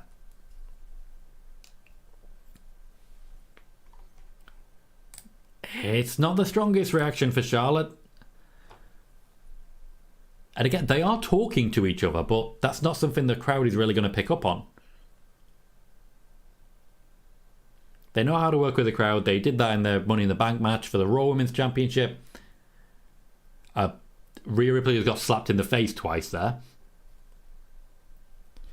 Mark says, for two people that have a point to prove, they aren't really helping their point. They're not. Very true. Eric, Judgment Day are not likely to be involved in this one at all. Michael Cole celebrated the fact that there's only women involved in the ring. So I don't see Judgment Day getting involved in this one. However it goes, I think Rhea Ripley does it on her own. WrestleMania was supposed to end with the big coming out of Rhea Ripley. That was the plan, at least before the Royal Rumble. Silk says the match is perfectly placed on the card to calm the crowd back down before the main event. They're hoping that they'll be able to hype the crowd back up, and the crowd are getting going for it. The crowd are starting to get them going. The idea is you start the match calm and then you get up to fever pitch. Then the next match you start calm, you get up to fever pitch. It's how New Japan does it. It's how Triple H likes it as well. Awkward from Charlotte there. Rhea nearly didn't have her. James says, why is it that the match is more entertaining than the 6-woman tag and I cannot stand Charlotte? Lovely reversal there from Charlotte into the DDT. Riptide reversed. Into the pin, Rhea kicks out. That could be a good sign of things to come. That was a very good reversal. Bailey says, probably a good idea not to have made this the finale. You say that, but I don't necessarily think this is intentional. I think, unfortunately, they're just a little bit sloppy. You never know. Maybe losing the main event spot is what put them off. Sai says, another WrestleMania tradition happening before our eyes. Cole is starting to lose his voice. When it was Charlotte versus Becky versus Ronda, his voice had entirely gone by the time we actually got to it. It was great. Mark says, love the way Rhea sells the DDT. Shogun saying 50-50 chance. Steve saying, what a maneuver as regards that reversal. And Jordan said, at the moment, they're not showing why they could have been the main event. I agree. Go says, I heard the audible chops there. Yeah, I don't think they've got a grip of this. Eric, I unfortunately don't know how much rehearsal time they get. I couldn't tell you on that one.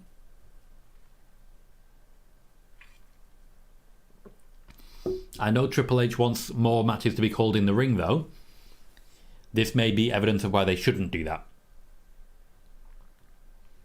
Charlotte Flair has always worked better with a script. Always. That's just who she is. There's nothing wrong with that. There's nothing wrong with that, but don't ask her to call it in the ring. Just don't do it. So I said Charlotte especially needs to get her head back in this. She looks on the verge of tears, and I don't believe she's acting.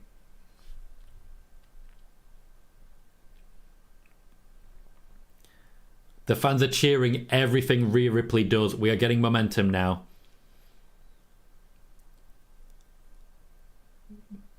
I do think we're starting to get into this. Momentum starting to build.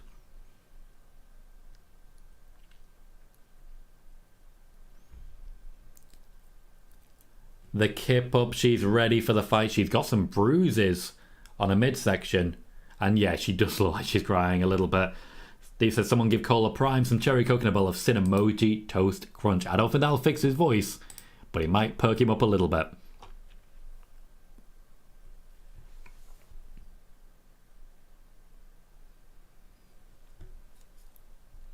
Charlotte going to the top rope looking for her moonsault. They still have quite a bit of time for this match, about 10-15 minutes worth. Rhea Ripley charging up to the top, going for a German, hasn't been able to get it.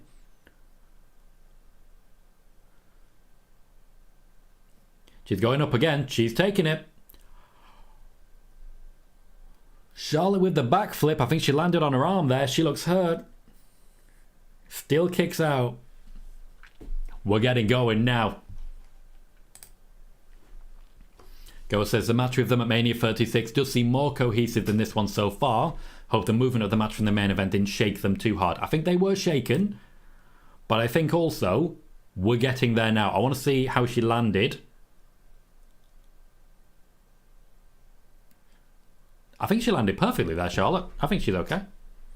That was a good sell.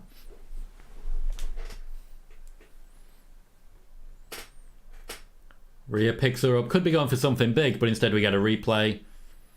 Charlotte rolls out. Natural selection. That's not really a false finish anymore. Especially when you're moving like that, Charlotte. If you're going to pin someone, stay still. She does that all the time. It winds me up. When she's covering someone, she's shaking all over the place. You are pulling their shoulders up. Keanu says this match is picking up like it should. She's starting to get quite a few bruises, Charlotte. The intention was to start slow. There were some sloppy moments, but they're managing to fight through them. If they can keep their heads in the game, they'll be able to turn this into something. Goes for the spear, hits the barrier.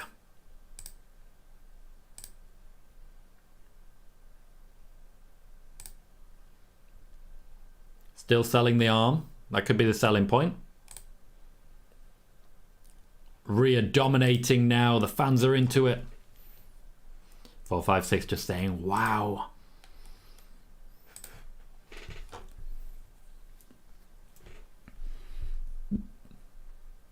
Charlotte's been selling the arm since the moonsault. Rhea clearly focusing there. That is going to make the bridge very difficult for the figure eight. I'd imagine we're going to see a figure eight and she's going to collapse out of it because of the damaged arm. That could be what turns the tide here.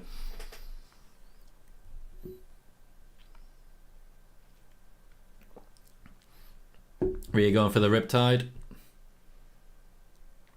Charlotte reverses again. German suplex of her own. You don't see many of them from Charlotte.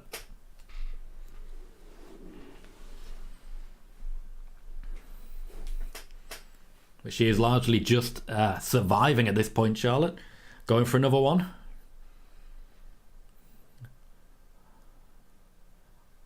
And gets it. She's rolling through. That was a rough landing from Rhea. James says Rhea should kick down the Hell in a Cell door tomorrow to help Finn. I would hope that Finn Balor, being the demon, wouldn't need it. Battling for Germans now.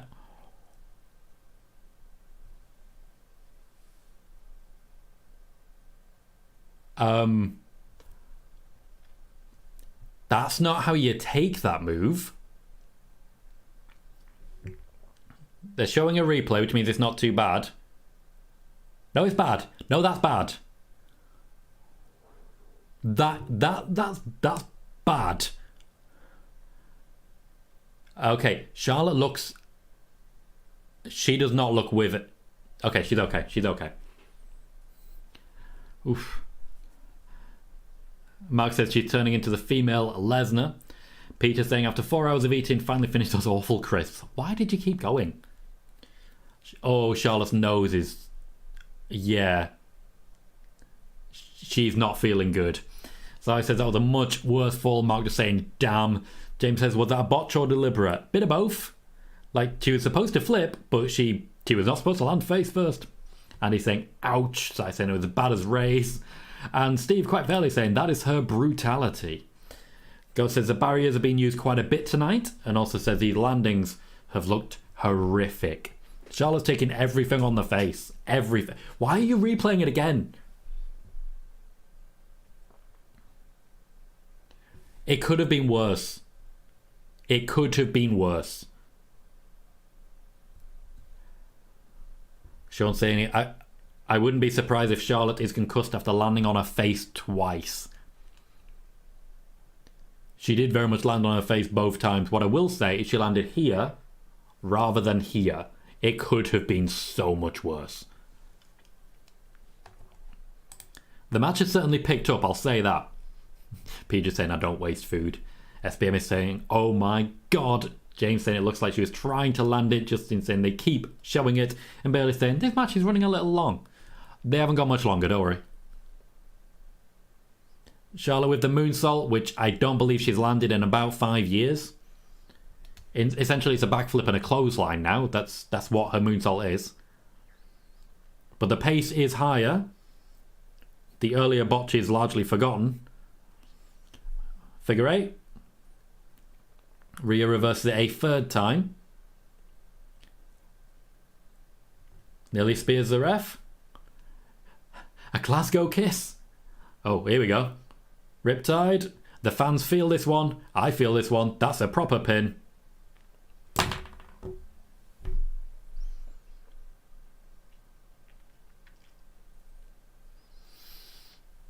Are we seriously doing this again?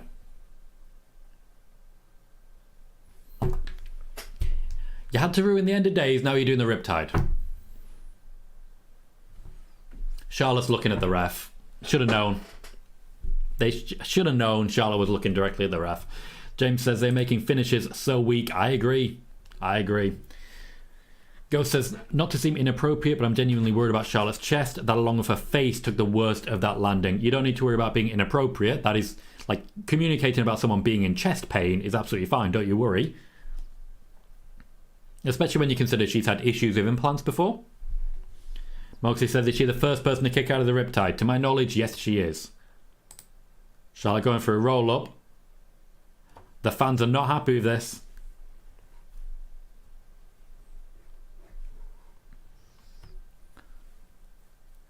Silk says it is Charlotte after all. Traffic saying they got me, okay, they got me. And SPM says not yet, it is the Queen. I do feel like there's going to be a figure 8 and the arm's going to give out.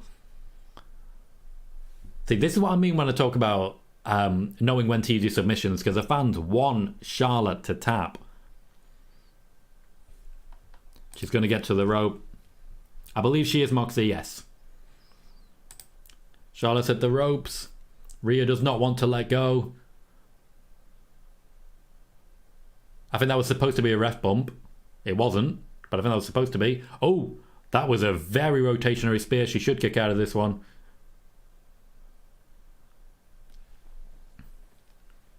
They're essentially trading finishes. Charlotte's face is starting to bleed.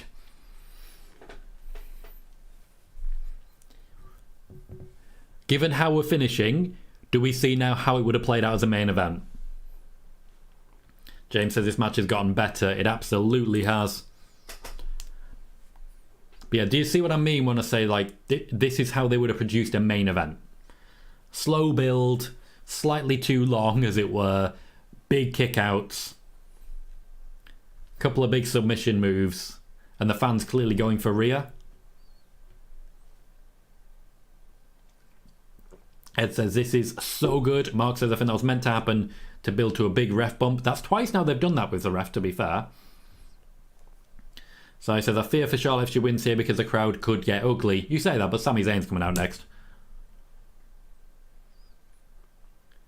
The response for everything Rhea does is huge right now. Here we go for the figure 8. James says, I genuinely think Ray's match could have been a main event. Rhea's already on the ropes. She's already on the ropes. She has to let go. She's looking at the ref, baffled by what is going on. I do think they need to give her a concussion check after this. Traffic says it's literally her face bleeding, not from the nostrils, literally the face. It's very literally the face. Ghost says, I can see why this would be a main event, but I still don't think this is a match of the night so far. Hector says Charlotte's nose look ouch.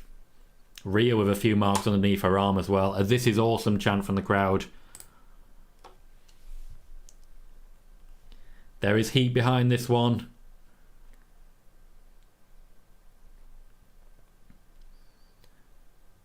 Charlotte going for something. Usually at this point she goes for the Spanish fly. Mark saying I can see why this should have been. Oh, she's going for the toss. Thomas says it's such a good match. Rhea's fighting out of it. Chops on the top rope. Very precarious position. Oh, lovely. So, she took it in the face again. I'm glad they caught on the camera the joy in Rhea's face there.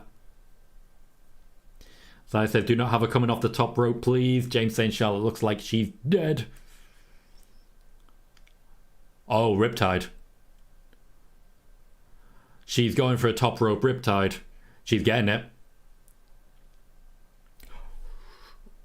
That'll be that. She's crying already. She knew. She was already crying. Rhea Ripley has won the Raw Women's Championship on WrestleMania before. It did not mean what this one meant. This is the crowning of the future. When she won the Raw Women's Championship, she was the right person at the right time. Right now, she is the future of the WWE. That was a coronation. Clean, no interference, just two women putting on what ended up being a great match and making it work. Rhea Ripley completes the Grand Slam, leaves Charlotte broken and bloody, and please God, get that woman a concussion check. Ghost was saying, I kind of want Charlotte to stay off the top rope for the rest of the match. Sean says Rhea is now the youngest women's Grand Slam winner in WWE history, and Megan also saying Rhea's in the Grand Slam club now. Silk saying Super Riptide, Ed Super Riptide, Silk saying a new. Justin says Riptide 1, 2, 3 and new champ. OLE saying that match was a show stealer counterfeit, saying she won. Mark says she's now a Grand Slam champion. Australia is going insane. Thomas says it was such a good match so far, match of the night. James says Charlotte should have stayed down, not rolled out of the ring. Sai says the last few minutes salvaged that. Fine line between sloppiness and brutality. 7.5 out of 10. I love what Rhea Ripley is doing right now to Charlotte. Eric says, is she now the youngest Triple Crown, the youngest Grand Slam? Blue saying top 5 world title match at Mania. Right, let's get our ratings in, guys. Once again, just like you did last time. 1, the worst, 10, the best. What would have been the main event coronation for Rhea Ripley does happen 1 match early, but what did we think? Rate the match. What did you make of that one? Traffic says 9.5 out of 10. One of my favourite women's matches of all time. Shoot, take the women's part. That was just a hell of a match. 456 says 10 out of 10. Silk says Rhea is the ultimate Grand Slam. Only UK, NXT, Tag, Raw and Smackdown champ. Jordan says it looked like Rhea said thank you to Charlotte just before she hit the finisher. I believe she did. She was holding her close and talking to her. A 9 out of 10 after a slow start. The match turned out great. Thomas gives it a 10 out of 10. Bailey says the first 10 minutes were awful, otherwise a 7. Justin says so ready for the emotional ride next. Justin says 9. Eric says 10. Patrick says 9. Peter says 6 out of 10. Shogun says 9. Christian says 7.5. SBM is at 7.5. Jason is at a 7. Steve says a massive win for Australia and therefore the world. Stuart says an 8.5. Joey says a really good match. Both looked great. James says all that pyro, will there be enough for Kevin and Sami? Yes, there will. Andy says 9, her poor nose. Mark gives it a 9 out of 10 as well. Jaden says loved the match, started slow, but in the end 9 out of 10. Mark saying Charlotte looking proud, makes me happy, and Mustafa says 7. Moxie says Charlotte looks happy for her. She wanted this as much as anyone, to be entirely blunt. Ghost says props to both. Someone check on Charlotte immediately. Moxie gives it a 10. Ghost gives it an 8. The beginning was a little sloppy. Ray versus Dom is still match of the night, and that is where I am as well. I think this match did deliver. However, I can't ignore the fact that it did start a little too slow and a little bit sloppy. We ended with some really big hits. I don't like the kickouts, but that is a WrestleMania thing, so I'm willing to overlook it based on personal opinion. I will give that one an 8. I like the coronation moment, but it was a sloppy start. It was slow paced, and ultimately it was a bit risky when you look at Charlotte and the damage that was done to her face. I will give that one an 8. Counterfeit says best match, then Ray versus Dom second best. Dom says 9 now, Asuka right her wrong tomorrow. Traffic says Charlotte smiling for Rhea might be some of the most wholesome stuff I've ever seen. Also, very Charlotte. C-Max says 9 out of 10.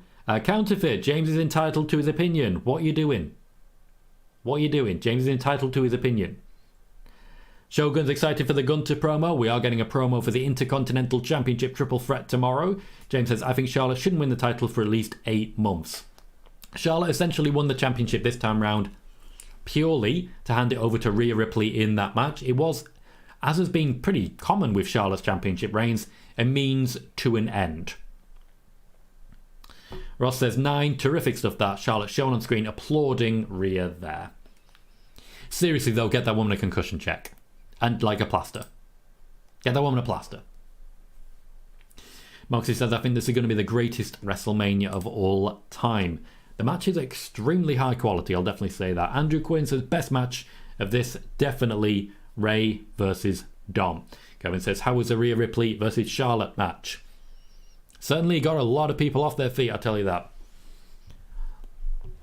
Byron is interviewing Austin Theory backstage. This would be the ideal time to have, for example, a Braun Breaker appear.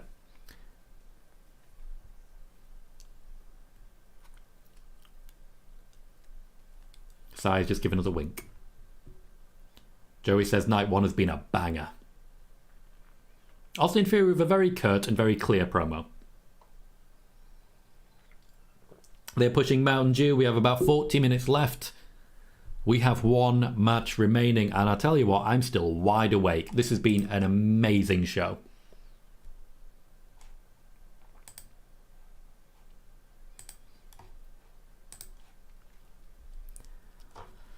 Shogun saying main event. Counterfeit saying so far this WrestleMania has just been amazing. And Traffic says surprised we haven't seen any backstage bloodline stuff.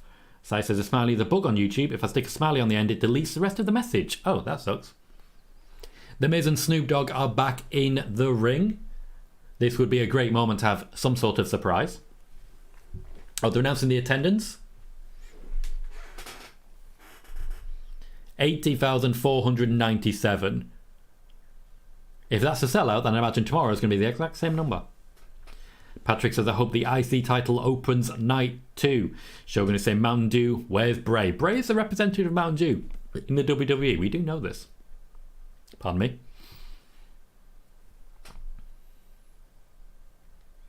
Mark says, I'm not even tired, thankfully, as I have to watch F1 after this. Snoop Dogg suggesting The Miz should wrestle. Would be a good time for LA Knight to come in and squash him. Kevin says, time to break up Damage Control. Personally, I agree. Miz is saying he put out an open challenge. This could be a Bobby Lashley moment.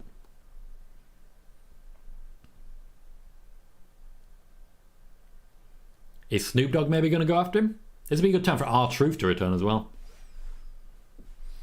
Joey says, oh no, I'm getting PTSD seeing the Mountain Dew logo.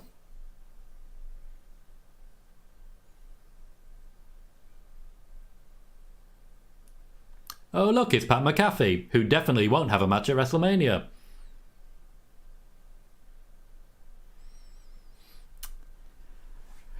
Guys, how long have I been saying it?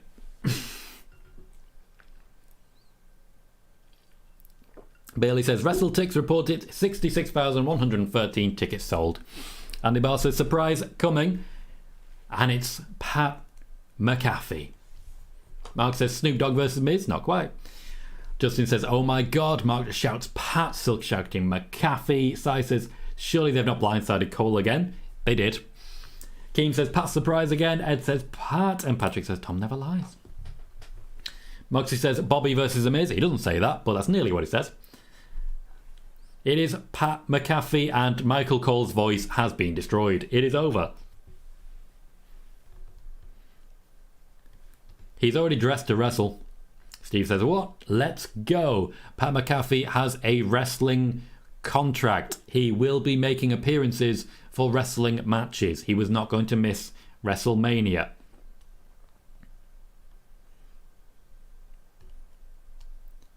It's one of those, I said a while back, he's not going to miss WrestleMania. He does have wrestling matches lined up. He will make sporadic appearances. I then stopped talking about it. I just stopped talking about it. Because you saw all the reports about him doing this, him doing that. Nick Khan lied. Jason says he's like Logan Paul for me. Not interested in celebrity, but impresses in the ring. Keem says, I hope he calls the main event tonight. And SBM says, nice. Bailey says, Cole's shocked. Corey ticked off again. Jane is not going to have any sleep tonight. Counterfeit thinks Asuka versus Bianca is going to be similar to Bailey and Bianca last woman standing, but more weapons. I don't think there'll be more weapons. There is no disqualification. It's not a no disqualification match. Kieran says, this doesn't really make sense. Both Bobby and LA Knight aren't on the card, but this is. Pat McAfee has an element of celebrity. He brings in an audience with him. Bobby Lashley, I'm sure, will be covered. Steve says, like McAfee says on his show, it's always I'm up to something season. And Christian says, who do you think is a better wrestler, Logan Paul or Pat McAfee? Logan Paul is better in the big moments. Pat McAfee is better across the course of an entire match. Keem says, Pat's going to host 40 for sure. The Miz is up for it. So is Michael Cole. Snoop Dogg, for some reason, is just staying in the ring. Miz is going to try and wheedle out of it. Probably not going to be an official match and just get beat up.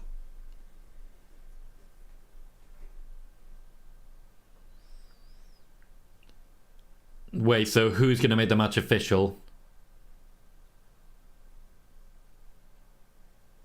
Who's going to make the match official? No. Snoop Dogg picked up the microphone to keep the chant going, and then the crowd were already really ready for it. He was supposed to help there. He wasn't needed.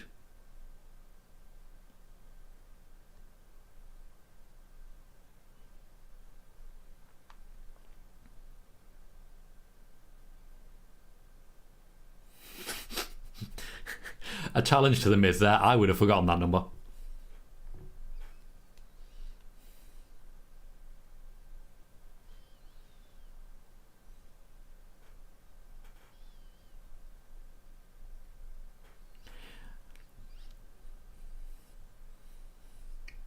Snoop Dogg apparently is now making the match, because that's something he can do. I don't see this match taking very long. I really don't.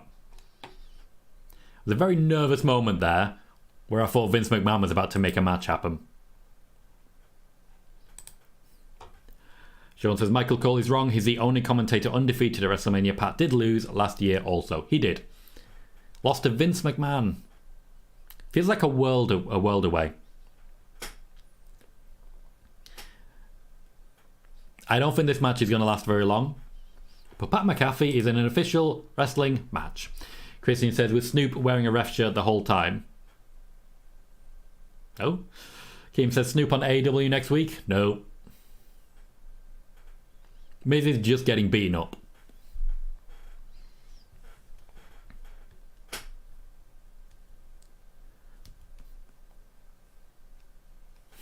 Corey Graves is now losing his mind, similar to how Michael Cole did earlier.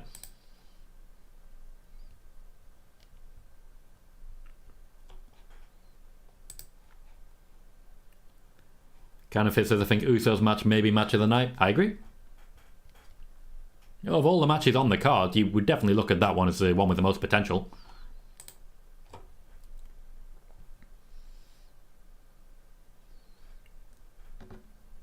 Pat McAfee just... I don't think The Miz has actually landed anything on him so far. Pat McAfee just showing off at this point. The super kick was okay. Very soft leg. It's funny because Michael Cole used to be The Miz's biggest fan.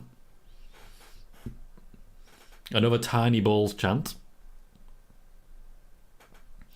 I can only assume tomorrow we're going to need a different WrestleMania host. Might need a replacement. I hear Alexa Bliss is available. Corey Graves is a very strange man.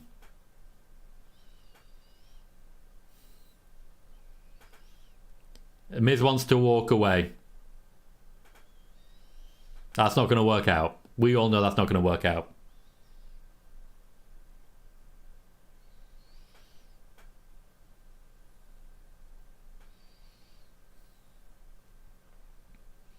And we have New Gronk. I'm just going to go with New Gronk. Yeah, I stand by it. Do you remember when Rob Gronkowski hopped the barrier and a security woman was like, no, you know, no. Hero, that woman. Hero. Danny says, is there a draft on Monday on Raw or after Backlash? No. James says, Pat McAfee versus Corey Graves SummerSlam? Nope. Keem says, clean clothesline? It was. Oh, the camera angle worked there, but that was not a good catch at all. No worries, Danny.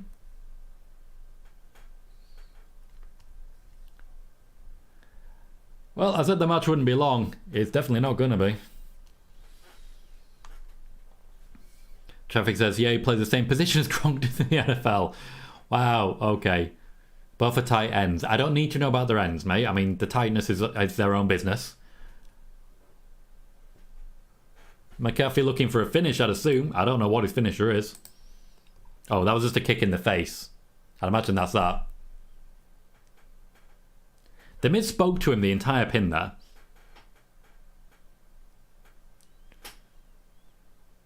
New Gronk with a crotch chop. Pat McAfee wanted to raise their arms, but he's off. He's on the turnbuckle. He don't care. Steve says Kittle looks kind of like medium Cass. The punt, yeah. Danny says, kind of a filler match. Glad it's over. Mark loved every minute of it. Are we going to rate that one? Because why not? Jason says, could have done without that. 3 out of 10. Give me a rating on the match that was. The match that we didn't know was going to happen. You'll never see it coming. Nick Khan promised surprises. He also promised that Pat McAfee was not going to be there. Moxie's given that a 7. Moxie, what the hell? Bailey says, how do we score that match? Well, Mark's given it a 10. You score it however you want, I suppose. Game says, very happy WWE is allowing brand clothing, Jordans and Nike. Well, to be fair, they don't really get the choice all the time. Patrick gives it a 4. Bailey gives it a 3. Peter gives it a 4. Justin gives it a 10. Andy gives it a 3. It's balanced out by the people who aren't insane. Christian also giving it a 10. They faded to black just as Corey Graves finished that burn, and it was a good one. Thomas gives it a 3. For some reason, Traffic is giving it a 10. This is not the same thing. Moxie's saying because it was a surprise. You wanted surprises, you wanted big returns. How about Pat McAfee? He's a big return. He's there. If anything, that's just given them a bit of a break between the hype at the end of the Rhea Ripley match and the actual main event. Never a bad thing to give people a little breathing space before our main event starts. We do have half an hour left, and I've got to be honest, I am starting to feel it now. Jaden gave it a 3. Steve gave it a 9 out of 10. And Jason says he can search the entire multiverse, and there is none where that was a 10. Ed says Corey Graves is the best. It was a killer line. It really was. And Keem says we want him on commentary, not wrestling. He will vary between, but he does have a wrestling contract. When I said a while back he will be coming back for sporadic wrestling matches, I don't really care what other people say. I reported it was happening, and it happened. Joey says I hope we see LA Knight tomorrow. If they had room for that, I'd imagine they have room for Bobby Lashley. We'll see how it goes from that.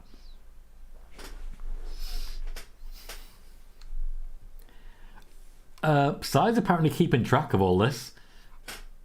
Saying that Mark is enjoying the show more than anyone with the highest ratings so far.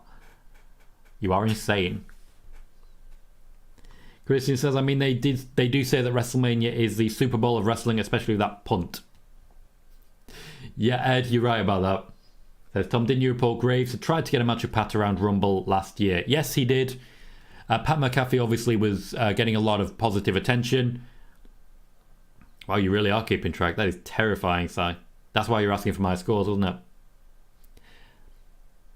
Yeah, so Pat McAfee was getting a lot of momentum. Corey Graves was looking to get back in action. But ultimately, the WWE decided not to use him. Traffic says that open challenge has Jay White trending. And we got Pat McAfee. Interesting. 23 Fresh, I have no idea what happened with Brian Cage. I have no details on that one. Blue says ticket prices demand long shows, and Mark says absolutely having so much fun. Si says I do spreadsheets. What can I say? What can you say?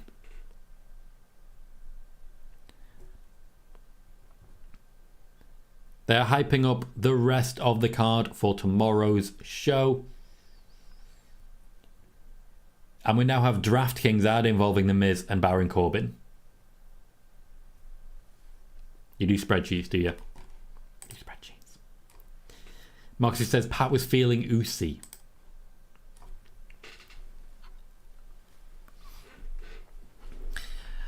As we head into our main event, we're currently on 2,182 views. It's been a very successful night for the Tom Colohue channel, knowing full well that we have Night 2 coming, as well as spoiler warning and a Monday Night Raw watch along to follow as well over the next few days.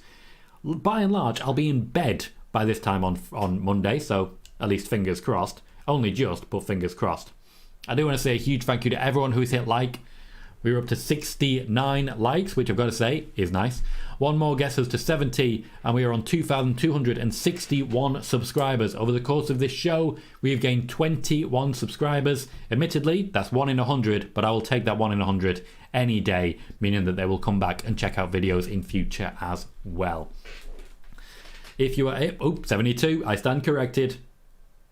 72, I stand corrected. We've also had a number of donations, a new member, and plenty of good times as well. The chat rate in particular has been fantastic over the course of this show, and I do want to say a massive thank you to everyone who's jumped in and helped out. I am very appreciative of all of you for being a huge part of the growth of this channel. We've been able to achieve things that I did not feel possible. I did not think we were going to get anywhere near the numbers that we have achieved over the last 3 years. The end of this year will be the third year, and at the end of the third year, I made a promise to myself that I would assess whether or not this was working long term, and decide whether or not I was going to keep going. If this wasn't working, if I wasn't monetized yet, if no one was turning up, I was going to give it 3 years, and then, if need be, I was going to walk away. Then I have nights like this. Nights like this where the likes are huge, the donations are massive, the investment is so high, and where I just have such great company, where I'm just so glad to have so many people watching wrestling with me. Because when I started these shows, it was simply because I had no one to watch wrestling with.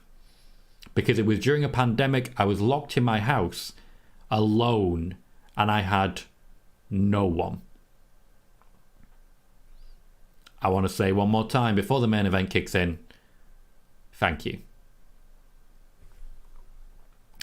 Right, let's catch up. Eric says, my only complaint so far is no LA Knight. Keane says, Roman tweeted. James says, do you see anyone coming out to help anyone in this main event? Nope. Steve says, time for Saturday night's main event.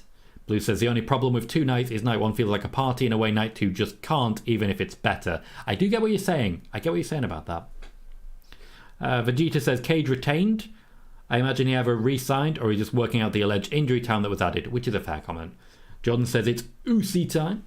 And Sai says, Meltzer has just tweeted out that Rhea Charlotte was one of the best women's matches in WWE history. That's a stretch. Vegeta disagrees.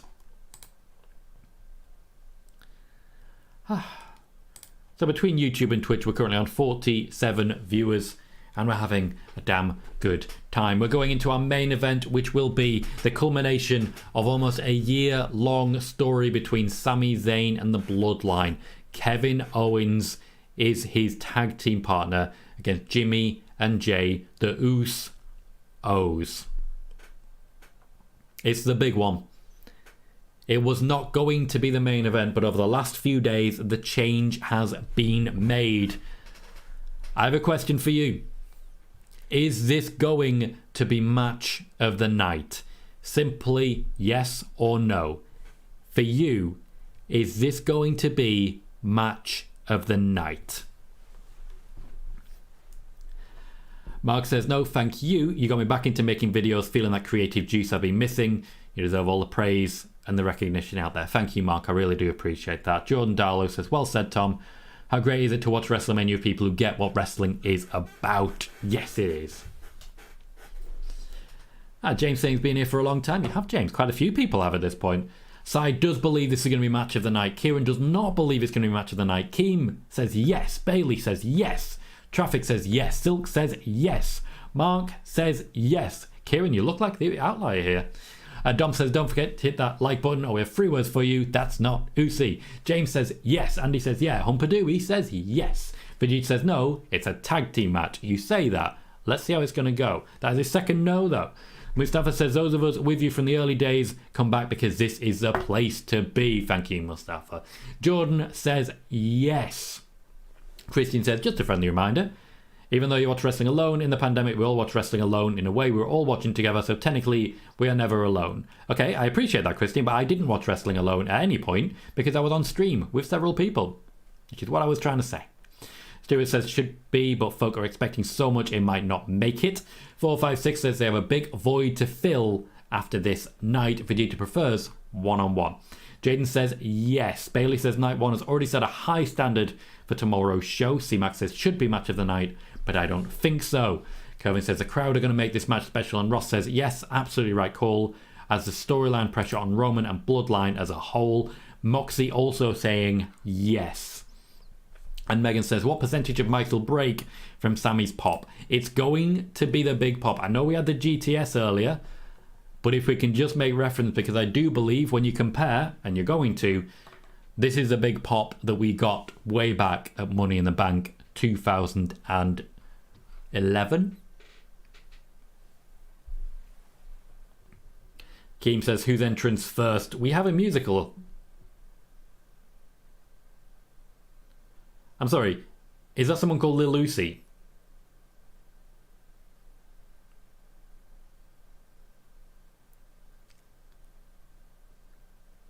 Lil Uzi, okay. There's a pretty big pop for this guy. No idea who he is.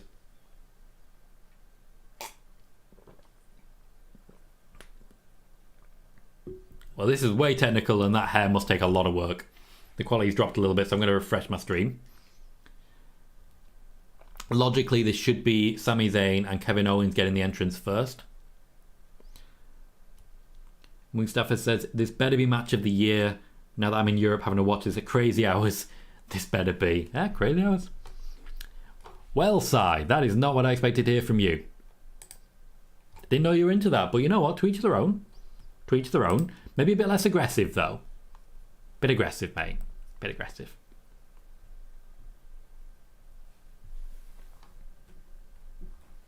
Why is there a musical performance? Why is this happening? I don't understand what's happening here. Justin says first time ever for titles. Oh, first time a tag match is main evented. Right, gotcha. C-Max says he had a Batman haircut. 23 Fresh says, who is the most liked person in the WWE? R-Truth. And Steve says, who the hell is this? Okay, so the Usos are coming out first. The champion's coming out first, which means they expect this pop to be immense.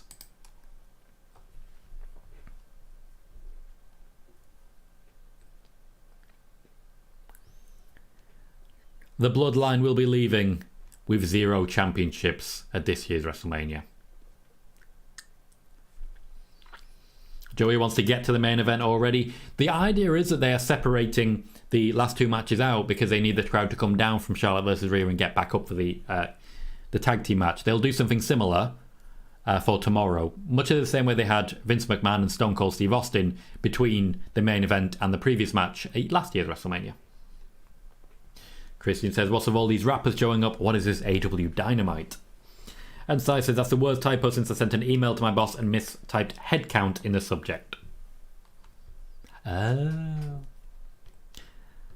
Humbadoo says, that was not needed. I agree. And James said they did this for the YouTube title.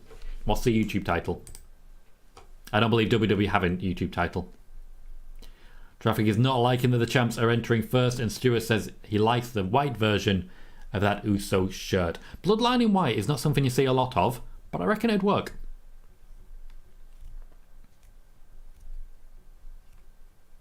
It would take another year to get to the point where the Usos reach 1,000 like Roman has.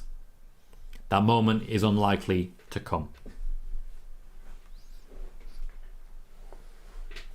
Oh, okay, Christian. If that's true, then that would make sense. Silk would love to see Usos go up against the Gorillas of Destiny. Unfortunately, it doesn't look like that moment's coming. Kevin Owens coming out next.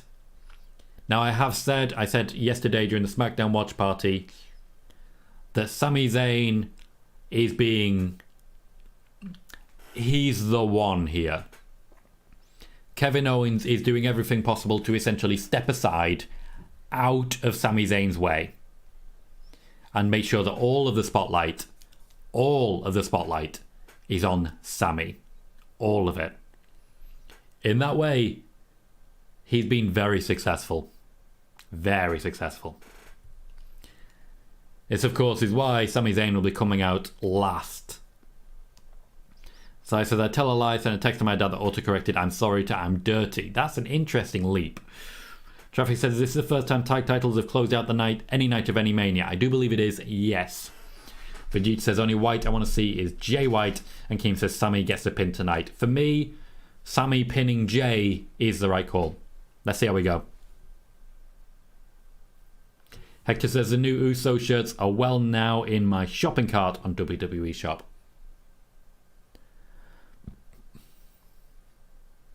The fans are waiting for Sami.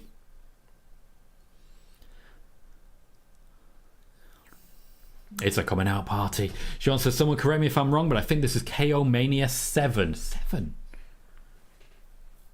Was it 2014 he debuted? I believe it was. He's missed a couple, I know that.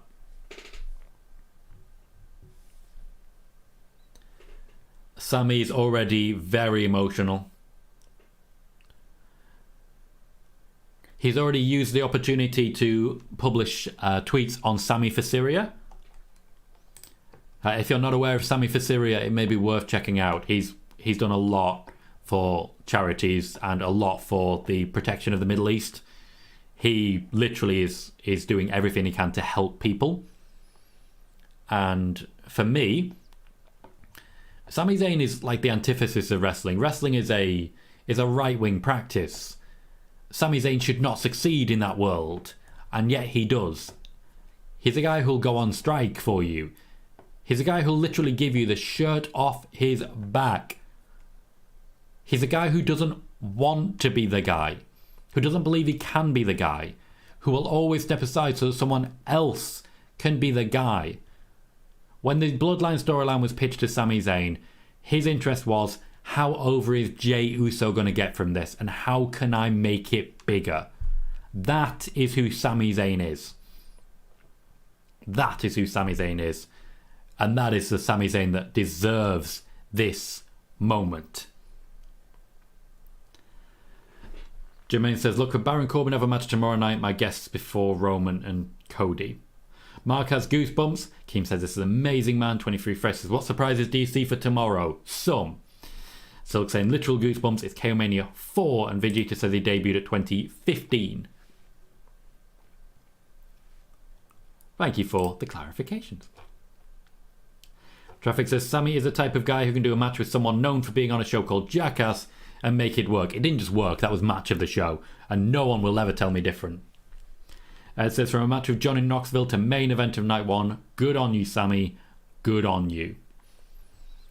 The idea that the WWE don't see him as a top guy is ridiculous, because here we are. The issue is not the WWE.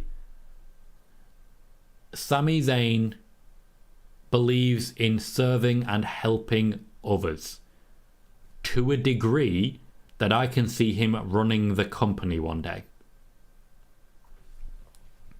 Running the company.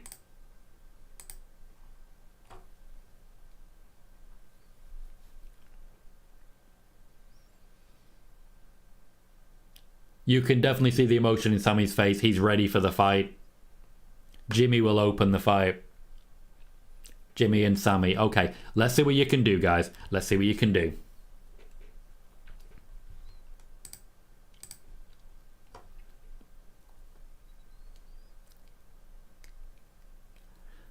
Jimmy and Jay's job is to make sure that this crowd hates them. Hates them.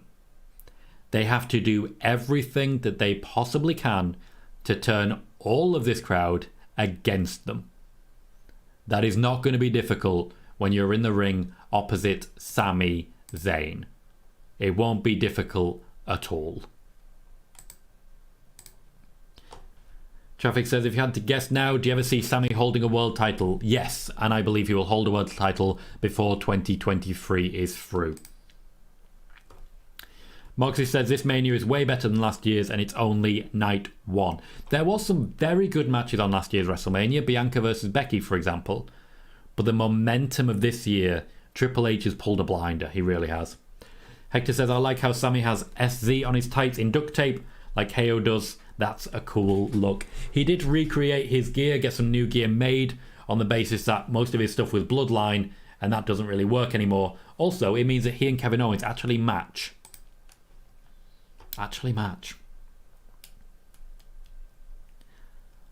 Sai says, what if the Usos retain and they have all the belts in the Bloodline with Roman holding none? I don't see it, but certainly I don't think Roman will be very happy about it. Mark doesn't think Sami will ever be champion because of Saudi. This is the benefit of having 2 championships. And Vegeta says, last year was great. I didn't enjoy last year's WrestleMania. I don't think this one blows it out the water because last year was very good. But I still think the level of momentum we've got right now is very good. A lot of it hinges on night 2. A lot of it hinges on Roman versus Cody. Khalid says, Tom, who have you got in this match? I have Sami Zayn and Kevin Owens. Does anyone else want to remind us of their predictions? I don't know how well I've done. Let me think. So I got the first one because we lost in theory. I didn't get the second one because I had Braun Strowman and Ricochet. I had Logan Paul and not Seth Rollins, so I still only have one.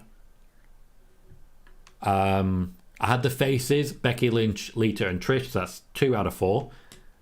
I had Dominic, not Ray, so I got that one wrong. I had Rhea, so I'm at 3 out of 6. I could potentially still get more than half, depending on the finish here. Christian says, if Saudi does buy WWE, I'm not sure how Sami would feel or even stick around, to be honest. And I agree with that. Ross says, is Saudi a problem regards Sami being their champion? It depends. It depends on the WWE and whether they allow that to happen. Thomas has Sami and KO. Kimi is excited to see a Cody Cutter on Roman.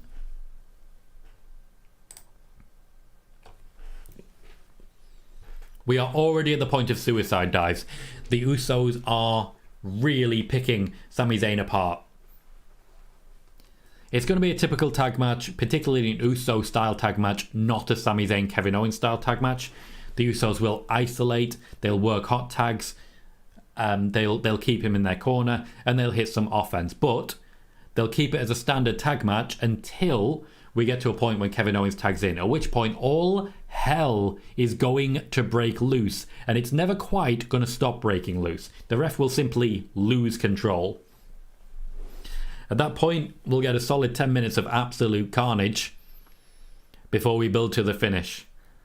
I just know it's going to be good. 23 Fresh says, do you think the WWE will be sold this year? The target that the WWE, particularly Vince McMahon, has set is to be sold by August. The bidding process starts this month. The WWE have already reached out to a lot of different companies to encourage them to put in bids. Ross says, I don't want Saudi owning WWE, but I can't see anyone else affording it. Would there be enough of a locker room rebellion to rule out a Saudi sale? No, there would not. Even if half of the locker room resigned, they would still sell. They would still sell because it's not their problem anymore. If half the locker room resigned, oh well. I suppose whoever's in charge now will just have to find more people. Bye. Vince doesn't want to work for the WWE. He wants out. He wants someone to hand him $8 billion and he wants to go and do something else. That's what he wants. He has no interest at all in working with WWE. Bailey says Endeavour is a realistic buyer as well. There are quite a few that at least still have some skin in the game. I just don't know how realistic long term those are. The Saudis are definitely the top prospect at the moment. I don't like it. I don't like it at all. But they are the top prospect right now.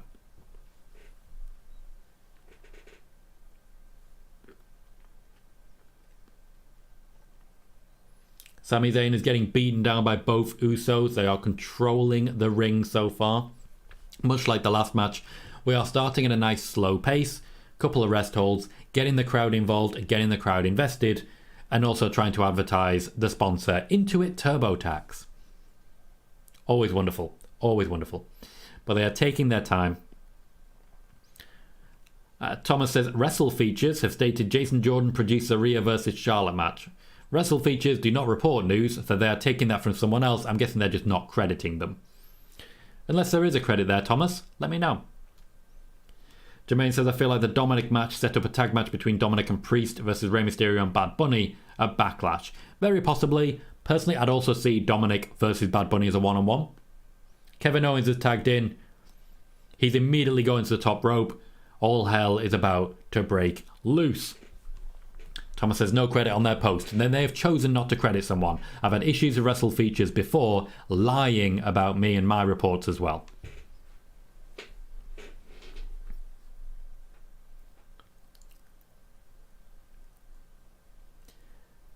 Kevin Owens with a frog splash from the apron as well. He's back up to the top rope. This is going to be his third high-risk maneuver in a row here. Another frog splash.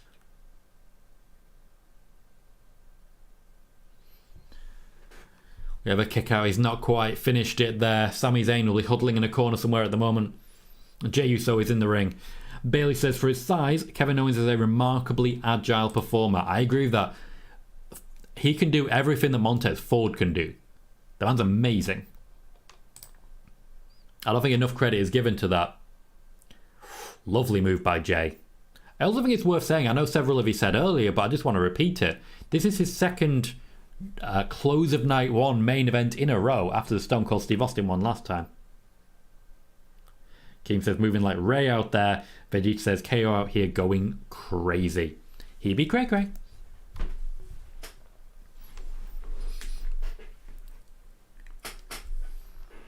Now, the original plan for WrestleMania was to wrap up in what will be 7 more minutes. We will be going over slightly, but I'm okay with that. There'll be a press conference to follow just after this.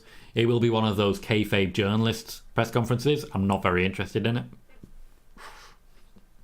I doubt that surprises anyone.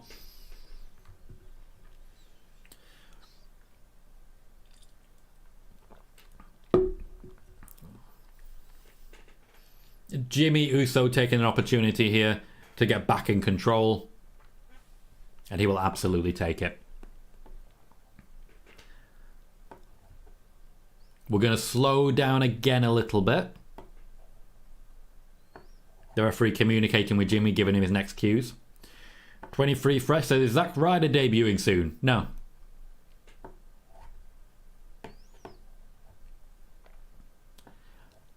We're going to do a reset now. We've had a warm section. Not necessarily a hot section, but a warm section. And now we're going to slow down again. Have a bit of classic wrestling.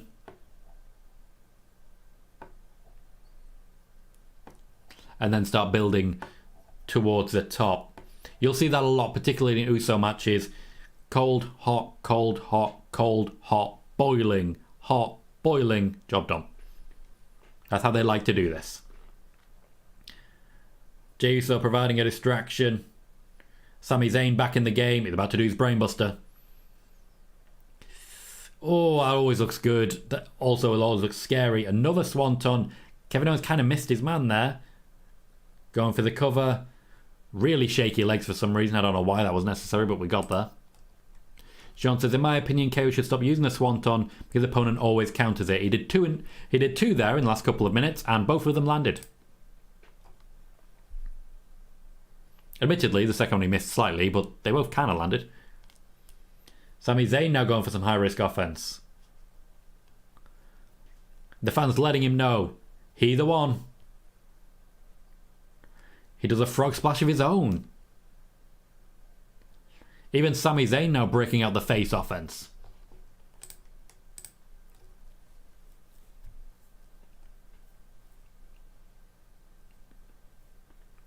It is a very nice splash there. I am a big fan of that. Vegeta says the turnbuckle brainbuster is awesome. I wouldn't say turnbuckle, I'd say apron personally, but I would be terrified if he actually did that on the turnbuckle. Imagine doing that move on the top rope. That is just damage. Mark says the match hasn't slowed down. It kind of hasn't, has it?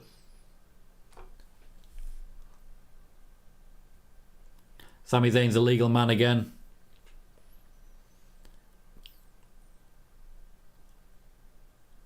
Jimmy gets a tag to Jay. Usos are about to take control again. Blue Thunderbomb, doesn't matter. Kevin Owens is off the apron as well. Jey Uso really proving that he's a cut above here. Thomas says, Cole mentioned El Generico. Bailey backing it up. Said El Generico would be proud of Sami tonight. He would. They were very close friends back in the day. They knew each other when they were coming up the ranks. Before El Generico had to go out and be a hero. And Sami Zayn, of course, came to WWE. I spoke earlier about Sami Zayn being a hero, being such a protector and a believer in people. Compared to El Generico, he's kind of a little shit. Andy Bauer also mentioning it. Certainly got a lot of people's attention on El Generico, didn't they?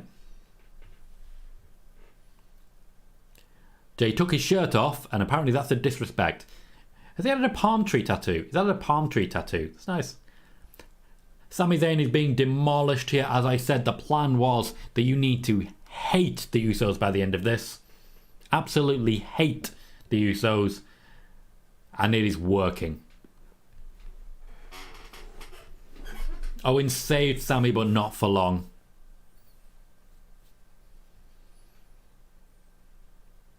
Usos making the next play. This is starting to remind me a little bit of New Day Usos in the Hell in a Cell. The way that there were just several moments where they were just demolishing people. Double super kick to the back of the head. So much force that Jimmy Uso literally ended up leaving the ring. Sami Zayn refuses to go down quietly. The man just will not let go.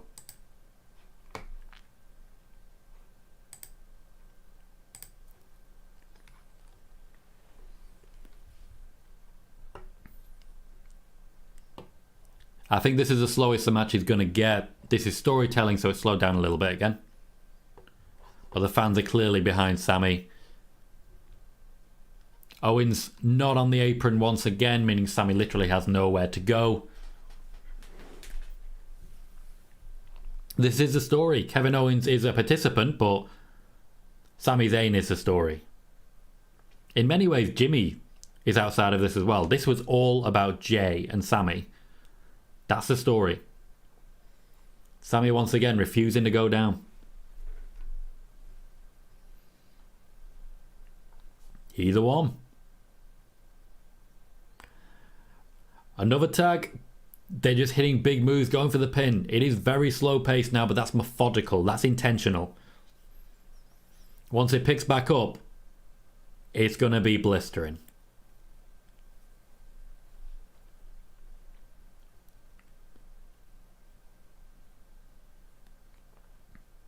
Oh, they were going for the 3D, but Kevin Owens has managed to sneak around. That was a good opportunity. Good opportunity there.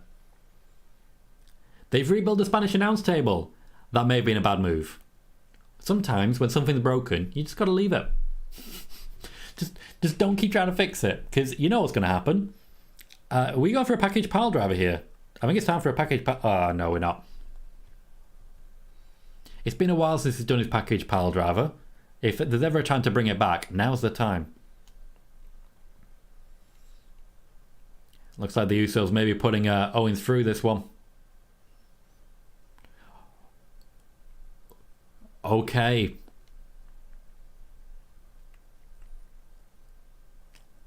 Kevin Owens put through the American announce table. With a double powerbomb, Sami Zayn once again being isolated here. 23 Fresh says, Drew McIntyre's contract really up in 2024? Yeah. He's got more than a year, don't worry. And Mark says, wow.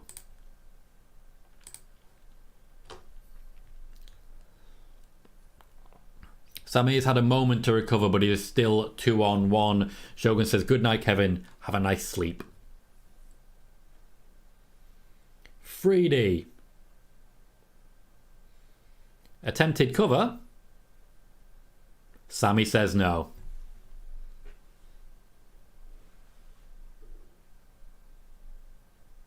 Michael Cole's voice is completely destroyed at this point.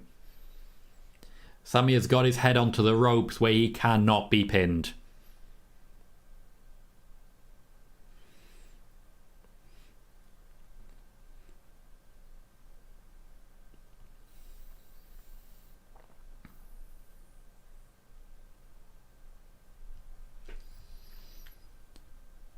Keem just says, bro.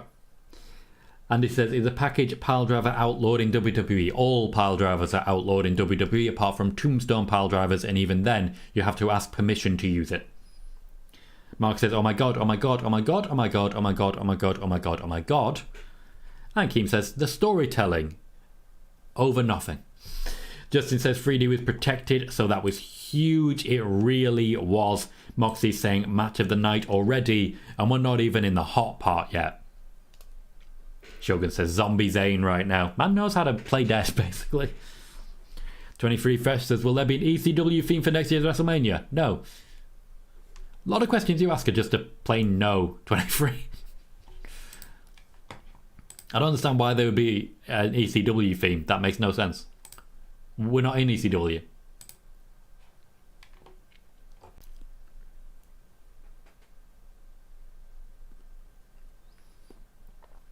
Jey Uso and Sami Zayn are in the ring.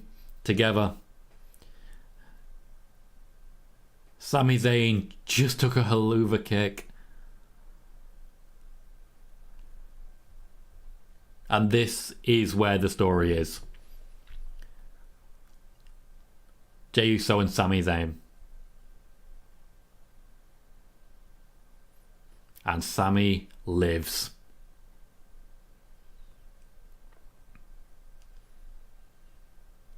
He's given himself a moment, but where is Kevin Owens? He needs help. Justin Check is so sports entertained at the moment. Kevin Owens is on the apron. He's looking for a tag. Moxie, I'm enjoying it. That's all I'll say. Keem says Super Sami. Well, Kevin Owens is in the ring and Kevin Owens is in a mood. Pop-up powerbomb. That's how we're starting. Another pop-up powerbomb. The traditional tag team rules are out of the window now. We're in the end game. Thomas says this is such a good match. Hell of a kick. Stunner on Jey Uso. Kevin Owens is covering. I didn't think that was going to be it. The stunner has been kicked out of by quite a few people, particularly The Rock. Justin Check says, oh my god, oh my god, oh my god, oh my god, oh my god.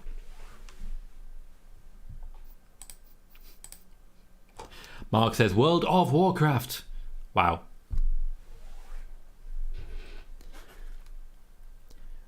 Shogun is remarking at the kickouts after kickouts after kickouts. It does certainly feel like an NXT main event now, doesn't it?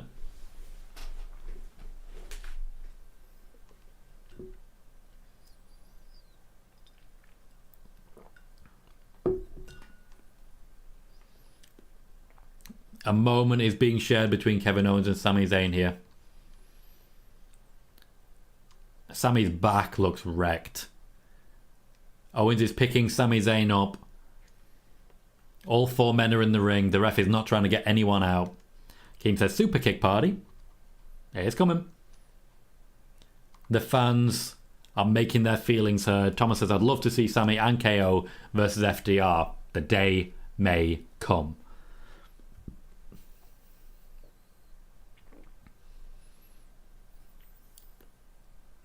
They're making a point of keeping Sami and Jey separate at this juncture.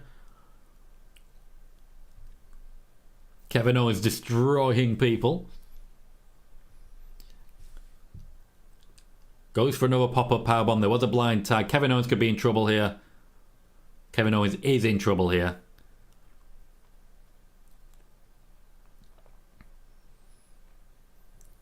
The Usos are in control of the match. They need to find a way to actually finish it. We have just reached 2,263 views, which is one more than my total subscriber count.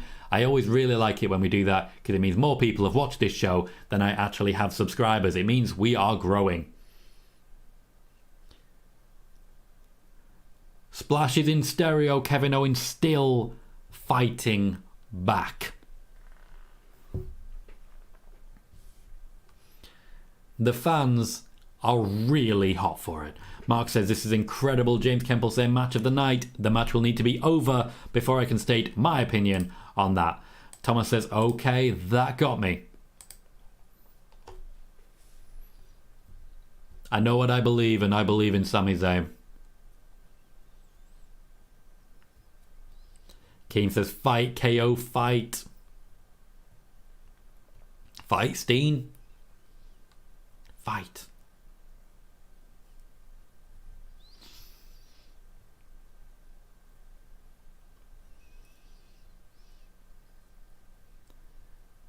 I definitely think this is a fitting main event for WrestleMania.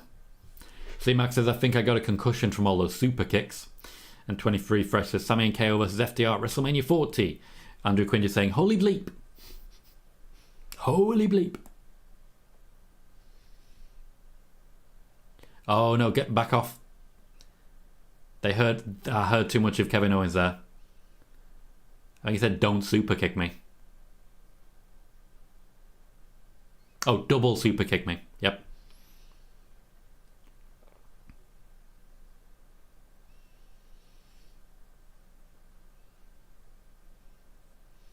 apparently...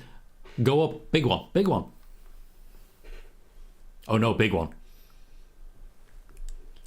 Big 3D? Nope, superplex. Oh, here comes Sami.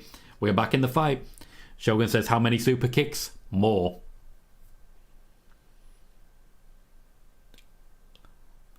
Owens with that cradle suplex that I love so much. And we are back in the fight. Sami Zayn wants the tag. Jey Uso is legal. James says, here we go. It's Sami and it's Jey. Jey's in the corner. Oh, the focus in those eyes. This is where it ends.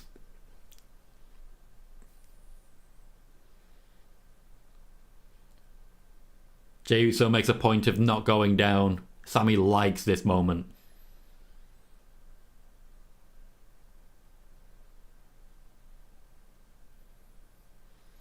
One more to come.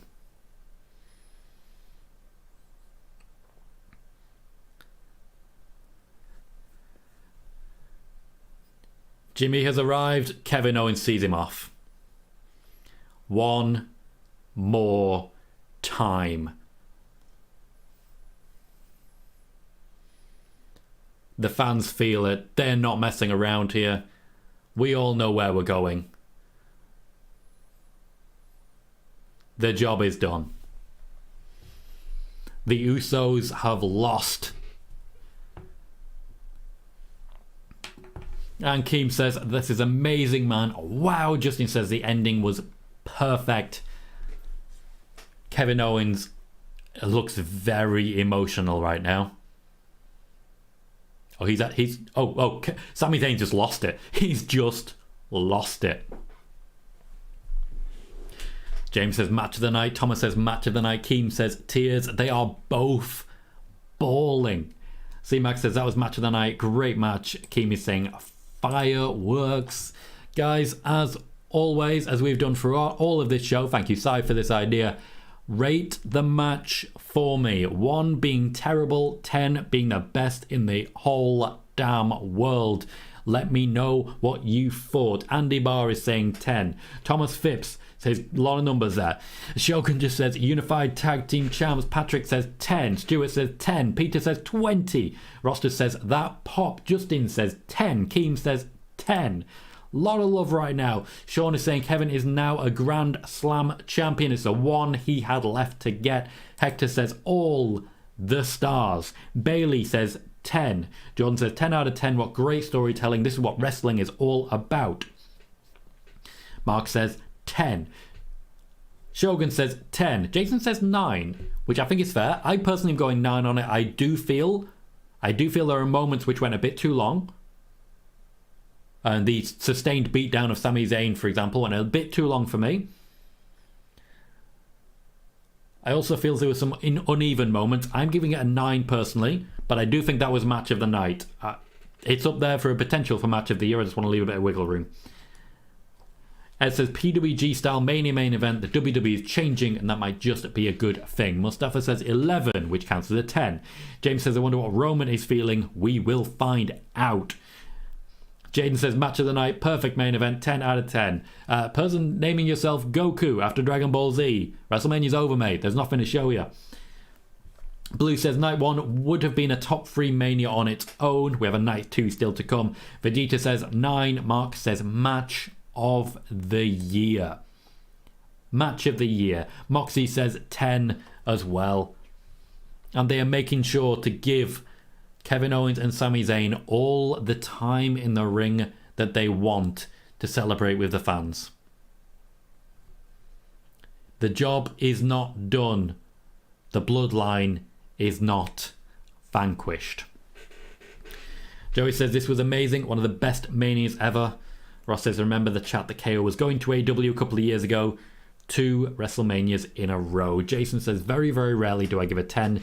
That is my match of the night. At a 9, all my other scores were 8 or lower. Blue says tag wrestling in the WWE is back. Jason says great, Night 1. Thomas says if Night 2 is as good as this, then it will go down as the best Mania ever. It is 5 o'clock in the morning here in the UK, and can I just say, this has been one of the most fun shows I've ever covered. For so many reasons. Firstly, WrestleMania, great show, top to bottom. Not a single second of boredom there. Not a single second. While there were some matches that weren't amazing, there were plenty of matches that gave us plenty to sink our teeth into. History was made. Sai says, best premium event, maybe best Mania in a long time, and a great stream too. Thanks all, and thanks Tom. Thank you, Sai. Ross gives it a 10 as well. Vegeta says possibly could be the best ever if tomorrow goes this well. Joey says KO made history, main evented back-to-back Manias night 1. Jordan says cheers Tom, see you tomorrow. I'll see you tomorrow, Jordan. Christian says what a lovely way to end Mania night 1, 9 out of 10, see you tomorrow. Danny says see you tomorrow as well, and Traffic says was very good, 8 out of 10, huge hopes for tomorrow. Hector says Sammy's wife was shown on camera in the crowd crying. We are going again tomorrow. So if you haven't done so yet, please remember to hit the like, subscribe as well if you've not yet done so. Tomorrow we go again after one of our most successful shows. We've gained 22 new subscribers, and if you are new here, I promise you, you've got a hell of a ride to come. I will see all of you tomorrow for the grand finale. In the meantime, I've been Tom Colohue. You have been fantastic, and I'll see you all very soon.